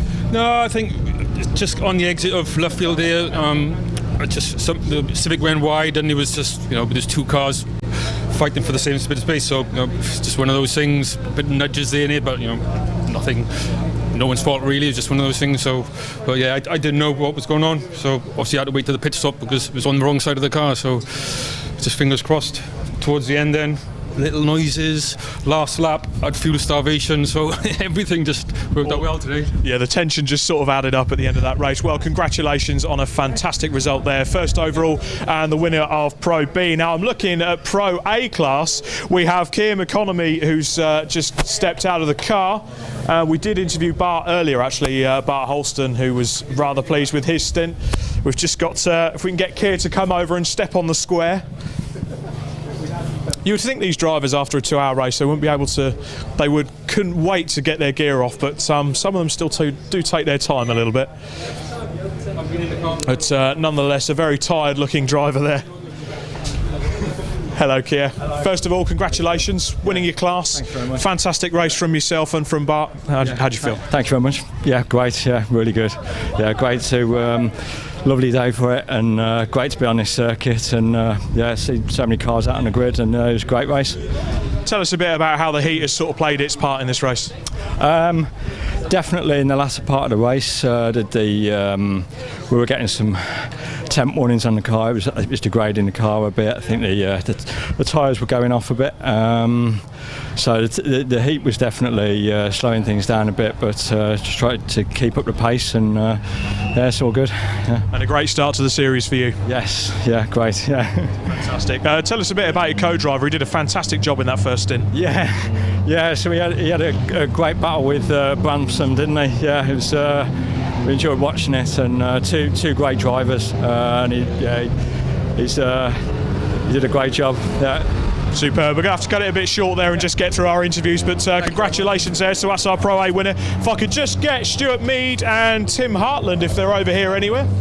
Everyone's just busy getting their photos taken. If we've got Stuart Mead, if not, I might just catch David Drinkwater, who's busy getting his photo taken. Come on. David Drinkwater and Adam Reed, first in Clubman Class C, great result, and you're right up there with the big boys. Yeah, I think we were quite lucky. Good safety car stops. A few didn't finish, I think. Obviously some failures with some of the higher class cars, but good for us, good win. Well, yeah. It made me do more running than I normally want to do, so, but no, good. No problem. Fantastic to see such a low power car up there as well. Cheers. It was. I mean, it just keeps going, doesn't it? The comebacks are great. You know, you just plug away in the lap times. So yeah, it was a really good race. It was quite warm, as you'd expect. Tyres were really struggling towards the end, so he was all right. He had the nice bit at the beginning. So yeah. Fantastic. Well, unfortunately, I've got to cut you a bit short there and hand back. I don't think we're going to be able to interview our other 3 class winners, unfortunately. So many classes in this series, very competitive, but I do believe we have Fiestas on their green flag lap for the 240s and the ST150s, so it's time to hand back to Andy McEwen and Andy Mather.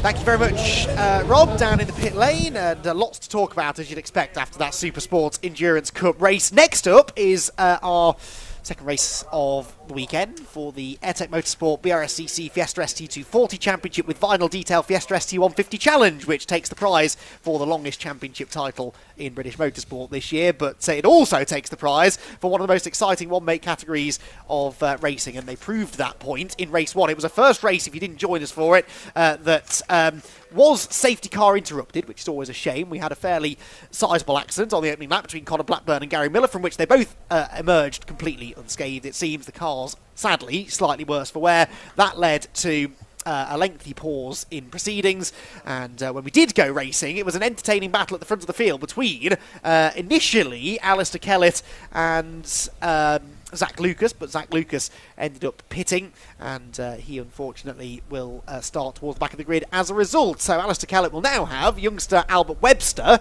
who did tangle with Ollie Turner on the early stages of that first race. They will share the front row. Spencer Stevenson will be third, Simon Horriman fourth. This, by the way, is the result of that first race, so if you weren't with us, this is how they finished. John Cooper was fifth, Ulick Burke was sixth, but the first of his class. Then we've got Joseph Knight and Sean Reynolds next, Morgan Kidd and Marco Ricci, who's had a trying weekend, not particularly happy with how his car's been working. Archie Johnson 11th, Ollie Turner definitely wasn't very happy when I spoke to him between races, but hopefully he will channel that into a charge through the field from 12th on the grid, ahead of Caitlin May and Zach Lucas. As I said, definitely one to watch. There are 2 to watch there, the triple one, the 22, they both should move forward, as should Matt Love. He had an ESC issue, which meant that he started from the pit lane in the earlier race, so the reigning Civic Cup champion, another that should move forward from 15th, ahead of Matt Chambers and Adam Clark. We then miss a row and wait 10 seconds for the ST150 grid to get going. Gary Miller and Thomas Aiken will be at the front of that field. Then Sam Watkins and Matthew Pimlett, they are together on row number 2, and Sam Watkins and Thomas Aiken had that brilliant battle in the closing stages of race 1 for second place. Then it will be Sam Beckett and Dan Robinson, Paul Dobson and Chris Chisnell, then Lee Barron and Josh Watkins with Jason Hennifer and Aidan Vickers next. Then we have Gino Manley and Jay Goodwin, Chris Flynn and Matthew Morton, and Ron Lofstad, the last of the finishers from that early race. We lost Jamie Luthwaite, but hopefully he will be out there starting alongside Lofstad. Then Michael Blackburn, potential podium finisher within the ST150s, definitely. His race was short-lived earlier on. Anthony Sullivan the same. Then Ethan Rogers, and that was one... well, hang on. Ethan Rogers was the class winner, was he not? So I'm not entirely sure why he's been drawn at the back of the grid. So there's perhaps been an amendment there. We have had a few timing issues with Fiestas this weekend, so I wonder whether maybe that's another one. The grid on the TSL timing website. No, so Ethan, there must have been an amended result, because Ethan's at the back of the grid with a further 10-second penalty. The race 1 result on TSL Timing's website, where you can head for all of your timing needs, tells us absolutely nothing as to why he had that penalty, so your guess is quite frankly as good as ours. Ethan Rogers, though, at the back of the field, and another to watch, trying to make further progress within the ST150 class. So 2 championships racing at once. They're both as exciting as each other, and we'll do our very best to bring you all of the action from the ST240 and ST150 categories, and lots of drivers, Andrew, starting out of position. Lots of drivers starting out of position indeed. I think the early few laps of this are going to be quite telling. Obviously we hope that it's clean, because we had the problem down at Brooklands on the first lap, which the marshals here at Silverstone did an absolutely fantastic job in clearing, because I think there was at one point we thought, ooh, we might not actually get any racing laps here, but we did. But it was a truncated race in terms of green running, only 6-7 minutes that we got there of the 20 minutes on the schedule. So the ST240s, the newer shape of Fiesta. If you know your Fiestas, it's the Mark 7 shape, and then the ST150s, the Mark 6, natural successor to the ST XR Challenge, sponsored this year by Vinyl Detail. Big thanks to them. I'm just having a look for, I think that's is that an Ethan Rogers number 11 on the front row of the ST150s? It is, yes, because that's Thomas Aiken, the white and green, and that is, well, not Sam Watkins, actually, third. I'm not entirely sure, honestly, what's going on with the ST150 grid. I do think they're making it up as they go along to some extent. One car is in the pit lane, that was Chris Flynn, so that's going to further confuse things now because he will be absent from the grid. But I think that the red car on pole, no, hang on, what might be happening? Pole is on the outside here at Silverstone, so actually Aiken's on pole, that's Watkins second. So I think we are right in saying Ethan Rogers is at the back. It'll all come out in the wash, as they say, as 20 minutes of racing is about to get underway. The AIRTEC Motorsport BRSCC Fiesta ST240 brigade will leave the line first. 10 seconds later, the ST150s will be underway. Red lights out then. The 240s burst into life. One car away a little bit sluggishly in the middle of the pack, but as they head down towards Copse Corner, it's Kellett who leads the way, and that's Horriman up the inside of Albert Webster for second place. As Simon Horriman from the second row of the grid with a really good start. Spencer Stevenson gets a run on him as well as they make their way into Baggins and Beckett. The ST150s are away, and they're already 3 wide for the race lead. Up the inside line goes Sam Beckett in the 96. He's sideways on cold tyres, though. There was almost a touch there between Aiken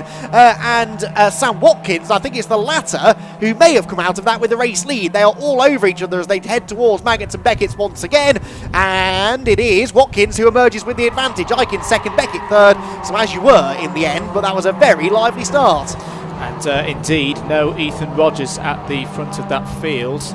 We'll track that through in due course as to what the story is. Meanwhile, with the ST240s, lots of action, lots of side-by-side, as we come to expect with this series. 150s flowing down towards Stowe Corner now, side by side. It's one of the Mars Jones cars on the inside of the 24 of Matthew Pimlett, who had a bit of a recovery driving race. Number 1 has gone through. There's the contact there through Stowe Corner. It might have been the 21 involved there. No spinners. There was definite contact between 4th or 5th place cars as they went through Stowe Corner. Not that that will bother at all. The 4-2-1 of Samuel Watkins at the front of this order as they come round onto the Lewis Hamilton straight. There's cars hopping across the sausage curbs on the first part of Club Corner. Aidan Vickers is in the middle of it all in that very distinctively silver and purple liveried number 119. And it is all going on here. Last race of the weekend, of course, for both of our Fiesta championships, and they're definitely going for it. They are. I'm not entirely sure how they all got through Club there in one piece, but that was some good driving actually to avoid each other. Here come the 240s making some interesting moves down into the braking zone of Brooklands. That is Ollie Turner stuck in the middle, and Zach Lucas coming steaming up the inside of everybody. I think that's Matt Luff, the blue car, as well. So 3 of the drivers are expected to be moving forwards, are not really moving forwards, but they're busy battling each other. Kellett leads the way. Webster's back into second now, with Stevenson third and Horriman fourth. So that is as they line up on the grid, I believe, with the top 5 then completed by, is that Ulick Burke or John Cooper? Ulick Burke in 5th position, Knight 6th, and Cooper down to 7th. Then the Luff Lucas Turner train comes through. There they go, Luff the blue 72 car at the front of that grid, and one of the ST240s going slowly. I think that car might be Adam Clark. No, it's the 777, excuse me, which did have some issues earlier on, I seem to recall. Sean Reynolds, although he came out as the class leader within his element of the grid, and the scuff marks on the front corner of that car, Andrew, perhaps tell the story. Yeah, I think that's had contact through Luffield and Woodcote. That's a real shame for Sean Reynolds in that car. Good news as well, the number 42, Gary Miller, that was one of the cars that we saw involved in the incident in race 1, is running in this race. He's currently in 18th place overall. Back with the ST150s, this is your order. It's Watkins from Aiken, Pimlett, Beckett, Dobson, your top 5. Good starts as well for Lewthwaite and in the number 55, Michael Blackburn. That's really good news for Lewthwaite. He's had a really tough season so far. Problems at Snetterton, problems here in the first race at Silverstone. That's more like it, up 7 positions on that first lap. Yeah, absolutely. He'll be hoping he can continue that now through the rest of the race. There is your battle at the front of the ST150 grid then. Sam Watkins, the car out in front, the red number 421, then Thomas Aiken in behind him. Let's keep an eye out for Ethan Rogers. Some news, by the way, from the paddock. It was an engine management sensor issue that led to the penalty. So some sort of non-conformity there for Ethan Rogers. That's why he was put to the back of the grid. So that is the breaking news from the ST150 paddock, and having won the race on the road, was then disqualified afterwards in post-race scrutineering. Side-by-side battling there, and Michael Blackburn might benefit from this. Up the inside, here comes Blackburn. He's going to gain 2 places through Club Corner there. We've seen that move before here at Silverstone, and as long as he can commit to the inside line at Beckett's, I think Michael Blackburn is going to move from next a couple of spots. He started the lap down in 30th overall, which was about 10th, I think, within his class. Doesn't quite get the better, actually, of the number 62 machine there of Lee Bowram. That's back to the ST240 lead. We have got a race on our hands, because a bit like the middle portion of at least the restart in race 1, Albert Webb's getting quicker as the race goes on. He's reeling in Kellett on that lap, a full half a second quicker, and he's forcing Kellett to defend now into Copse Corner. And Kellett said in after race 1, didn't he, that he reckoned if there'd been a few more laps under green, he wouldn't have been able to hold off the young charger in the number 2 car, but 14.5 minutes, more than 14.5 minutes for Kellett to do just that ahead of Albert Webster, and coming into Maggotts. That a change for 3rd and 4th? It is. I think there's a yellow flag though, is there? Because they look a bit sedate. So, I've gone under safe. Well, not according to the timing screen. Oh, we have. Yes, we have gone full safety car then. Okay, so the timing screen doesn't agree, but there is a safety car board out and there's a safety car on track. So, yeah, I'm inclined to believe we are behind the safety car, but that caught me out, certainly. The drivers, thankfully, more on the ball than us, because they'd spotted the yellow flags and safety car boards. I did see that yellow flag flashing up. I think that's actually at the loop, where there has been an incident of some sort. It's either the loop or Beckett's, but anyway, now the safety car is confirmed on the timing screen, and things just slow down for the time being. So that's a shame, but it might save Alistair Kellett again, mightn't it? Because, as Andrew was just saying, he felt he would have struggled if we'd gone green the entire of race 1 to fend off Albert Webster. And again, here, it looked as though Albert was starting to ask all the right questions of him. So Kellett then, the leader, Gary Miller, has just pitted in his number 42 after a slow lap. So he's perhaps been involved in something out on track. But as of yet, not immediately obvious what the cause of the safety car is. Chris Flynn, according to timing, is missing. So may have stopped out there on circuit number 23. In the ST150 Challenge class. I believe maybe Matt Chambers hasn't come through as well, according to the tracker. He has potentially stopped somewhere out on track, so that's number 69 within the 240 class, so not entirely sure, but we will try and get to the bottom of cause for the safety car. ST150s have ironically been picked up by the safety car, and they are now being waved through, but that was a moment of confusion there for Sam Watkins. Now that's why. We've got another one that's fallen over, and that's not a nice place to end up on your roof either. Now that is the 69, isn't it? Yeah, so that's the car, that's Matt Chambers.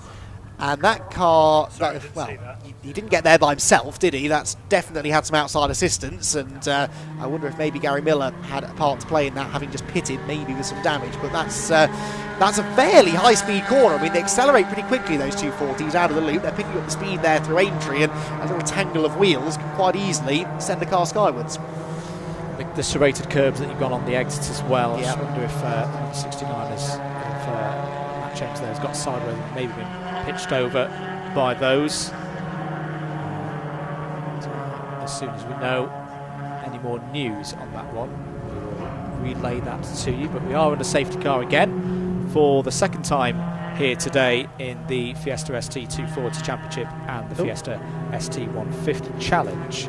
Someone just pulling off there at Abbey as well before the camera panned left. A silver ST150 with its hazard lights on was pulling over, hopefully to a place of safety, because we don't want to delay this safety car procedure any further. This has happened though later, hasn't it, than the safety car in the earlier race. It's a similar kind of incident that marshals now have to deal with, and so I sort of fear for how much racing we're going to get. We had, what, 6 minutes or so of racing after the safety car earlier on, and this has happened probably about 6 minutes later. So we'll see. Hopefully we can get a lap in at the end. But Alistair Kellett, again, whilst he won't be happy at all to see the safety car coming out due to an incident on track, it might just be the thing that gifts him a third victory of the season. That is the car that pulled off at Abbey, I believe. That's Aidan Vickers. The 119. So those distinctive purple decals on Aidan's MBM racing machine. And we were talking about Mazdas in disarray earlier. That's another familiar sight to me of a Mark 6 Fiesta at the side of the road. User-induced. Yes, indeed. They're great little cars, though. And the SD150 category for a long time was the top class of Fiesta racing here with the BRSCC. It proved to be hugely popular still now, even with the newer ST240. The BRSCC really have done this right, I think, by bringing the ST150s in to replace the old XRs at just the moment when the 240s were taking off. So both grids have been healthy from the get-go. There is the 69 machine of Matt Chambers being recovered. It's on its side now, which will probably suggest that Matt's been out of the car for a little while, which is good news. But it's going to take them a moment or two to get it righted and then hopefully towed away. It doesn't look like the car's been over multiple times, so hopefully there's no suspension damage that will prevent being able to tow the car to safety. So, ST150 class, led by Sam Watkins, Thomas Aikins second. They are the two cars in shot right now. Third place for Matthew Pimlett, and that is, as Andrew was quite rightly saying earlier on, exactly what he was hoping for this weekend. The ST240s, it's Alistair Kellett who leads, Albert Webster second, Spencer Stevens in third position, and one hopes that we get a bit more racing between those three and these two within the ST150s, because they've been very evenly matched all day. I've got to say, it's very, very happy to see Joshua Watkins in the number 6 car, the plain white ST150. His first appearance of the season wasn't at Snetterton, running very nicely at the moment in 5th place in class. And there is another newcomer, at least for 2023, Lee Boren there, in the number 62. Well, hopefully, based on the number 69 now being back on all 4 wheels, a brief hop onto the flatbed, 8.5 minutes remaining on the clock. I think we'll still get a few laps in. Should be one more lap, I reckon, behind the safety car, hopefully. So that's one of the medical cars leading the train of ST150s. That's not a safety car. The safety car is, well, slightly strange. No, okay, the tracker is not entirely accurate in where people are on track. I think they aren't that far behind the 240s. Yes, they're at the 240s at Luffield Corner. So once that medical car's out of the way, the 150s will catch back up, but they don't really need to get involved in the 240 race anyway. Simon Horrobin has just pitted from 5th position. Now, what's this all about? Simon Horrobin behind the safety car has just bailed for the pit lane. So, and he I think had overtaken people to get to the pit lane, because he arrived at the timing line 8 seconds before anybody else, and he was 5th in the queue. So that now will promote Ulick Burke into the top 5 overall. Burke again is leading his subclass within the 240s. The Masters led by John Cooper. Oh, sorry, no, the Masters led by Alistair Kellett, actually, as the overall race leader.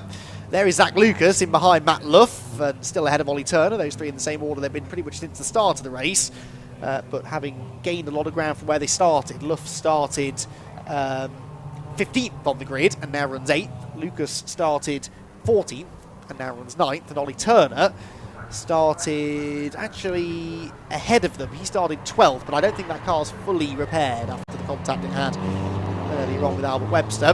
So he is stuck down in 10th at the moment. A bit of fluid there or debris to be swept up, but I am hopeful that we'll go racing at the end of this lap with, I don't know, perhaps 4 minutes, 5 minutes to go. I think a driver who's going to be liking his spot at the moment, the number 89 of Joseph Knight, 5th place on the road at the moment.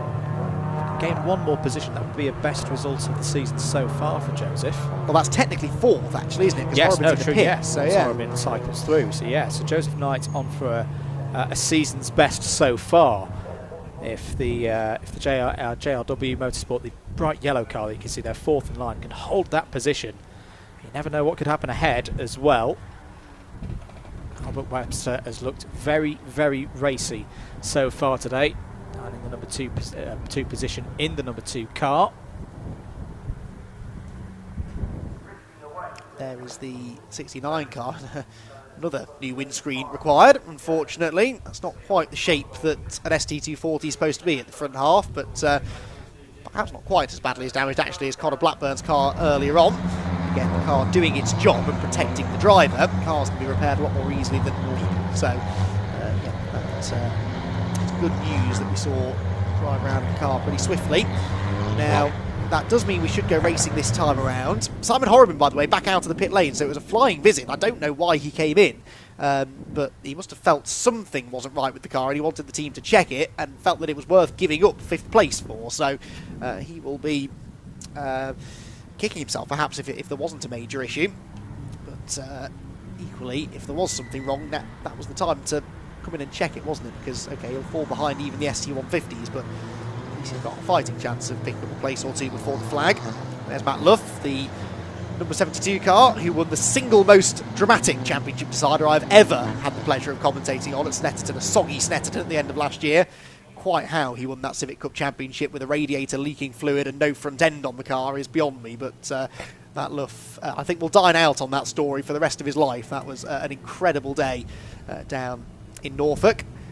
Finding the transition into the Fiestas a little trickier than you might have hoped, but these are very different cars, those Honda Civics, turbocharged and slick tyres, to name just a couple of the differences. And, I'm sure by the end of the season Matt Luff is a talented driver and he will get his head around these cars. And, still only young as well, ex-Ginetta Junior racer was Matt Luff, then he went into Mazda MX-5s, then found success in Civics, and these days it seems front-wheel drive very much is his forte.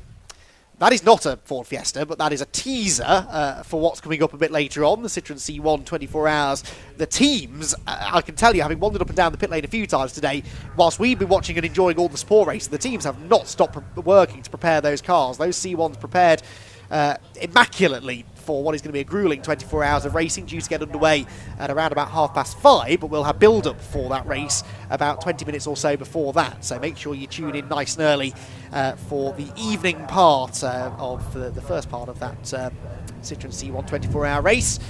Before that, we've got the small matter of a ZEO Prototype Series race and the final couple of minutes of Fiesta action. Now, that was a sweeper on track.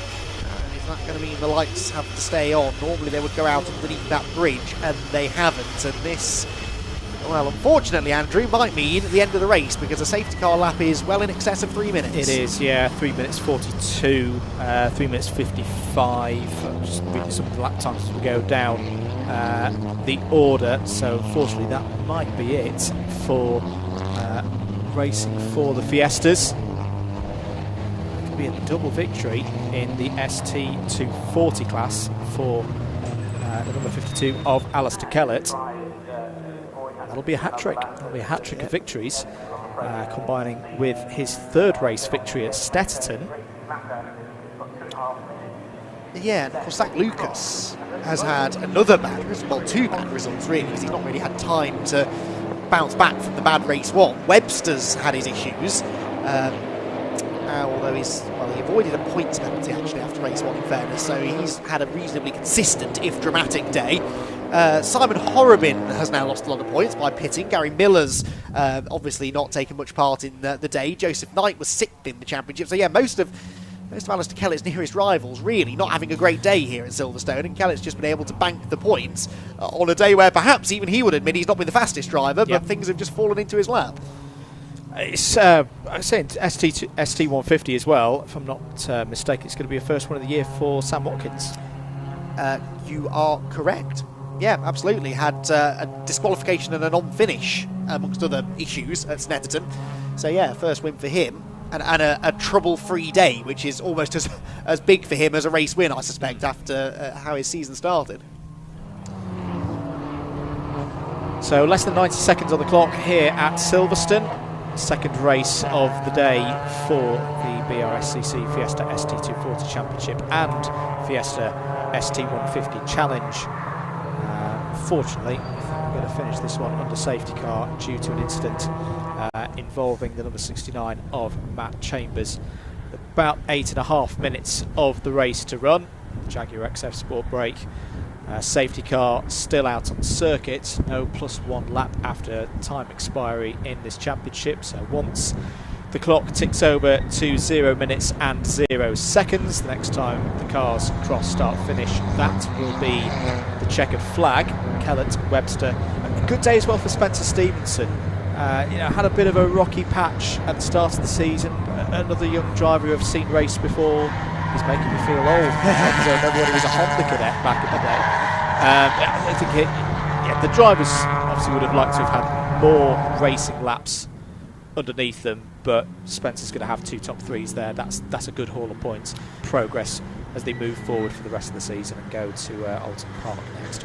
Yeah, absolutely. Showed a hint of this potential in that third race at Snetterton, didn't he? But yeah, nice to put a good day together here at Silverstone. And hey, points count exactly the same, whether you run half the race behind the safety car or whether it's been flagged the whole way. So he'll be very grateful for that and will definitely leapfrog a few positions in the championship table. And once we take the drop scores into account, he'll be right back up there. So this is where drop scores do come in handy. If you have a bad weekend, it doesn't ruin your whole season. Because you can imagine drivers, especially at this level, they're running on a relatively low budget. If you have a bad round at the start of the year and there are no drop scores to save you, they can be forgiven for thinking, well, what's the point in turning up for the other rounds? We want them on the grid, we want them to come out and put in a show for us, and that's where drop scores really do come in handy. They make a commentator's life very difficult as we try and figure those out towards the end of the season, but thankfully this early in the season isn't quite as significant a problem. But there will be a few drivers, I think, glad to see the back of Silverstone and looking forward to racing on the Alton Park Island circuit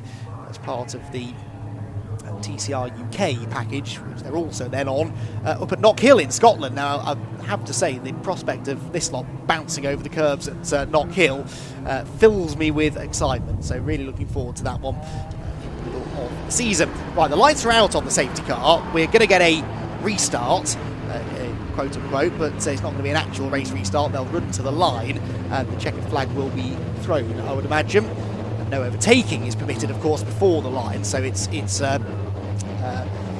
restart in name only, really, but it at least means that Alistair Kellett gets to make a bit of a flying finish to his race, as Simon Horobin almost looks like he's pushing somebody there. Caitlin May, that was, I think, through Brooklands corner. Kellett steps on the loud pedal then. Out of the final corner he comes, and in another race massively affected by safety cars, Alistair Kellett is going to claim another maximum points haul. Comes across the line, takes the checkered flag, and Albert Webster comes home in second place. Spencer Stevenson third. Joseph Knight gets his season best finish in fourth, and then therefore career best finish in fourth position, with Ulick Burke in fifth place. Really good weekend for Ulick. John Cooper, Matt Lovesack, Lucas Ollie Turner, and Marco Ricci completing the top 10, whilst in the ST150s, Sam Watkins the victor over Thomas Eichen in second. That is Watkins' first victory of the season. Eichen second, Pimlet third, Sam Beckett fourth, and Paul Dobson up in fifth position. Paul Dobson, who many years ago I saw sliding a Mazda RX-7 around Alton Park on a regular basis, and now seems to have found a home for himself in Ford Fiesta racing, and notches up a top 5 finish. So that is your Fiesta action done. Unfortunately, not a huge amount of action in that race beyond about the 1/3 race distance, but Alistair Kellett won't mind too much as he takes his 3rd victory in a row and extends his points advantage over likely now Albert Webster. Webster was 17 points behind Zach Lucas coming into the weekend. He outscored him by more than that in race 1, and of course has taken another good points haul there. Will probably only have dropped about 5 points or so to Kellett all weekend long. Still give Kellett over a 30-point advantage at this very, very early stage in the season. So, shame that one, Andrew. Would have been nice to see them racing, because I really have been looking forward to the Fiestas. This is a really exciting championship, and hopefully we get a bit more green flag action at Alton Park in a few weeks. Yeah, it's circumstances that's sometimes racing. It's just one of those things, but you're absolutely right. We had some great races at Snetterton, and the racing laps that we did have here today for the Fiestas were very, very much entertaining. I was just looking through the rest of the order. I just wanted to give a good old bit of praise to Sam Beckett and Paul Dobson, because I believe that is for both of those drivers, both their first top 5s of the year. So yes, truncated by a safety car, but you've got to be in it to win it, do well, and get those points. And they did the business in the early stages of this race, and are fully rewarded for their efforts. I mean, in a way, because we saw how the first race happened, there was always that possibility, high-speed circuit, that it could happen again. So well done to them for getting in those positions early on and taking advantage of how that race planned out. But yeah, it would have been great to see. I actually remember a few months ago, as we got wonderful shot of the wing and the new bridge, an event here in November that was all about trialling out different cars, and I was watching these cars from the glass bridge there. Absolutely fantastic to see them this weekend, and very much look forward to the rest of their season. Yes, they'll go from Alton Park to Knockhill to Cadwell Park. That'll be an interesting weekend's racing. The Fiesta's always put on a good show for us at Cadwell, Croft, and then it all finishes here outside the wing, actually, on the international circuit at one of the BRSCC's always popular finals weekends. Always used to be that there was one at Silverstone and one at Donington Park on consecutive weekends, but the Donington one getting moved earlier in the season now. And of course, many of the BRSCC championships will conclude at Brands Hatch as part of the Formula Ford Festival weekend, including TCR UK, where we should record. It's probably going to be a bumper weekend there to conclude the 2023 season for the BRSCC, which features a lot of live streamed events, more than ever this year. So if you want to tune in and view some of the best motor racing action in the UK, then do head over to the BRSCC's social media pages for information on which events are being streamed live. I believe next week we're live at Snetterton, and there's a whole list of events throughout the rest of the season. Tune in and enjoy. So Fiesta action then concluded here for the day at Silverstone. Our ST240 podium finishers are down to celebrate in the pit lane. Rob Lewis is down there to have a chat with them. Well, it is a bit of a shame when you have races that end like that. Unfortunately, with the Fiestas, the action has been that frenetic this weekend. It's led to a couple of safety cars, which has shortened the racing laps somewhat, but I'm sure a very relieved Alistair Kellett is going to come out of his car. If I can just get Alistair over for a chat behind the BRSCC sign. And I'm sure a very relieved Alistair Kellett, to be fair, has got the whippersnappers on his tail. Alistair, a bit of an anti-climax there with what happened with the safety car, but another win, you must be chuffed. Yeah, look, it's nice to win, but it wasn't really a race, was it?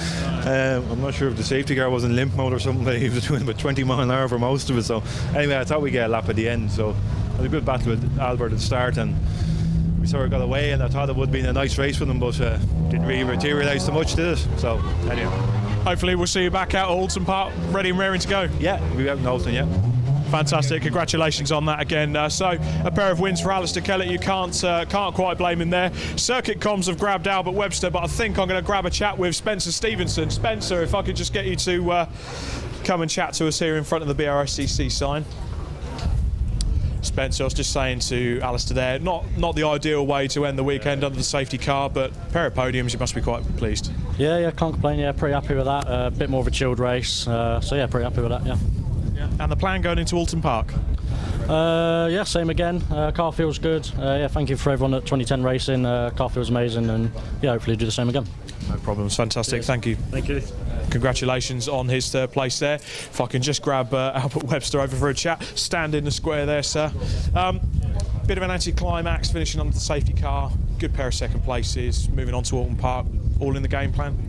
Yeah, loved it. It's a shame to finish under the safety car because I think I had the pace to get the win, but yeah, on to Alton, bring the momentum. Let's do it.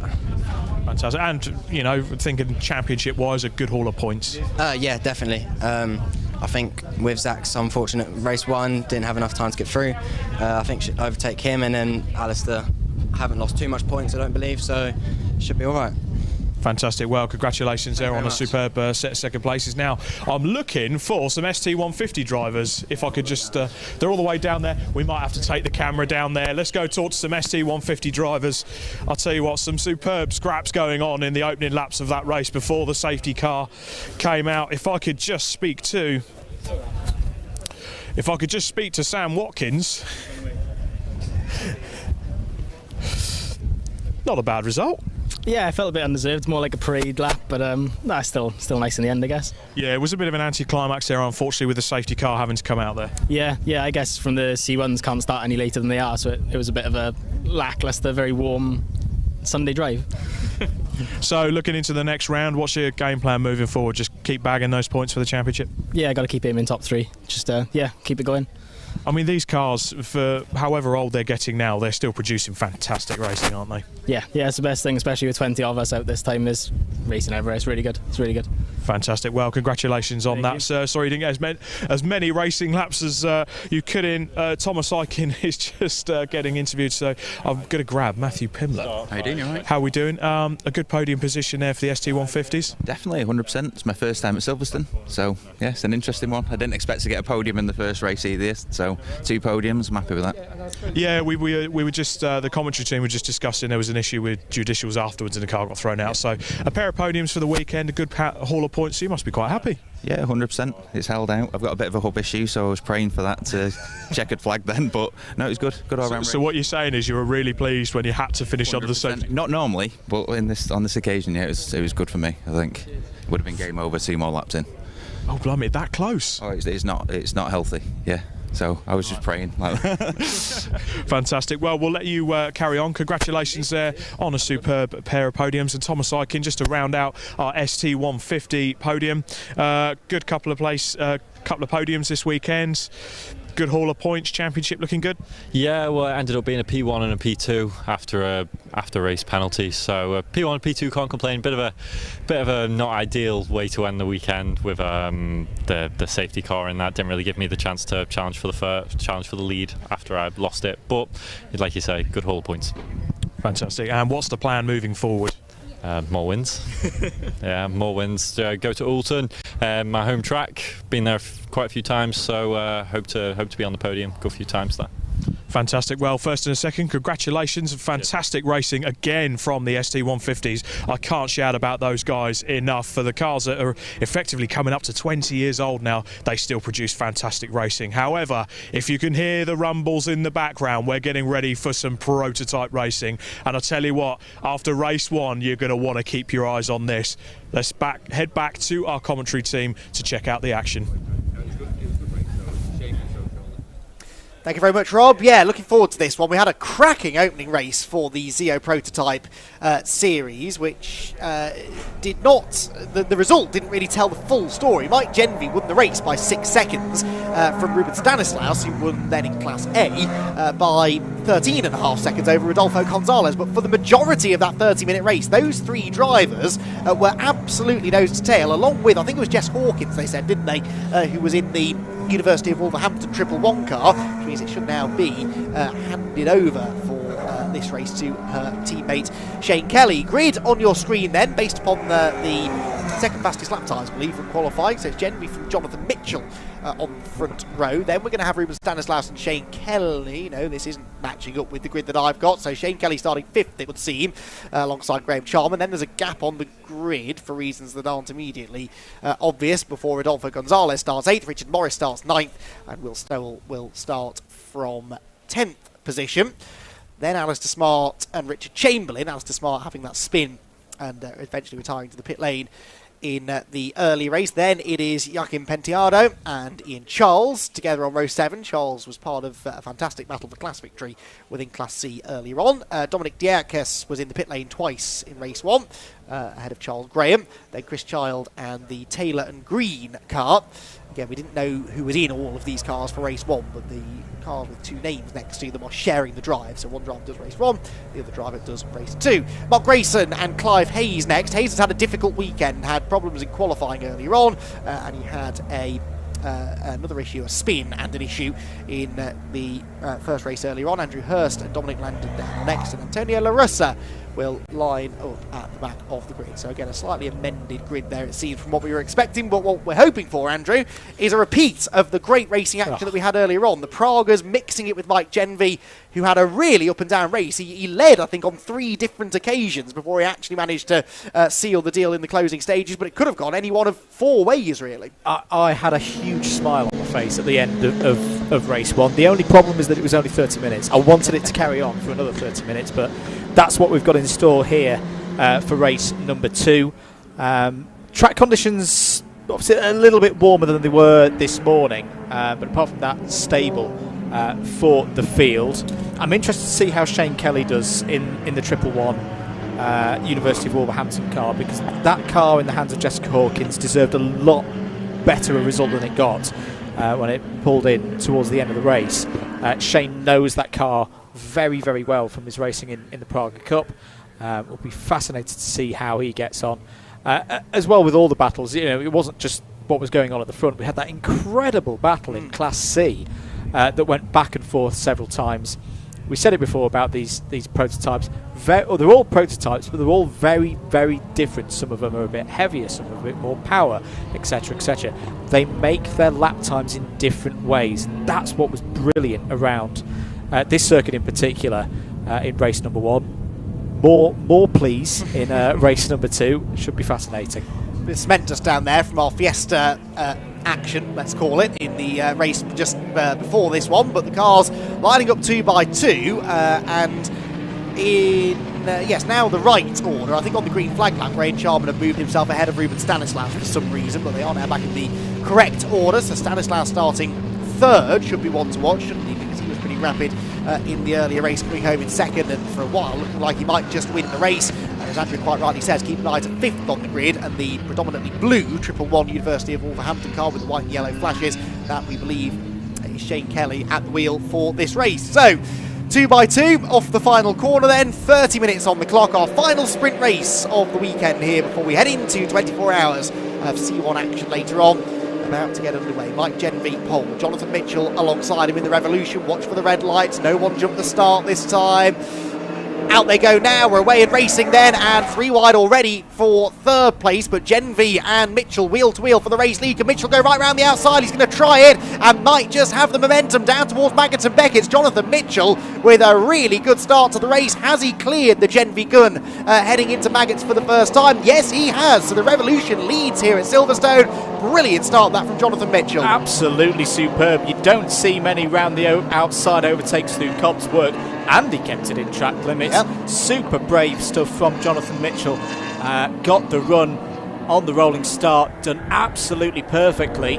He's got some straight line speed as well as they go down to Stowe for the first time. I think it's also been a good start for the number 80 of Nigel Redwood and James Abbott. I'm not quite sure which driver is in for this race, but that's another one of the Revolutions running strongly in the early stages of this one. Into Vale for the first time. It was side by side, I think, between the 2 of the Pragas. It might have been the 25 of Will Stoll down the inside, and that's a problem. Stanislaus. Yeah, for the Ruben Stanislaus Praga. Pulling off the circuit going through club. Was there a bit of contact with, might have been the number 25 of Stowell. We'll try and catch up with that in a moment. Had the look of a mechanical, I would say. It looked like he was pulling off rather than going off, didn't it? But I wouldn't be entirely sure. We've got Mike Genvy back in the lead now, and there is Stanislaus. Yeah, that's a car that's got no forward power at all. That car stationary now. It's a long way off the road. They could cover that with a live snatch, potentially, but we'll await further news. Let's hope we don't get a lengthy safety car period. So Genvy back to the lead. Mitchell second then,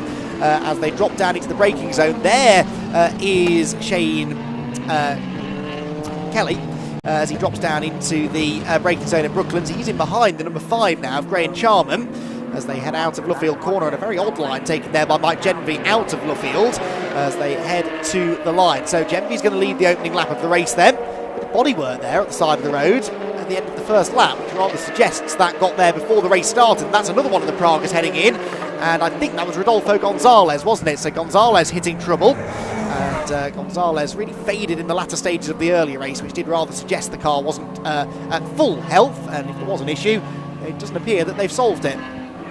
Battle going on. Oh, it's off. There is the number 7 of Antonio La Rosa. That's got some motive power. Great livery on that car. From the side profile, it's very Niki Lauda Ferrari in the 1970s. Not going quite as quickly as Niki Lauda in the 1970s. Back out on the circuit soon. This is back in second place now. Oh no, because where's Genvy gone? Where has Mike Genvy goes fourth, gone down to 4th place. So this is a new battle for the lead of the race then. So Genvy was saying, wasn't he, that the car was cutting out or losing power on him periodically through race 1. It looks as though the same thing's happened again. This is kind of what gave us a race in race 1, because his car was not working as it should do. Normally Mike Genvy's able to pull a gap and disappear up the road, but he's constantly now running in fear of the car conking out on him again. He makes his way out of Abbey Corner. There's another car on the side of the road now. That's number 8, which has pulled over. That's the Taylor and Green Revolution, and that is on the inside at Club. So we've now got a car on the outside at Club Corner and stationary on the inside. So lots of work for the marshals to do down at that particular part of the track. Although actually no, Ruben Stanislaus got going again because he completed that lap, so there's only one car actually to be dealt with down there. That one really didn't look like it was going to get going anytime soon though, did it? So Jonathan Mitchell then back into the lead of the race once again as the battling further back continues to rage on. Class C was where the action was at earlier on, and I can tell you that Charles and Charles Graham are back together again, with Charles Graham just ahead of Ian Charles, if any of that made sense, for the lead by a second or so. Leader overall though is Jonathan Mitchell, and his gap at the moment is only half a second. I just wondered with Stanislaus, was it one of those classic turn it off, turn it on again situations for the number 18? Just trying to work out whether the number 8 has got moving again, because I think one of the problems that they're going to have if it doesn't get moving again, that is a tricky spot for a car to be recovered. 5 minutes of the race to go. Revolutions, they've got a bit more pace than they had in the first race. I'm sure they'll have been hard at work over the lunch break since we last saw this field out in circuit. There is Ruben Stanislaus now back up to speed. Guardiola Motorsport prepared machine. Yeah, intrigued to know what's going on with the Idola Motorsport run Praga, which has definitely had race-winning potential, but there was this issue towards the end of race 1 that we never quite got to the bottom of, and clearly something else happening in race 2. Now, this is Mike Genvy. We know a little bit about what his issues have been. Right now, his issue is how best to find a way past the number 80 machine ahead of him. He looks up the inside into Village. We know that he's good on the brakes. Mike Genvy made that decisive move into Club in the earlier race to claim the race victory, then takes a very odd line, runs wide over the curb and hands 3rd place to Shane Kelly. So again, Genvy, we saw him struggling through that part of the circuit in race 1, didn't we? Just couldn't seem to get the car turned into the corner. So for all this talk about the car cutting out on him, it does look like there's a handling issue as well. Although of course if the car's cutting out on him, it's possible that he's then losing something like power steering, or so midway through the corner loses everything and suddenly the car drifts out wide. So it could be related. Either way, it's cost him 3rd place and he's got even more work to do now. Even something like just the engine cutting out and a bit of a torque reversal going through the drivetrain could just unsettle the rear axle if that is what's occurring. But Shane Kelly in that 111 Praga up to 3rd place now. And I think also has the fastest lap of the race so far. Yes, 2 minutes, 120.949 seconds to be exact. It was around a second and a half quicker than the number 80 car ahead. We did see this with the Pragas through the court, and I noted how the lap times were getting progressively quicker and quicker and quicker, even to the point where it was the fastest lap, 1:58 from Stanislaus. For example, they were able to hold that speed and crescendo up to the build until a couple of them had those problems in the latter stages. So we know there's some pace in these cars. He again hunting around behind Shane Kelly, but it's an interesting point to make really, because the one make Pragas series, from which many of these teams and drivers have come to race here in the ZEO Prototype Series, their races were longer. That is Genvi pulling over to the side of the road completely this time, so it's really cut out on him coming out of Club Corner, and that might now be his race run. That looked a little more significant, although in fairness we've not really caught it on camera very much, have we, that car braking or losing power. But that time it really did seem to slow down, and Mike Genvi, well, it's almost getting to the point now where you could argue it's a danger to be out there, isn't it? Because if it cuts out and he's got someone right behind him, that could be big, big trouble. Shane Kelly now looking at the inside of the number 80 machine through Aintree Corner. They've got a lapped car to negotiate now, one of the Revolutions that was in trouble earlier on, because actually the only car we've lost is Rodolfo Gonzalez to the pit lane. So everyone who stopped at the track, including the side of the track, including number 7 of Antonio La Rosa, has got going again. Shane Kelly now sensing a real opportunity. If he can clear this number 80 quickly, he could get after the leader, hunting around up the inside through Luffield Corner. Can't quite make it stick for the time being. But yes, the one make Praga series, those races used to be 50-55 minutes long, and most of these teams raced in that for a season or so. So they're used to those longer races, and perhaps used to setting a car up to come on stronger in the second half of those races as well. And that's why with 21.5 minutes to go, I still believe Shane Kelly could get this done. The hope I'm holding for Mike Genvi at the moment is we saw this in race number 1. There was a very slow third lap, and then the car came back again. So I just don't know whether there's a pattern of behaviour. The next lap will be very telling for Genvi, because he's down to 6th place now. Good progress made by Will Stoll in the number 25, actually getting 2 positions on that lap, getting past the Aileen, Genvi and Graham Charman.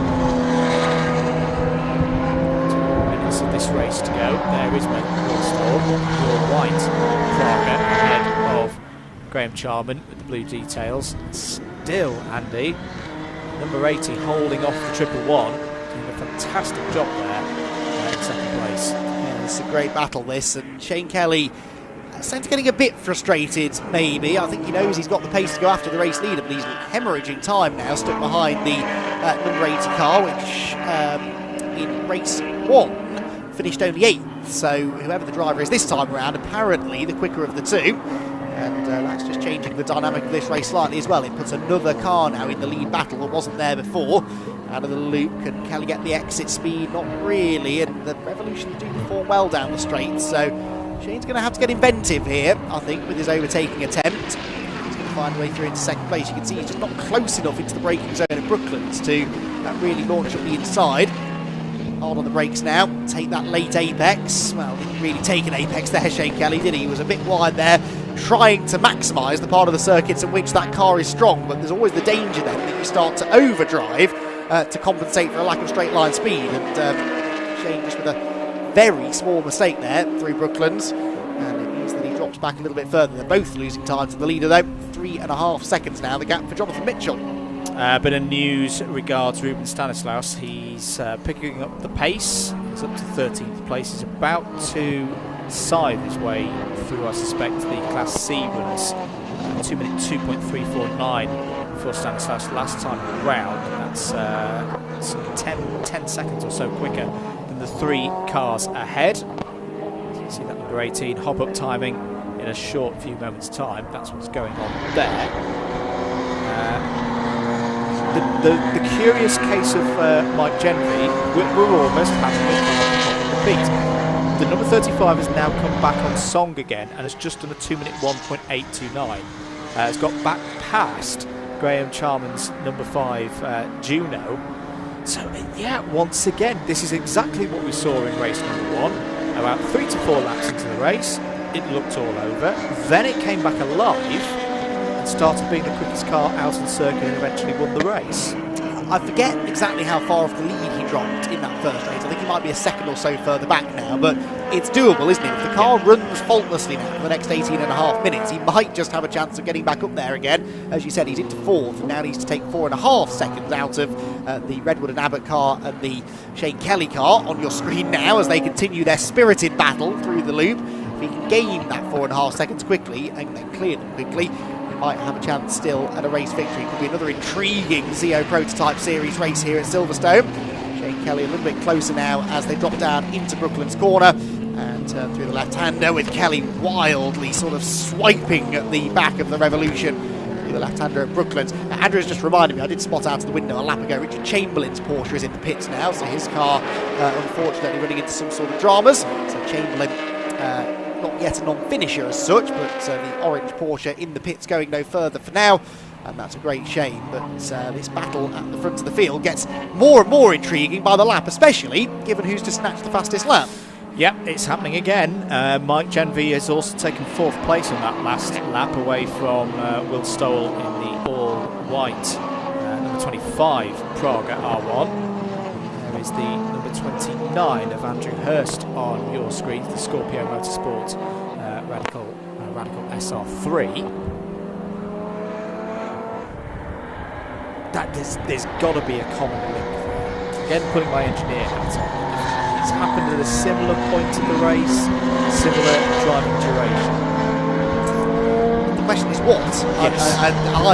That one is baffling me, I have to say. I wouldn't ever claim to be an engineer myself, but that is a confusing one, isn't it? He's right on the tail of Shane Kelly and has gained that 4.5 seconds in next to no time, really. The previous lap he was 2.3 seconds back. That new fastest lap was about 3 seconds quicker than these two, and he might now make very easy work of Shane Kelly down the Lewis Hamilton straight as the inside line for Abbey goes through. So Genvy into 3rd now. Of course, he's already leading his class because the only other opposition really in that class was Graham Charman in the number 5 car. He's now the inside of the number 80 as well, and Shane Kelly frustratingly there wasn't close enough to capitalise that and follow him through. But again, these two cars running in different classes as well. The number 80 machine is running in Class F, same class as the race leader, and then the Praga runs within Class A. So Genvy into 2nd, that puts him, I reckon, about 2 seconds maybe, if that, off the race lead. So the way he's going, he'll be with the leader any moment now, because actually Mitchell's not been putting in particularly quick lap times, has he? No, 2-minute 4.3 last time around. I think Genvy's going to catch up here. Mitchell will be more concerned about the number 80 behind. There is another new fastest lap of the race from Mike Genvy, 1-minute 58.767. We're at the halfway stage of this race. Race 5 on the race programme here today for BRSCC's visit to Silverstone on the full Grand Prix layout. Next race after this is the big one, the start of the Blue Ribbon event for this year's Silverlake C1 Endurance Series, 24 hours of Citroen C1s. The second race of the ZEO Prototype Series. Once again, like we saw in race 1. Oh, problem there, that's the number 80. That is the car that was in 3rd place and running so well for Nigel Redwood and James Abbott. And something has gone awry there mechanically on the Revolution 500SC. That is a real shame, Andy McEwen. That car was running, as I say, so well. Was on for a top 3, but will fall down the order. Was on for 2nd in class, it was 3rd in class, and 8th overall in the earlier race. Here comes Genvy though for the race lead. Good run through Farm. That makes it look very easy in the end, doesn't he? Up the inside into Village, and the Genvy gun is back out in front. But this was not where the story ended in race 1, was it? He got back to the front and then lost the lead again. So we'll wait and see if history starts to repeat itself again. There, I'm afraid, the number 80 car though, the Revolution 500SC, one of about half a dozen of them entered into these races this weekend. Sadly, is going slowly down the back straight.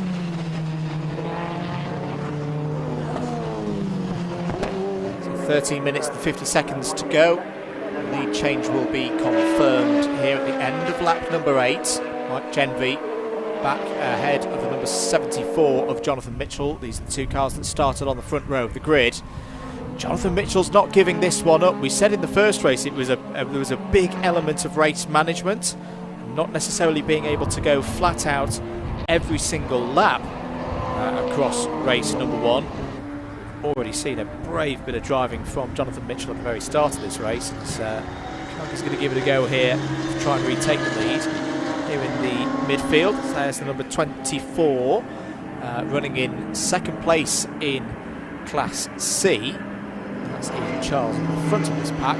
Let's see now back out of the circuit. Very good to see the Porsche 935 of Matthew and Richard Chamberlain. Yes, which lost a lap or two, but at least, as you said, is going again.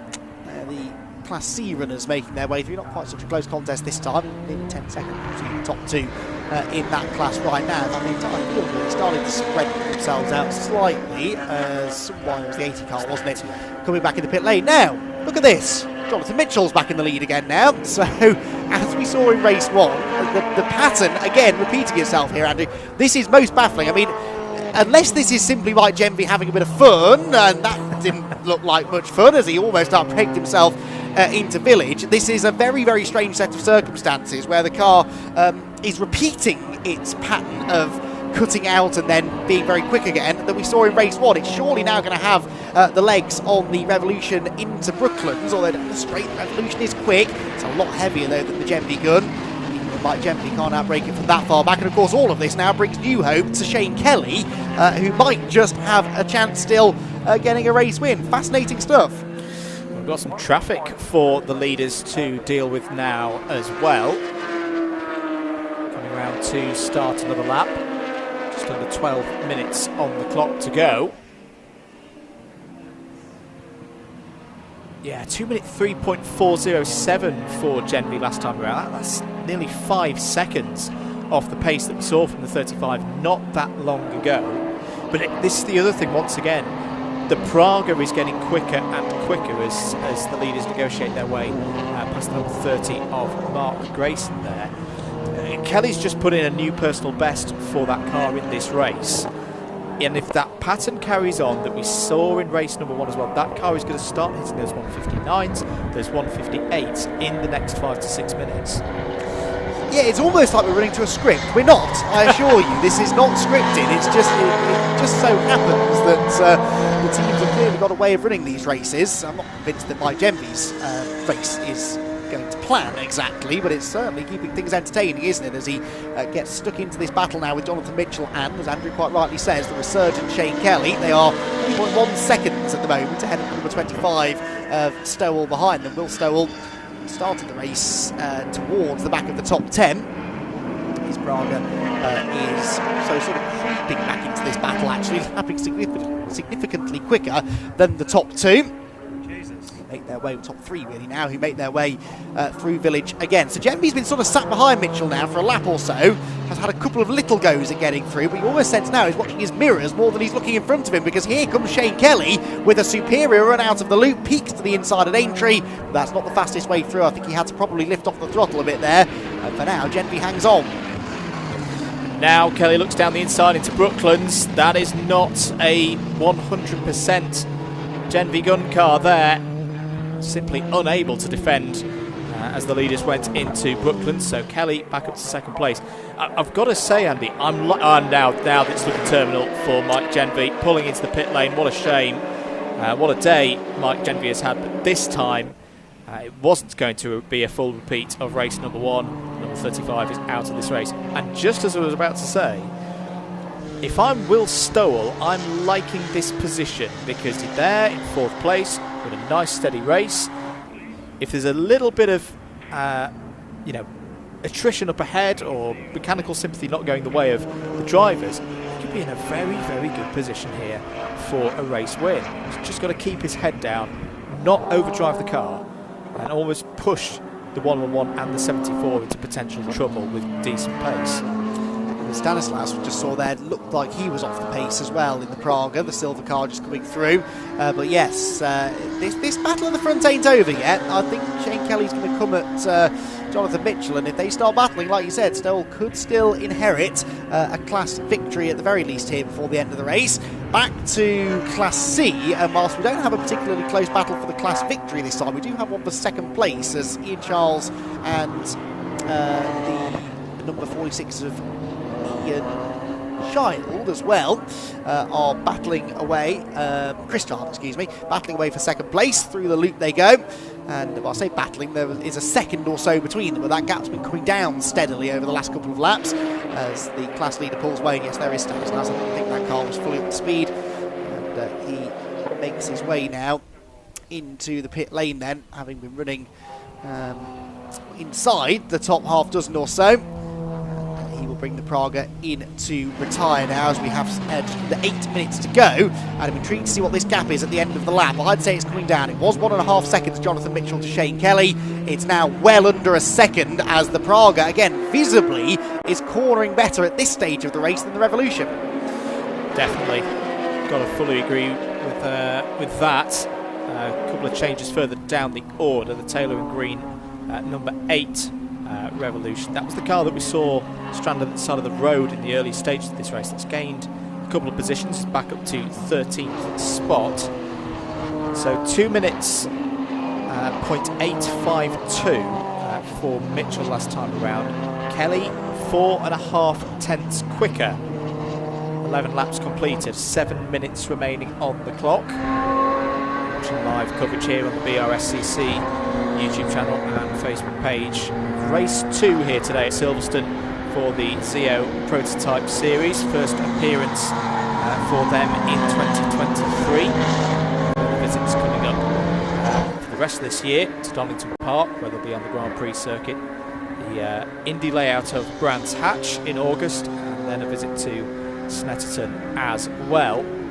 As what's happened here? Oh, I think the leader's just trying to negotiate the way past the number 46 there of Chris Childs, the lap back marker, and that is going to give, surely this time round, Andy, the biggest opportunity Shane Kelly has had so far to have a go at the number 74 of Jonathan Mitchell as they head towards the Wellington Straight. Yeah, well, this is the part of the circuit where the Praga comes alive, isn't it? Through the tight, twisty stuff, through the directional changes. Does he launch up the inside of the loop? Well, Mitchell thought that he might, so he defended the inside line. Kelly perhaps just snatching a break there on the high line at the loop as he tries to carry the speed onto the Wellington Straight, but now in a straight line, Mitchell should be able to gap him. Where are they going to catch this Radical? Well, Mitchell clears it before they get to Brooklands. Kelly will have to be late on the brakes, is late on the brakes to get past Dominic Langdon down, and almost gets right into the back of a slightly squirrely Jonathan Mitchell. 5 3/4 minutes to go.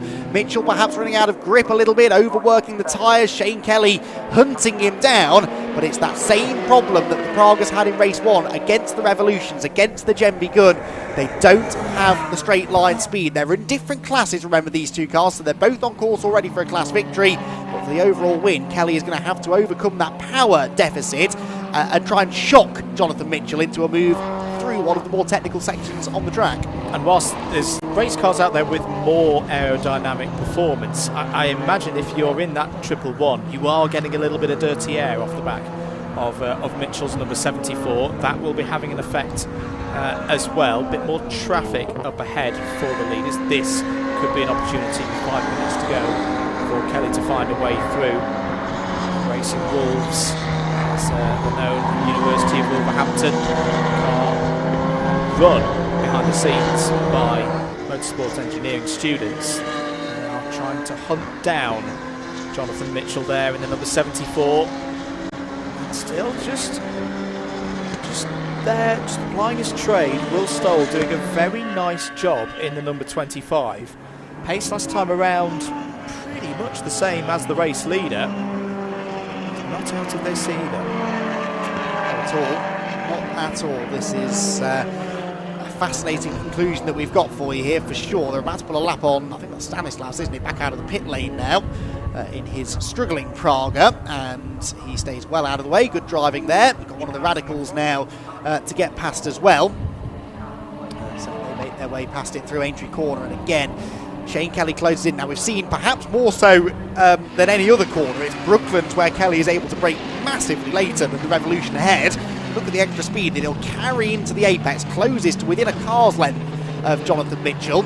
But it's too late, he can't get around him through Brooklands, takes a wide line through Luffield to try and cut back, get the better exit speed, and get that slipstream tucked right underneath the sizable rear wing of the race leading car as we go through to start what should be the penultimate lap of racing. Then 3.5 minutes to go and half a second separating the top two. Another back marker now to be negotiated through the early part of this lap. and more traffic, I think, on the horizon as well before the flag. So it's going to be a busy final few minutes of racing here, and Shane Kelly just needs a small opportunity. This could be it, because they've caught a back marker here, Andrew, at the worst possible point, really, because Mitchell needs a good exit onto the Hangar Straight. Yeah, it's Charles Graham in the Radical SR3. That's your leader in Class C. So Charles is no slouch. Pulls over to driver's right as they head onto the Hangar Straight. Is Kelly close enough? The gearing, just from observing how that 74 is running, they've got the mid-range as it accelerates out of those traction zones, set up really nicely as they progress up through the gears. Stanislaus will go past Graham. That's not for position. So you see, you've seen the number 18 in the pits, but 2.5 minutes to go. Looking good at the moment for Jonathan Mitchell. Will Stowell will navigate path past the traffic now. Through Abbey Farm, and Kelly late on the brakes as he turns into Village, but this is where Mitchell's struggling, but he knows where to position the car, doesn't he? Although runs a bit wide this time through the loop. Can Kelly get an overlap? No, he can't, not quite through Aintree Corner. One more lap after this then. I do think that part of the circuit is Kelly's best opportunity, maybe a good run through Abbey Farm, brave on the brakes into Village. If not, maybe try and surprise him into the loop, but everywhere else Jonathan Mitchell just seems to have him covered, although Kelly will close in. The great thing about Silverstone is it has these technical sections, but then immediately seems to open up into a fast part of the track, and that's favouring Mitchell, really. Out onto Woodcote Corner they go. One more lap to go then in what has been another fantastic ZEO Prototype Series race here on the Silverstone Grand Prix circuit. Great place to start their 2023 campaign, and this being a series of races, you can expect to see a few of the drivers coming and going throughout the season, dipping in and out, but I hope that we get more of these Praga versus Revolution battles. Throw in Mike Genvy's car for good measure, and you've got yourself a fantastic season of racing across some really great racetracks as well. But Silverstone delivering on action so far. Kelly, though, not as close now at this part of the circuit as he has been on previous laps. 3 back markers, though, to negotiate. That is what's going to make or break this race for either Mitchell or Kelly. Is indeed. Pick their moment, not panic if you're in Mitchell's situation right now. Track position, and knows he's got the straight line speed as well. It's only really into those big braking zones. He could be under threat from the 111. There's one of them gone. As we go into Vale. Surely the number 74, Mitchell will breeze past the back marker ahead as they run down the Hamilton Straight, past the wing. Yes, indeed does so. That's the number 20 of Penteado. And Kelly did not get past him, and I think Penteado was turning into the apex there. That was the part of the track that I said Kelly needed to execute brilliantly in order to have a go into Village, and he wasn't able to do so. And the fact that it was another one of the Revolutions, I'm sure, will get conspiracy theorists out there chatting, but anyway, it looks as though that might have handed this now to Jonathan Mitchell. Kelly's just not going to be close enough down the Wellington Straight, I don't think. No, nowhere near close enough. There is another back marker ahead. Are we going to see a last-second fumble? That is Chamberlain, isn't it, in the Porsche? Yep. And you'd imagine the Revolution will be quicker through this final turn, but he's going to catch Chamberlain after Luffield, and that's pretty much signed, sealed, delivered now, isn't it? Job done for Jonathan Mitchell. Nips up the inside of the Porsche, and he is going to claim victory then after 4th, just missing out on the overall podium earlier on. He claims his 2nd class victory of the day, but his 1st overall victory, with Shane Kelly having to settle for 2nd, but at least that car kept going till the flag this time. Great 3rd place finish there for Will Stowell. As here further back, the Class C winner is Charles Graham. Charles Graham comes out of the final turn, and he gets one over on Ian Charles in the PR6 this time. Ian Charles somewhere distant, actually, in that one. Wonder whether his car maybe ran into some sort of a fault. Here comes the 24 machine now. Out of Woodcote Corners, not quite such a close battle this time in Class C, but Charles makes his way across the line and will celebrate 2nd place nonetheless. Class F then going to Mitchell, Class A to Kelly that time around, Class C to Graham, Class E of course to Chamberlain. They were all of the classes represented really in that race. Still waiting for Richard Morris. Now here is Richard Morris, and he's found someone to play with. That is the number 8 machine, but they're not on the same lap, so Richard Morris then brings the number 500 car out through the final turn, and he's going to finish in 5th position then here in the Silverstone Sunshine. A solid day's effort from Richard, but he'll be a tad frustrated, I'd imagine, to be settling for 2 second places within the class, especially given the fact he was over a minute adrift of the class leader. Last couple of cars now coming through. This is the number 30 Radical, which is Mark Grayson. He will see the flag, but well, ZEO Prototypes, Andrew, have not left us looking for things to talk about, have they? It's been a very entertaining pair of races. Really looking forward to following this series this year. Absolutely. Some really intriguing stories. I always like a race, even if there's not particularly loads of overtaking. There wasn't as much overtaking in that second race as race number 1. There was suspense. There's always that question mark over whether Jonathan Mitchell could see it through to the end. That's what you want from a prototype race. A really, really good show from all the drivers, all the teams, all the entrants who brought their cars to Silverstone this weekend. 10 out of 10 for me. Absolutely, expecting hopefully even more cars on the grid next time out as well. They've got 4 events this year, all of them running to a similar format to this one, qualifying and then 2 races, so 2 30-minute races next time at Donington Park, 17th and 18th of June for their second event of the series. Then Brands Hatch on the Indy circuit, 2 20-minute races in August, and then in October it all finishes on the Snetterton 300 circuit, where again they'll have 2 20-minute races. So hoping to see good grids of these ZEO Prototypes over the rest of the season. So provisionally then, it's Jonathan Mitchell, the winner overall in race 2, and gets the victory in Class F ahead of Shane Kelly, the Class A winner, in second overall. Will Stell was next. Graham Charman in his Juno is victorious in Class B, whilst Richard Morris has to settle for 5th and the last car on the lead lap. Joaquim Penteado that time finishes in 6th ahead of Alistair Smart. Then it was Charles Graham and Ian Charles with Chris Child completing the top 10. They were the top 3 within Class C. Richard Chamberlain, the other class winner, the only Class E car entered, but the Porsche, despite a visit down pit lane, was running at the flag at least. There were 3 that didn't make it. Rodolfo Gonzalez was a non-finisher, so was the number 80 Redwood and Abbott car, and perhaps most notably, Mike Gently, unfortunately, not getting the flag that time. Our race 1 winner out of the car gets Jonathan Mitchell then. He will very shortly be celebrating his race victory, not only with the team, but also with Rob Lewis. Well, certainly a different race that ended up there with the more modern cars taking the top spot. There was no Mike Genvy, who sadly ended up falling by the wayside in that race as problems continuing, but we've got a very good winner here in Jonathan Mitchell in the Revolution race car. Just look at this machine, look at it. It is so pretty for a prototype, and it turns out it's fast as well. Now, he's trying to get his helmet off very quickly. I've got a very happy Jonathan Mitchell that I get to have a chat with. I'll let you get your kit off, don't worry. We got a bit of time now. The C1, the 24 hours is next, so. Well, how was that? Great win. How was it? Fabulous, yeah, really good fun. The gun kept coming back and forth, and I thought if he keeps it together, he's going to go off into the distance. But me and this Praga were having a really good battle. You know, this car's quicker around some parts of the track, that one's quicker other areas. Brilliant fun. Brilliant. So could you say overall both cars are actually quite evenly matched, with them being sort of stronger in different areas of the circuit? Yeah, I think so. And this we've got the grunt, so it's quite difficult to beat that. You know, you got to really find yourself through in a corner. But great fun, brilliant. Thanks to Revolution for the chance to drive it. They're very. I've got to say, this is just me speaking as a big child. They're very pretty race cars, aren't they? Yeah, they're great, and they're fast. The aero's massive, but then they're really balanced as well. They really move around underneath you. Great fun to drive. So plans for the rest of this year with this car, or? We'll see. We'll keep fingers crossed there. Well, hopefully we've got a driver in second place somewhere, but he appears to have wandered off. If we could just get Shane Kelly over for a chat in your own time. I joke. Shane Kelly, great second place in the Praga. What terrific fighting with the Revolution in front. How did you like that?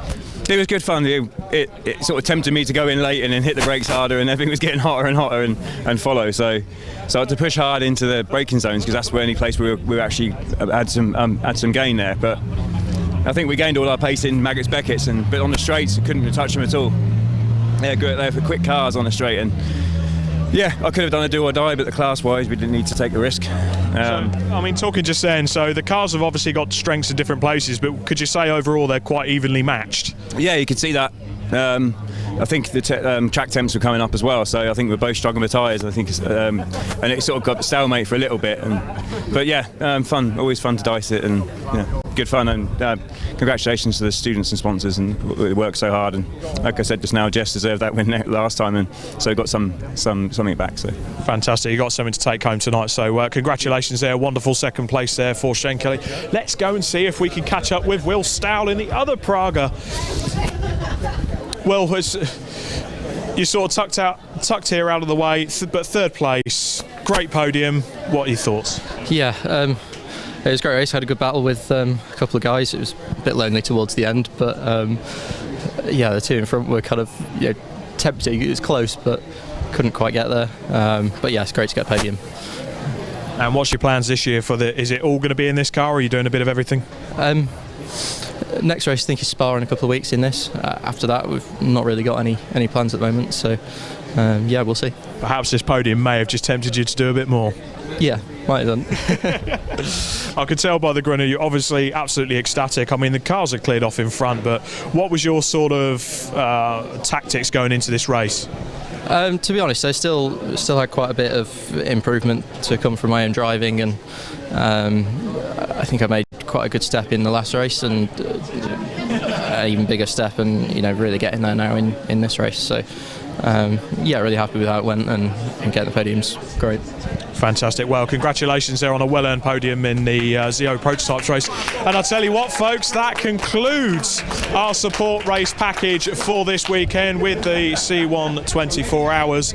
Now, make sure you stay tuned in, because the next stream we've got coming up, we've got a short comfort break of about 10 to 20 minutes. So if you're on the BRSCC YouTube, look out for the first stream of the C1 24 hours. We're going to start off with myself and Scott Woodwis out on the grid with the cars, and then around 5:30 we're going to go racing for 24 hours, and I for one cannot wait. Andy McEwen cannot wait, Andy Mathert cannot wait, and Scott Woodwis cannot wait, and we can't wait for you to tune in for the start of the C1 24 hours. Back to you shortly.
And good evening, ladies and gentlemen. I've got a co-host with me to start this show because, of course, we've had all the support races earlier and some fantastic racing we indeed did have. But this is the big one. This is the pinnacle for the C1 series, the Silverlake C1 Racing Series. It is the 24-hour race here at Silverstone on the Grand Prix circuit, the home of British motorsport, the only 24-hour race we have in the country. Scott Woodwiss, what have we got to look forward to? Plenty of fun, plenty of action, I think plenty of intrigue, plenty of strategy, plenty of drama in many cases as well, but in the good kind. And I think we've got a great racing prospect. We've got 51 cars on the grid, some very talented drivers across a broad spectrum of experience levels, from people that have raced in GTs, touring cars, Le Mans, all the way down to being regular C1 veterans and everything else in between. And I think we're going to get a race where it's going to give us the best element of motorsport that we could ever wish for, which is unpredictability, because it is one of those races where you looked at the last couple of years, Hybrid Tune have been in really good form in terms of where they've been. Hybrid Tune are not here this weekend. They're focusing their efforts on racing it. So we've got a new winner to pick. We have got a new winner to pick, and like we talked about last up when we were doing a bit of a live on social media, it's one of those years where trying to pick a winner is almost foolish. So I've got about 30 dark horses. I've got about 30 regulars that have really got the pace to get up there. Robin Welsh, the leader of the C1 Racing Club, is ready and raring to go. Let's bring him in. So this is Robin Welsh, leader of the head honcho of the C1 Racing Series. Leader, the great one. Robin, this race action packed. There's no hybrid tune. There's not. So we got a new winner to pick this year. Are you thrilled? Are you pumped? I am really, and I think I know who it's going to be, but me and you need to do a little ballot on that through the race. Are we starting the sweepstake now? I reckon we should, yeah, definitely. To be honest, I mean, I've got, like I was saying before, I've got about 30 different dark horses in this. I can't pick a winner. Yeah, that's right. You know, as much as I think I know who's going to, I think it's because that's who I want to, more than who I think is going to. If it's the same as mine and Scott, are we talking about a certain JW Bird team with Nick Beaumont? I mean, to be honest, so the front row we've got Trojan Motorsport that got pole by over a second, or just about a second from JW Bird. The cars are actually lining up on the grid now, so I'm hoping. Should we take a quick walk outside and go and have a look? Let's have a look through, because you need to see this grid of cars. They look absolutely phenomenal. And just before the cars arrive, I want to big up our Orange Army as well. All these volunteers here this weekend that are here working for us so that we can have this 24-hour race. But to remind you of your front row, we've got JW Bird car number 347 on the front row alongside our poleman Trojan Motorsport. They're certainly going to be up there, aren't they? Yeah, I think it's interesting that they've gone with the single car approach, focused all their efforts onto one car rather than the two-car effort they usually have in the sprint race and what they've had previously. And in many cases, it seems to have paid off because they've used all the expertise and focused it into one. So not having to split their attention, they put it all into one, all the expertise, all the drivers have got all the setup knowledge into it. And it looks as though that if they can make that last for the next 24 hours, I mean, they're another team that you just can't count them out. Again, but it's not as simple as saying they're favourites to win, because we know 24-hour races, literally anything can happen. You can have somebody who, we saw back in 2019, we saw the lead changed with half a lap to go.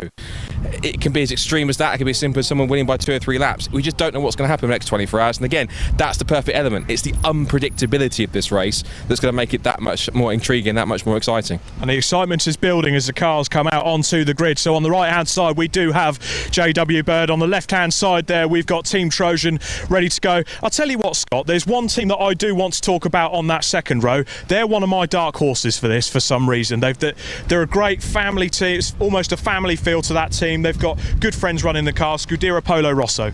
Yeah, they've had a good couple of results in the last 24 months or so. One of their top results was one of their first podiums at Anglesey in the night race, so they've got some experience of racing in the dark, which is going to be quite key for them. And they've just been getting stronger and stronger, and they've been quite consistent, made themselves a regular front-running team, so that's going to work in their advantage, that's going to work in their favour, and I reckon it's going to be, they've got a great chance as much as any of these front-running cars in the mix.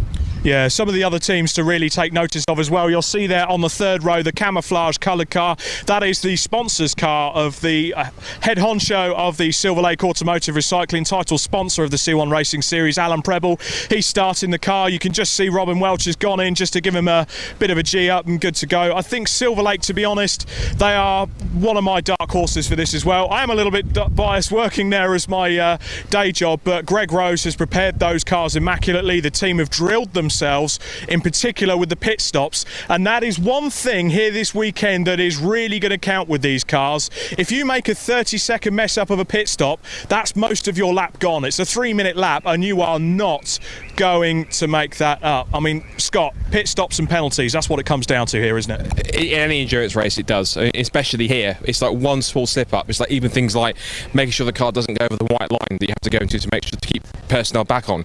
You even slip over that, that's a penalty. That's how strict it can be, but it means that it's as fair as possible, the same rule for every single car out there. All these cars run into exact same specs, exact same rule set. So essentially it's down to the quality of the team strategy, the quality of the team itself, the driving talent, and yeah, there's always an element of luck into there in any cases. So you can just have bad luck and get caught up in an incident, you can have bad luck getting caught up with a penalty, but it's the teams that can keep their noses the cleanest that can surprise the most people and climb the highest up there, because you can have the fastest car at that, right, but it's like I've said a couple of times, if you're not the wrong last lap, all the others count for nothing. And another key thing as well is the start of this race also, there's another phrase I've talked about yesterday in my life one, is that everyone's going to be very sensible. Again, it's adapting a quote from one of our favourite guys, Mark Larkham. If you can't make the judgment call a couple of hundred metres into a 24-hour race, just be a little bit sensible.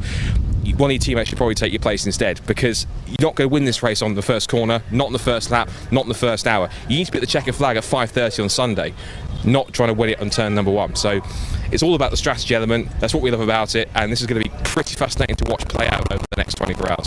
Absolutely, and I'll tell you what, turn 1 isn't far away at all. It's Copse Corner there, then we've got Maggots and Beckett's. We've got some real fast flowing pinch points potentially in those first few laps, so hopefully we get this filled through clearly. But I just have this feeling that we're going to have a lead group just go off, maybe 5 or 6 cars, maybe enough to 10 cars. They're going to group together, get the bump drafts, get saving fuel, and just clear off a bit. What do you reckon? Well, we see it in some of the sprint races where you get 2 or 3 drivers pair off, and then that's the first stint in there. And then once you get the pit stops in the mix, then the order starts to get changed up a little bit, starts to mix around a bit more. Some of the teams get up there, different strategy will put different cars on different laps, different places on the grid. So in order to get, everyone's going to want to make a strong start, a clean start, a trouble-free start. So I think there'll probably be a little bit of a fair truce of saying, look, okay, let's not fight each other too much. There might be a bit of kind of signals in the mirrors going, right, come with me. Let's see if we can build a pack here. Let's see if we can build a gap here to try and get ourselves an early advantage. And then it'll just be coming down to who can work the pit stops the best, who can run the most consistently, again, who can keep out of trouble, who can work their luck the best, and whoever can basically make the most of the team and the cars they've got, the car and the squad they've got underneath them in order to make this make themselves into potential winners. I'd say this is absolutely difficult to call. I mean, I'm sitting on the fence that much. I've probably got splinters. You're likely the same, Scott. 3 other teams that are going to be right up there, because we know they're going to be right up there. Emax Motorsport with the little Stuart Ratcliffe, they're going to be up there. Max Finn, they're ready and raring to go. They got the podium here last year. They want one more step on that podium. We've obviously mentioned your Trojans, your JW Birds. BPC Tuning have got Sid and Rob Smith in there. You've got the likes of WRC Developments. They've been here, done that, got the T-shirt, and David Drinkwater's warmed up for the 24 hours by winning his class in the 2 hours, hasn't he? Yeah, there's some great quality teams up and down the grid, so there should be some fantastic opportunities.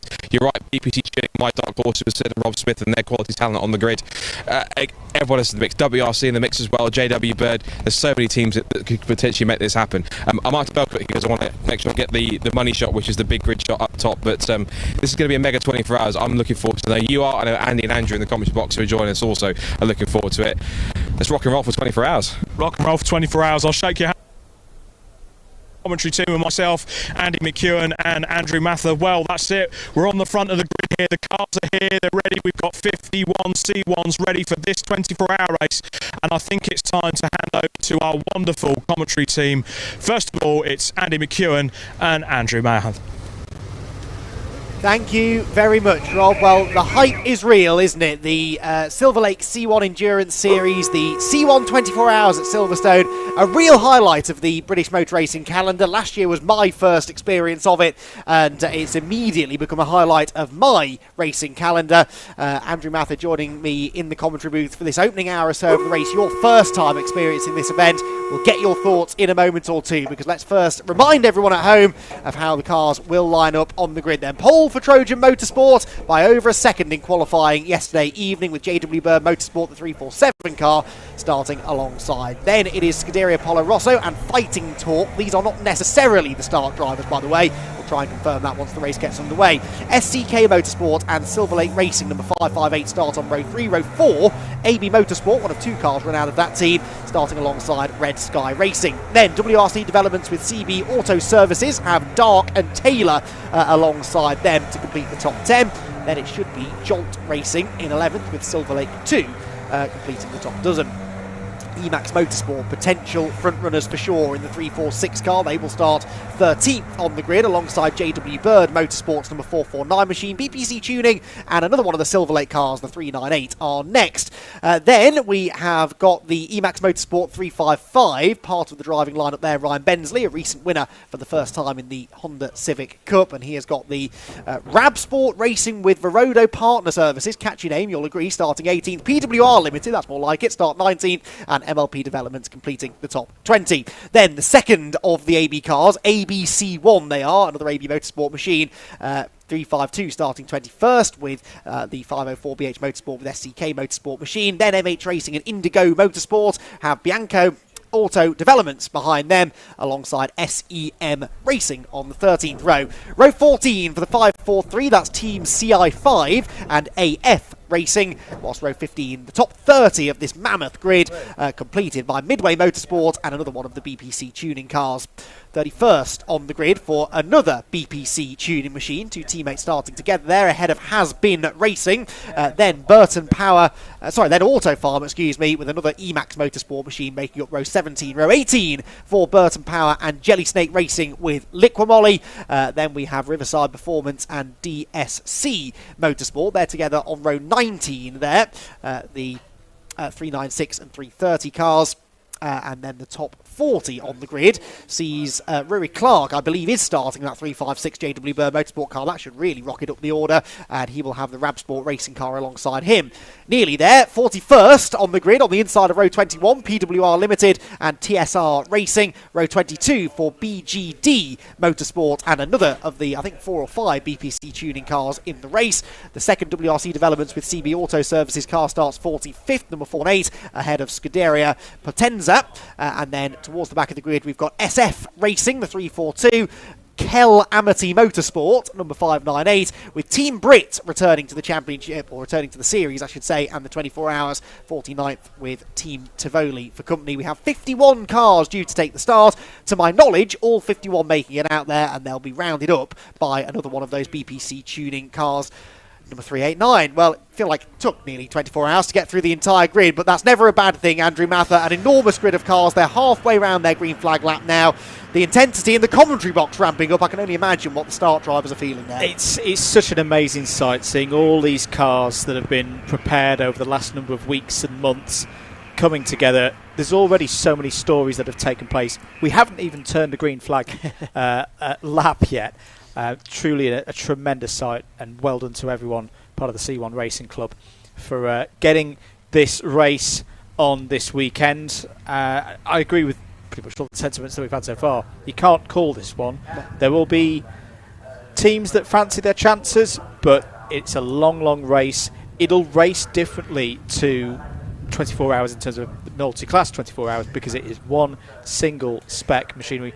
I see this race, Andy, racing like a series of sprints, yes, hour to hour, and it's all going to be about keeping yourself in the pound seats in a way to see last couple of hours of the race. That's when it'll be decided. But until then, we've got a lot of fun ahead of us here at Silverstone for this year's edition of the C1 24 Hours. Could not agree more. Trojan Motorsport may have taken pole by over a second. That means very little, really, especially in these cars around this circuit, because a good slipstream is worth a couple of seconds around Silverstone. They may have just nailed that qualifying lap. Whether they'll be able to complete 24 hours at that sort of pace is perhaps a little unlikely. It's going to be a fascinating race. We thank you for your company over the next 24 hours here at the Silverstone Grand Prix circuit as the 2023 Silverlake C1 Endurance Series Blue Ribbon event is almost ready to get underway. Trojan Motorsport then starting from pole. They're the fluorescent yellow car on the left-hand side of shot. The JW Bird Motorsport 347, the black and red, alongside them. Then Scuderia Polo Rosso in third. And another one of the red cars fighting torque towards the front of the grid in 5th. 2 by 2 they come through Woodcote when the red lights go out. We're away and racing in the C1 24 Hours for 2023. That happens now, and already we are 3 wide for the race lead because Scuderia Polo Rosso dive up the inside of the pole sitters and they get the advantage through turn number 1. Not a good start there from Trojan, and all of a sudden that 1 second advantage in qualifying means absolutely nothing. Out of Copse they go. One of the AB cars there running wide in the background, but they're all through cleanly, I hope, as they make their way down towards Maggots and Beckett's for the first time. Scuderia Polo Rosso lead JW Bird in second, and the pole sitters, Andrew, already down to third. Yeah, absolutely tremendous start for Scuderia Polo Rosso. That will put a big smile on their faces. They're in the best position you could possibly be on one of these first laps. Clear track ahead of you, not trying to scrap side by side through this complex of corners. They can already get their heads down now and start working a bit of a lead, but look at them all streaming down the Hanger Straight now towards Stowe Corner. Looks like Trojan Motorsport have managed to get back up to third place. They were being challenged for that third place. Into Stowe Corner they go for the first time. 3 wide towards the middle of the field. That's the Red Sky Racing 527 going around the outside. It's all looking a little bit hairy out there. It's survival mode at the moment here in lap 1. That Red Sky car having a big slide through Stowe Corner as here the fight for second descends upon Club Corner, and there's contact there. The JW Bird car gets nerved into the left-hander by the 503 SCK Motorsport car. This is a 24-hour race. Calm down, everybody. You don't need to be doing that halfway around the first lap of racing. That was very much a near miss. Hopefully no big damage done. Luke Cullen there on the outside in his AD Motorsport car has got the 594 up the inside of him.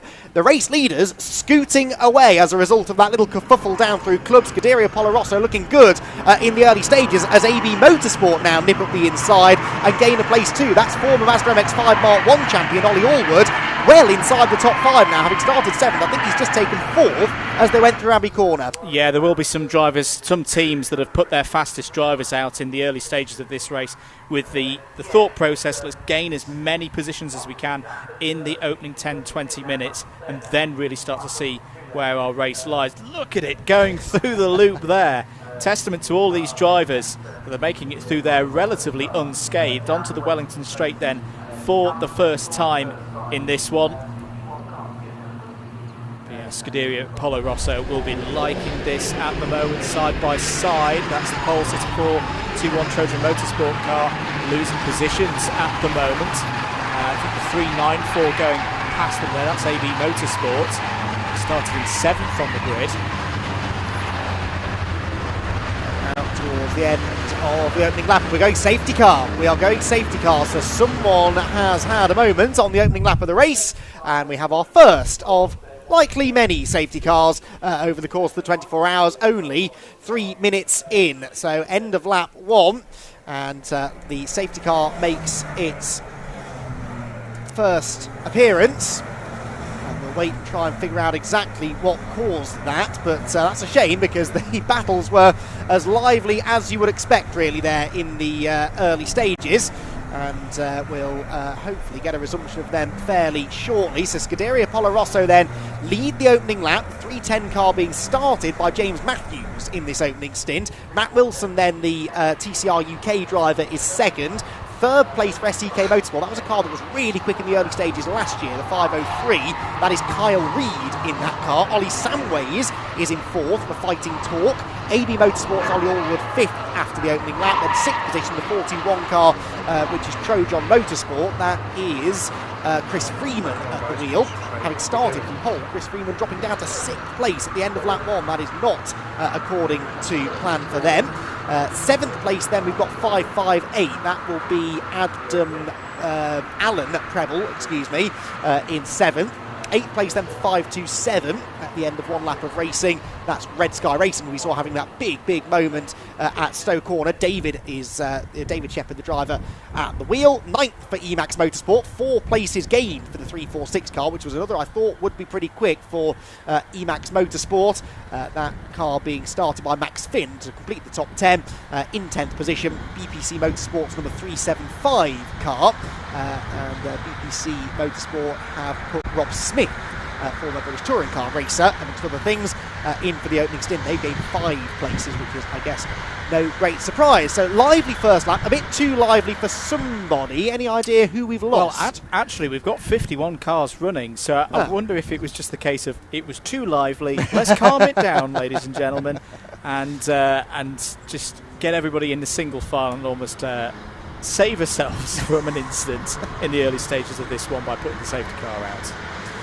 Yeah, that moment down at Club caught people's attention, definitely, but I suspect maybe somebody spun and it looked perhaps like they were not going to get moving again. That's the only thing I can think of. Team Brit were the last car through, but they weren't massively detached from the back of the pack, so really not entirely sure what the cause of the safety car was, but it should hopefully be a fairly short pause in proceedings before we get racing once again.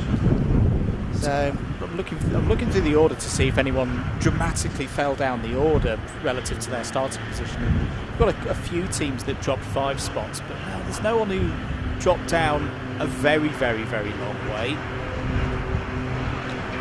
Yeah, we'll put the feelers out and try and figure it out. I'm hoping it will just be a 1-lap safety car period, and we'll get the race underway again this time around. It gives everyone a chance, as you said, though, just to catch their breath, calm themselves, remind themselves that this is a long old race and that you're not going to win it on the opening lap, that is for sure.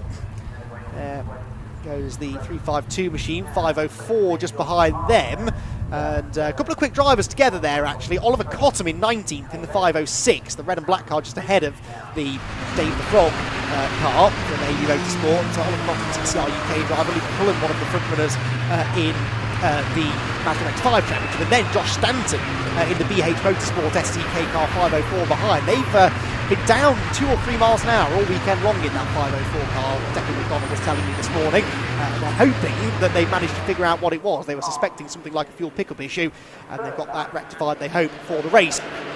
So out through the final corners they come then. The safety car is in. I'm not quite sure why it was out in the first place, but anyway, we go racing once more, and immediately the battle is on at the front of the field. Matthew Wilson pushing along the race leader as they head towards the first turn, and James Matthews now trying to defend this race lead if he can. Or will they perhaps work together to break away, because that is something that we see in these cars. The slipstream is so huge, you can bump draft quite readily in these cars as well, so if they choose to, they could work together to try and escape a bit of that madness going on behind.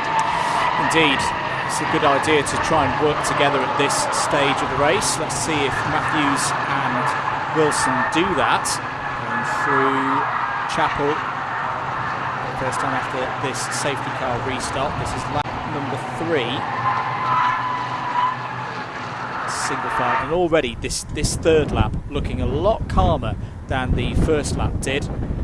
James Matthews continuing to lead for Scuderia Polo Rosso. JW Bird Motorsport sitting there in second place. Wilson maybe thinking about a move down into Stowe Corner. Decides to hop back into line as down the inside there. Very lovely move being put in there by one of the Silverlake cars, 398. That was the number 1 Silverlake car that started in 16th place, making a move through Stowe Corner. Also saw the SCK Motorsport entry. It was a touch out of shape through Stowe Corner, but managed to get it all under control and hold on to 3rd place there. We didn't lose a car on the opening lap, but we lost a bit of a car on the opening lap. There was a bumper on the track, apparently, so that needed to be recovered. That was the cause of the safety car. So thank you for Robin Welch feeding that information back to us. And car on the grass, that's Luke Cullen. The car blending in quite nicely with the relatively green grass down the Sir Lewis Hamilton straight. Is just ahead of him. There's some good side-by-side action here. 355 is in the midst of the battle. This is all going on towards the back end of the top 20. Emax Motorsport's Ryan Bensley, who won his first ever Civic Cup race a week or 2 ago up at Croft, and he's getting his elbows out there, going around the outside through Abbey Corner. Wherever you look in these early stages, there are side-by-side battles to be had, because drivers want to try and find, I always think in these long races anyway, they want to try and find their place in line. It's not necessarily about fighting right to the front. Of course, if you have aspirations of winning the race, you want to be in that lead pack, but if you're running outside of the top 10, just find a gap in the train where you're running a similar pace to the car behind, similar pace to the car ahead,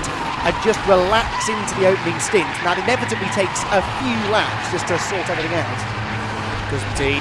Side by side between Jolts Racing, you saw there, in the 370 and BPC tunings 375. Quite a few entries from BPC tuning in this race. 10 minutes has expired of this year's Silverlake C1 24 hours.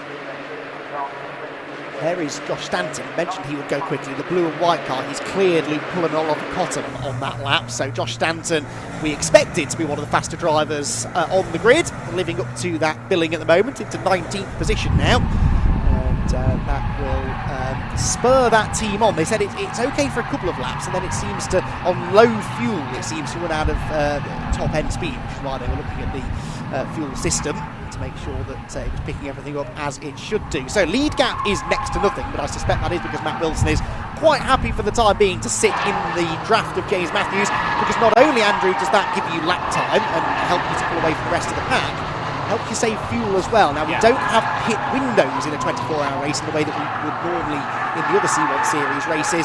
You can pit whenever you want, as many times as you need to. You can save a couple of laps of fuel each stint. That makes a big, big difference this time tomorrow afternoon. And it's that kind of length of race as well. I know from a bit of spec racing and single make racing I've done myself, you often don't see the rewards of that until the last 6 hours of the race. But if you know you can do it, you do start doing it from the very early stages of this race, of these races, side by side, running out of Stowe there. I'll catch who was involved. This is the third, fourth, fifth battle. One of the cars in this group is the one minus a rear bumper, and I'm trying to figure out who it is. I think it might be the Emax car, potentially. It was a darker car. It was somewhere around Trojan. By the way, I'm plummeting down the order. Look what's going on with Chris Freeman in the Trojan Motorsport car that dominated qualifying yesterday evening, but it's really struggling. But one of the cars in that secondary pack, if you like, third on back, is minus a rear bumper, and that is, I think, a legacy of the aggressive racing that we saw at the front of the field on lap one. Indeed. That's a 449. I don't think we've talked about it yet. That's another one of the JW Bird Motorsport entries. Sam Roach, Joe Roach, Kieran Griffin and Nick Wingrove in that car this year. The race getting into a rhythm now. It's the 335 in the middle of your picture, the RAV Sport Racing with Verdo Partner Services. Meanwhile, second half of the order through very distinctive livery there. WRC Developments with CB Auto Services 418. Made up some positions. We started 45th. There's 4 positions so far. Quite a few movers and shakers in the early stages. That's the car that's missing the number. It was that 312, I think, isn't it? The Darky Taylor car. So that's the car that had essentially caused the safety car period. It wasn't for the car itself being stranded in an awkward place, but the rear bodywork had been torn loose. It's the fight for third then. Kyle Reid in third position at the moment, but right behind him still is Ollie Samways in the number 309 Fighting Torque car, and he's going to try and go around the outside here through Cobbs. In fact, he goes through it. I don't think Kyle Reid fought that too hard. That was sensible driving that from Kyle, running side by side through Cobbs Corner in these low-powered Citroen C1s. Would have killed their exit speed all the way steadily uphill into Maggots and Beckett's, and likely cost them another half a second minimum to the leaders. So Kyle was willing just to put his ego aside there, let Samways go, and perhaps this train will now go more quickly with the 309 car out in front. Yeah, you'll see a little bit of bump trafficking, I think, now across the next lap or so, as these drivers try to find out each other's pace and see who's the most effective driver being at the front of the... Ideally, in a way, if pound for pound, you want the fastest driver at the front of the group to then give the benefit of the toe to those behind, side by side for the lead. In fact, I think that's going to be a change for the lead. JW Bird Motorsport 347 going through past Scuderia Polo Rosso for the lead of the race. Indeed so lead change. There was a bit of shuffling going on in the second order. There is the 312 car minus rear bumper, as we saw, but there we do have Matthew Wilson now out in front. been a trying couple of seasons in TCR UK for the XVW Cup front runner, and he would love to get his 2023 season back on track with a good result here at the T124, and he has decided that he is quicker than James Matthews, and on current evidence I wouldn't argue with him because he's already gapped him by a couple of car lengths out of club, but the proof of the pudding, as they say, will be in the eating. Will the chasing pack now be able to reel them in ever so slightly? Then you've got Samways in third, fourth for Kyle Reid, fifth is Ollie Allwood now for AB Motorsport. Then you've got the 346 car, that was Finn, wasn't it, starting that machine, Max Finn, as they take a variety of lines through farm and into the braking zone at Village. 3 wide here for 4th position, and this is, well, I think that temporary truce that was called amongst this group of drivers very much coming to an end now. Ollie Allwood losing out there to Finn, and that might open the floodgates. Yeah, I don't know whether it's one of those things where they've seen a lead change happen ahead, they've seen Wilson go to the front of the field and gone, right, we've had enough of being one by one, follow the leader right now. I want to get myself a little bit further up this order and not let the 347 get too much of an advantage in the early stages of this race. 3 wide as they go under the bridge along the Wellington Straight. Trojan Motorsport on the inside there, Brave on the brakes, and we're going to get 2 positions for the price of 1. Very nicely done. That's a good sign for Freeman in the Trojan Motorsport. Going to start recovering over now over the next couple of laps. So that's Ollie Allwood losing 2 spots in the end. I said that might open the floodgates when the 346 went up the inside of him in the loop, and it did. He lost a further 2, and now here comes the 312 Dark Taylor car, tried to come right round the outside. That is Tommy Field starting that car, I believe, and he is up a position there into 6th because as they came across the line, he was 9/100ths clear of the Trojan Motorsport car, and I think he completed that manoeuvre by the time they got into Cops Corner. Matt Wilson 6.5 tenths to the good. It's not an enormous lead by any stretch of the imagination, but in C1 terms it's what we'd call healthy in the early stages. They are 2.2 seconds then up the road from Samways in third, who is detaching himself really from the battling going on behind. So Samways sort of the lone ranger now.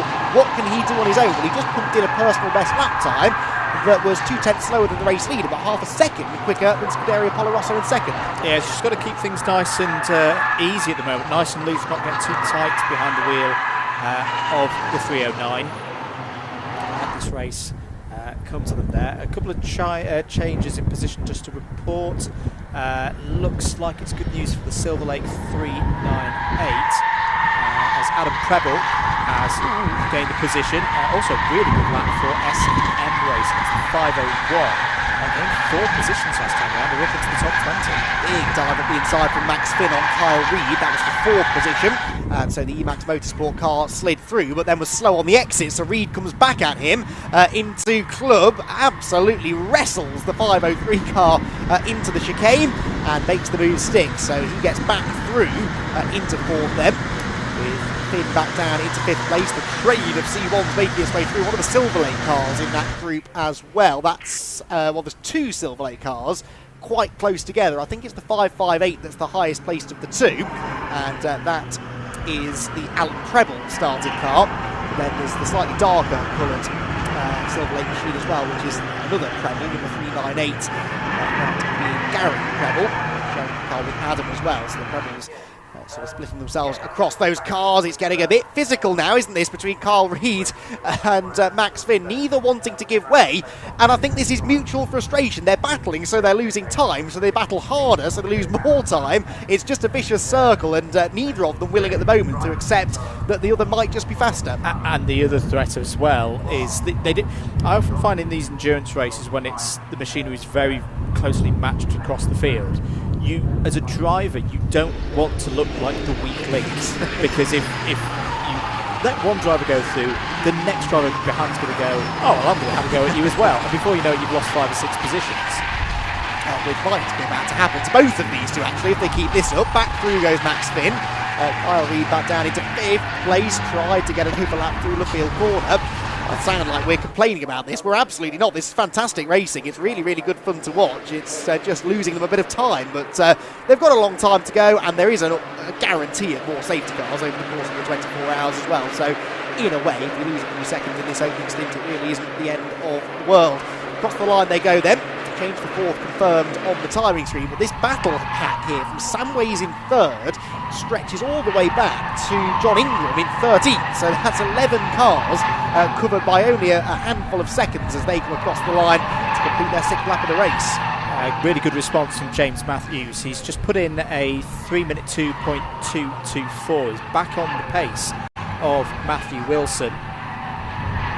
So he's sure that gap back to Samways stays.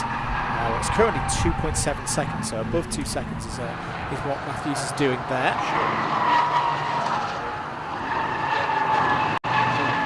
Well, Beckett, I went and watched part of the nighttime practice session down there last night, and it's look, let's not get this mixed up. These cars are not fast by any means compared to some other cars that you'll see racing in 24-hour races, but the commitment levels required to get a good lap time out of them, because they're not very quick and they're not very powerful, it sequences of corners like Maggots and Beckett's, like Abbey, like Cox Corner, that really demonstrates how hard you've got to drive these cars. You've got to be on the limit every single lap, otherwise you're going to drop a couple of seconds a lap, and that's why over the course of 24 hours there's naturally a little bit of attrition that starts to creep in.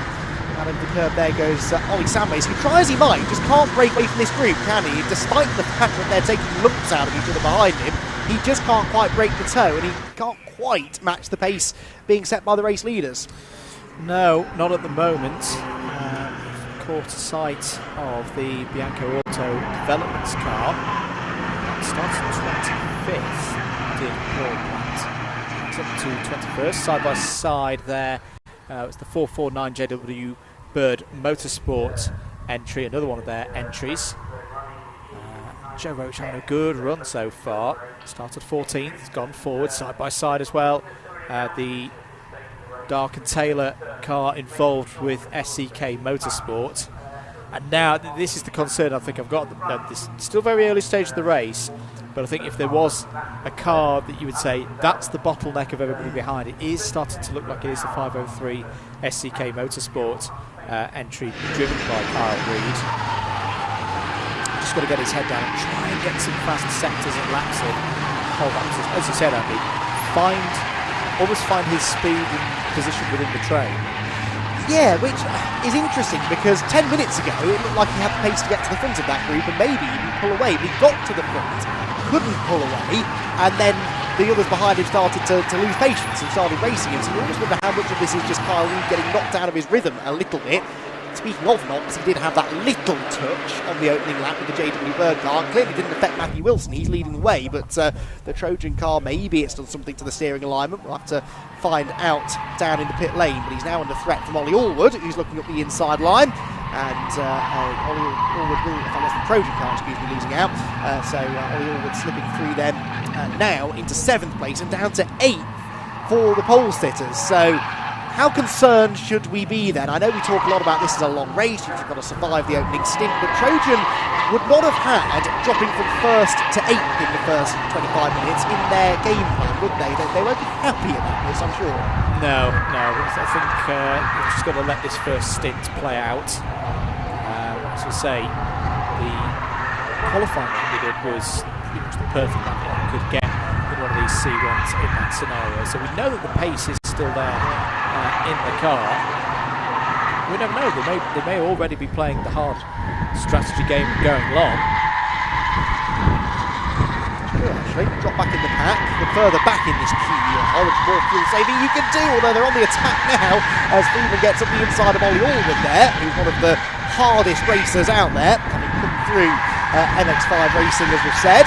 And Ollie Allwood, who won his championship with AB Motorsport, getting his elbows out there to make sure that Chris Freeman didn't get through. Was he successful? Yes, he was. And just behind them, actually, that looked as though there was more side-by-side action. One of the Silverlake and the second JW Bird cars doing battle. They're the 355 machine. That's Emax Motorsport's Ryan Bensley, the white and orange machine. As you catch a glimpse of the top two, JW Bird Motorsports, Scuderia, Polo Rosso, Matthew Wilson's and James Matthews. So far, everything going to plan. They are 4.1 seconds. Well, second place is 4.1 seconds up on the chasing pack. There's that side-by-side battle I mentioned. The Silverlake car losing out to the 449 machine. And just behind them, you've got Jolt Racing's John Ingram as well. as the leaders turn through Village and the Loop on this, the 8th lap of the race. And for these two, it's been a pretty serene Saturday afternoon drive, really. And James Matthews quite content, I think, to let Matthew Wilson lead the way. Matthew stretching the gap over the chasing pack, but not able to fuel save in quite the same way that James Matthews will behind him. So this will all come out in about an hour's time when they come in to make their first fuel stop. We don't expect tyre changes at every stop, although with the increase in track temperature this weekend over last year, we might see a few more front tyre changes in particular as they cycle through the pit stop. And that's another thing for the drivers to think about. It's not just about going 3 wide into Brooklands, there's a lot of strategy in this as well. 3-5 down the inside, that's the Rab Sport with Verido Partner Services car going through. This is all in the teens, this is around 15th place down. There's gains to be had at the moment, still side by side between the 449 and the 398 over 9th place, heading towards Cops Corner now. Superb scrap going on there. John Racing on the outside, 370, racing up against 398 from Silverlake. Well, interesting info there from Rob Lewis, who we're not seeing on screen, but believe me, he's not just sat trackside enjoying the show, he's still feeding us information.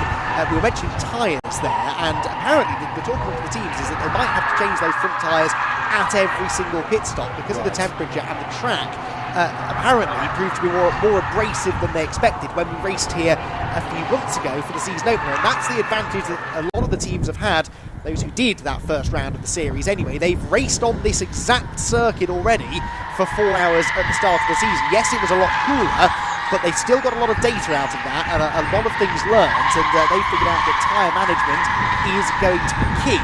Well, let's wait and see if that does turn into something that wins or loses a race. If you end up having to change tyres every time, it'll take a little bit more time in the pit lane, isn't it? But yeah, that's definitely something the drivers will have to think about. And again, perhaps that's what Trojan Motorsport are thinking. There's no point going out there and racing hell for leather, trying desperately to stay in the lead group. Save fuel, save the car, save the tyres, save time in pit lane. Be interesting to know, are we thinking that that's going to be tyres off, then let them sit to the side and cool for a bit and then bring them back? Because I can imagine if it is an abrasion concern, then you could probably bring the tyre temperature up quite a way, and as long as you don't completely shred the block surface, the tread block surface of the tyre, you could in theory put it back on. So we'll keep an eye on that one as the race goes on. That's 437 going down the inside. You see tuning entry to Vale we go, leave some space. Oh, and they nearly locked up there. Well, did lock up. I think that was another one of the BPC tuning entries actually, the 409. It was a mighty close moment. And that just looked to me as if the 409 almost got suckered into just braking a little bit too late there. Almost realised, oh no, there's a corner coming up here. I better get on the brakes. And on the shallower line as well, so you have to brake a little bit earlier naturally, and you maybe can't see your braking reference. The racing line is on the right-hand side of the road there, so if you've got a visual braking marker you're using, it's probably on the right-hand side of the road, and there was a car in the way, so easily done. And it's little moments like that that, especially the deeper into the race we go, can really change everything. You know, it's that little lapse of concentration as it starts to get dark over the next sort of 3 hours or so. Very easy to have a little miscalculation and end up ruining your race, perhaps ruining someone else's race as well. And it's why even the teams at the front of the field now know that they can't rest on their laurels one little bit. There is trouble lurking around every single corner. So all those cars that were just on your screen, this is all around 40th place. It's the 409, the on-board attack from, is that the 418? Yes it is. It's the WRC development to the Auto Services car. The 389 of BPC Motorsport just behind. Approaching the bottom of the hour, in the first hour in this year's Silverlake C1 24 hours. Back with your leaders, Matthew Wilson and James Matthews, racing for JW Bird Motorsport and Scuderia Polo Rosso respectively. They're back into the 3-minute ones. That's a new personal best last time around for the race leader. 5.5 seconds is now their advantage over Max Finn there. Third place, Emax Motorsport number 346.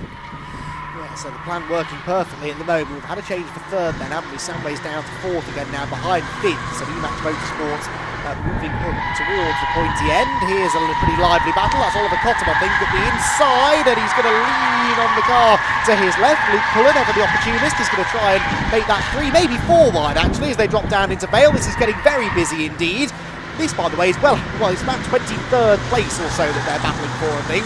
The 5.06 is Oliver Cottam. He's on the outside line now. The 3.56 at the inside was Rory Clark. So that explains it. You've got Rory Clark, who was known for not being backwards and coming forwards in what make VW and mini racing. You've got the Oliver Cottam car, Cottam a touring car driver, Luke Pullen MX5 racer.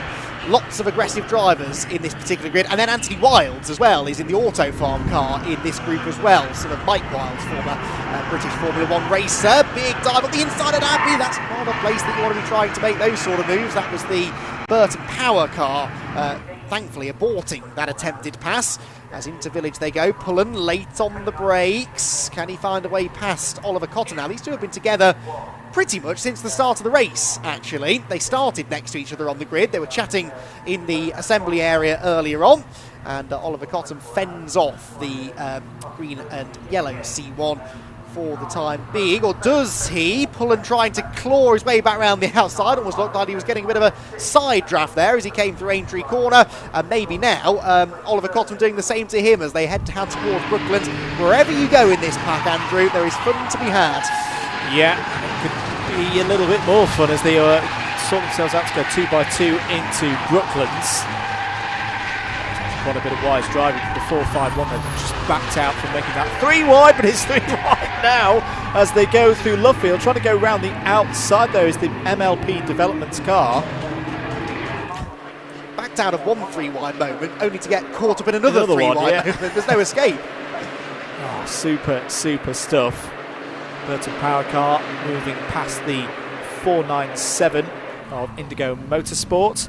Who get the prize that no one wants, by the way, of being the first team to roll this weekend, because they went over in testing before they'd even got into the official sessions for the race. But the team did a great job of fixing that car up. It's not quite in showroom condition, but it's clearly still performing reasonably well.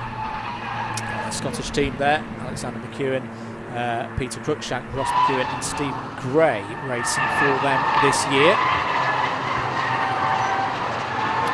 Change position there. Luke Pullen now going backwards a little bit because that was Anthony Wilds, I think, going past him. Not quite sure how Luke ended up losing a place there. It looked like he was going to keep one when we first cut to this battle, but that's the way that these battles can chop and change. And I have to say, Anthony Wilds is flying. He's gone past Cottam now, just made that look very easy going onto the hanger straights. That's a car perhaps that underperformed in qualifying, but is now starting to move forwards.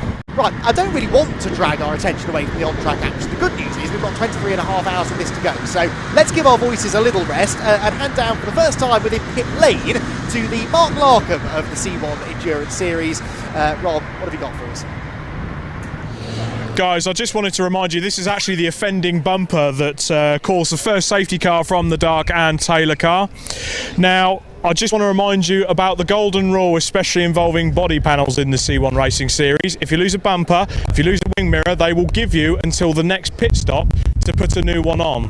And as long as it's back on and secure and the car's looking reasonable, they'll send you back out. It's not a case of ripping it off and that's it for the rest of the 24-hour race. Robin has stated it's key that if you lose body panels, he doesn't want the cars rolling around the circuit, to put it bluntly, looking like sheds. He wants them in the presentable condition. So if you lose a body panel, you've got to get it on at the next stop.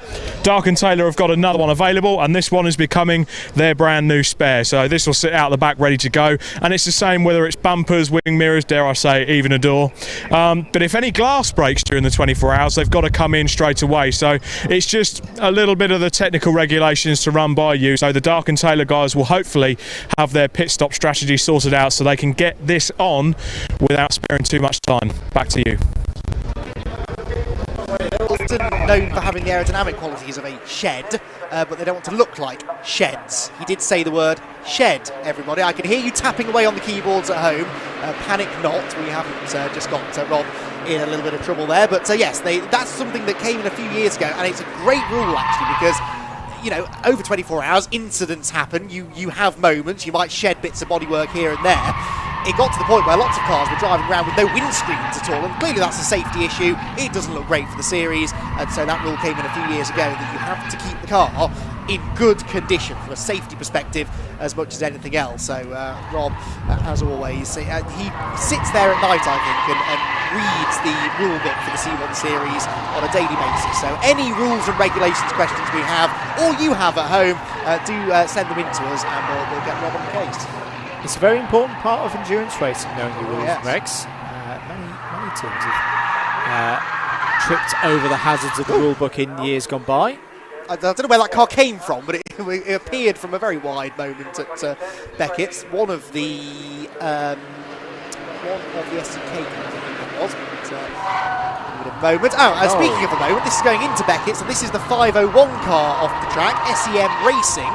Who was in 501, I hear you all ask? Well, scrolling down the sizable entry Lee Flinton, who's was in the start. That's a real shame, because Lee was making some great progress. Yeah. Was up into the top 20, having started 26th, but it's rather gone for an unscheduled trip to the beach on this nice sunny day at Silverstone. And that's a strange one to be on the entry, well, going through Maggots and transitioning to Beckett's. I just wonder if they've gone maybe side by side with another car and been encouraged in there. Well, we see a bit of squeezing, don't we? It's Maggots. It's really a one-line piece of racetrack, but of course, Copse, if you get a bad exit from Copse Corner, you get sort of swamped by everybody going down into Maggots. So entirely possible. Now, we do see quite a lot of safety cars in C1 series. That is not a reflection upon driving standards at all. It's part of the ethos of the series that if a car stops on track for whatever reason, they will try to get it back to the pit lane, especially in the early stage of the race. We don't want people falling out of the race completely because they have incidents and problems in the first hour or so. So often the safety car is thrown just so that we can recover the car and get it straight back to the pit lane. And if we do get a safety car now, more than half an hour in, we're approaching halfway probably through a fuel run. It wouldn't surprise me to see a few teams have to take a chance to put the top off on fuel, especially those who don't have great track position. We'll wait and see what race control choose to do. And also the sheer physics of it. They say these small cars, low powered. That is a gravel trap that's designed to catch Formula 1 cars going off it at that part of the world. In fact, one of them did a couple of years ago, if you were down at Kvyat. So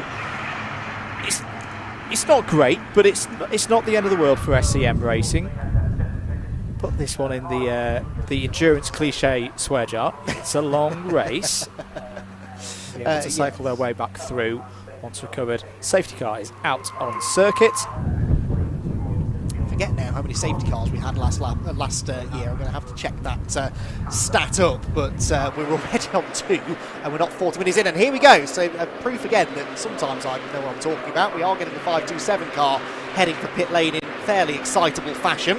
So that's the Red Sky Racing car that was running in 19th place, and they are so far the only car to take advantage of the safety car coming out. So genius move or not, we probably won't know for another 23 hours or so, but that, I think, is the right thing to do. If you're down the order, Andrew, and you have a safety car period, top the car up with fuel. You're not going to lose a huge amount of track position. You didn't have the track position to start with, but you can go longer, and you never know, hours down the line, that could really pay off. And it puts you off cycle with the rest of the field. You don't necessarily have to do as much overtaking to get those positions back. If the thinking is that the drivers, the pack of cars that you've exited and then sat behind, they've all got to pit at some stage anyway. We will also see for the first time, because I'm aware that we might have some new people watching this race for the first time, the driver tag system and how that works in the C1, Silverlake C1 Racing Series. I love this system because I do a fair few of these 24-hour races where it's 4, 5, 6 drivers in a team, and it is normally very, very difficult to keep track of who's in the car, especially when it's 3 o'clock in the morning, all that business. Not so here. Part of the pit routine for any team in any trip to the pit lane is they have to come to the stop, to a stop at the end of pit lane and make sure their RFID tag that all the drivers wear is logged by as. Oh, now that's looking a little bit more substantial than this wasn't a strategy masterstroke, was it? But once the 527 is ready to go back out of the circuit, even if it's the same driver still in the car, and for the record it was David Shepherd who started for the 527, they always have to confirm with their RFID tag that it's still them in the car. Basically what it means, they need 2 green lights when they get to the end of the pit lane to return to the circuit. The normal green light that you have at the end of the pit lane in any race series, same with the support races earlier on today, but also the driver tag one to confirm that yes, it's been logged in the system, we know who you are, and you can return back out onto circuit. Yes, and that makes commentators' lives so much easier. This car's going to get a lot of TV time, isn't it? It's a masterstroke, I think, in a world where everyone seems to want black, blue or red on their racing car. Painted a different colour completely, and it will always catch the camera op's eyes, and that's the Luke Pullen-driven ABC1 car running in 24th place. He won't thank me for reminding you all he's lost 3 places from where he started, but doesn't appear to have any damage on the car, which at this stage last year he did. So that race already going a little bit more smoothly than previously, and that car he shares with Tim Dorr, as he did last year, and also Cameron Hawes making his C1 Series debut.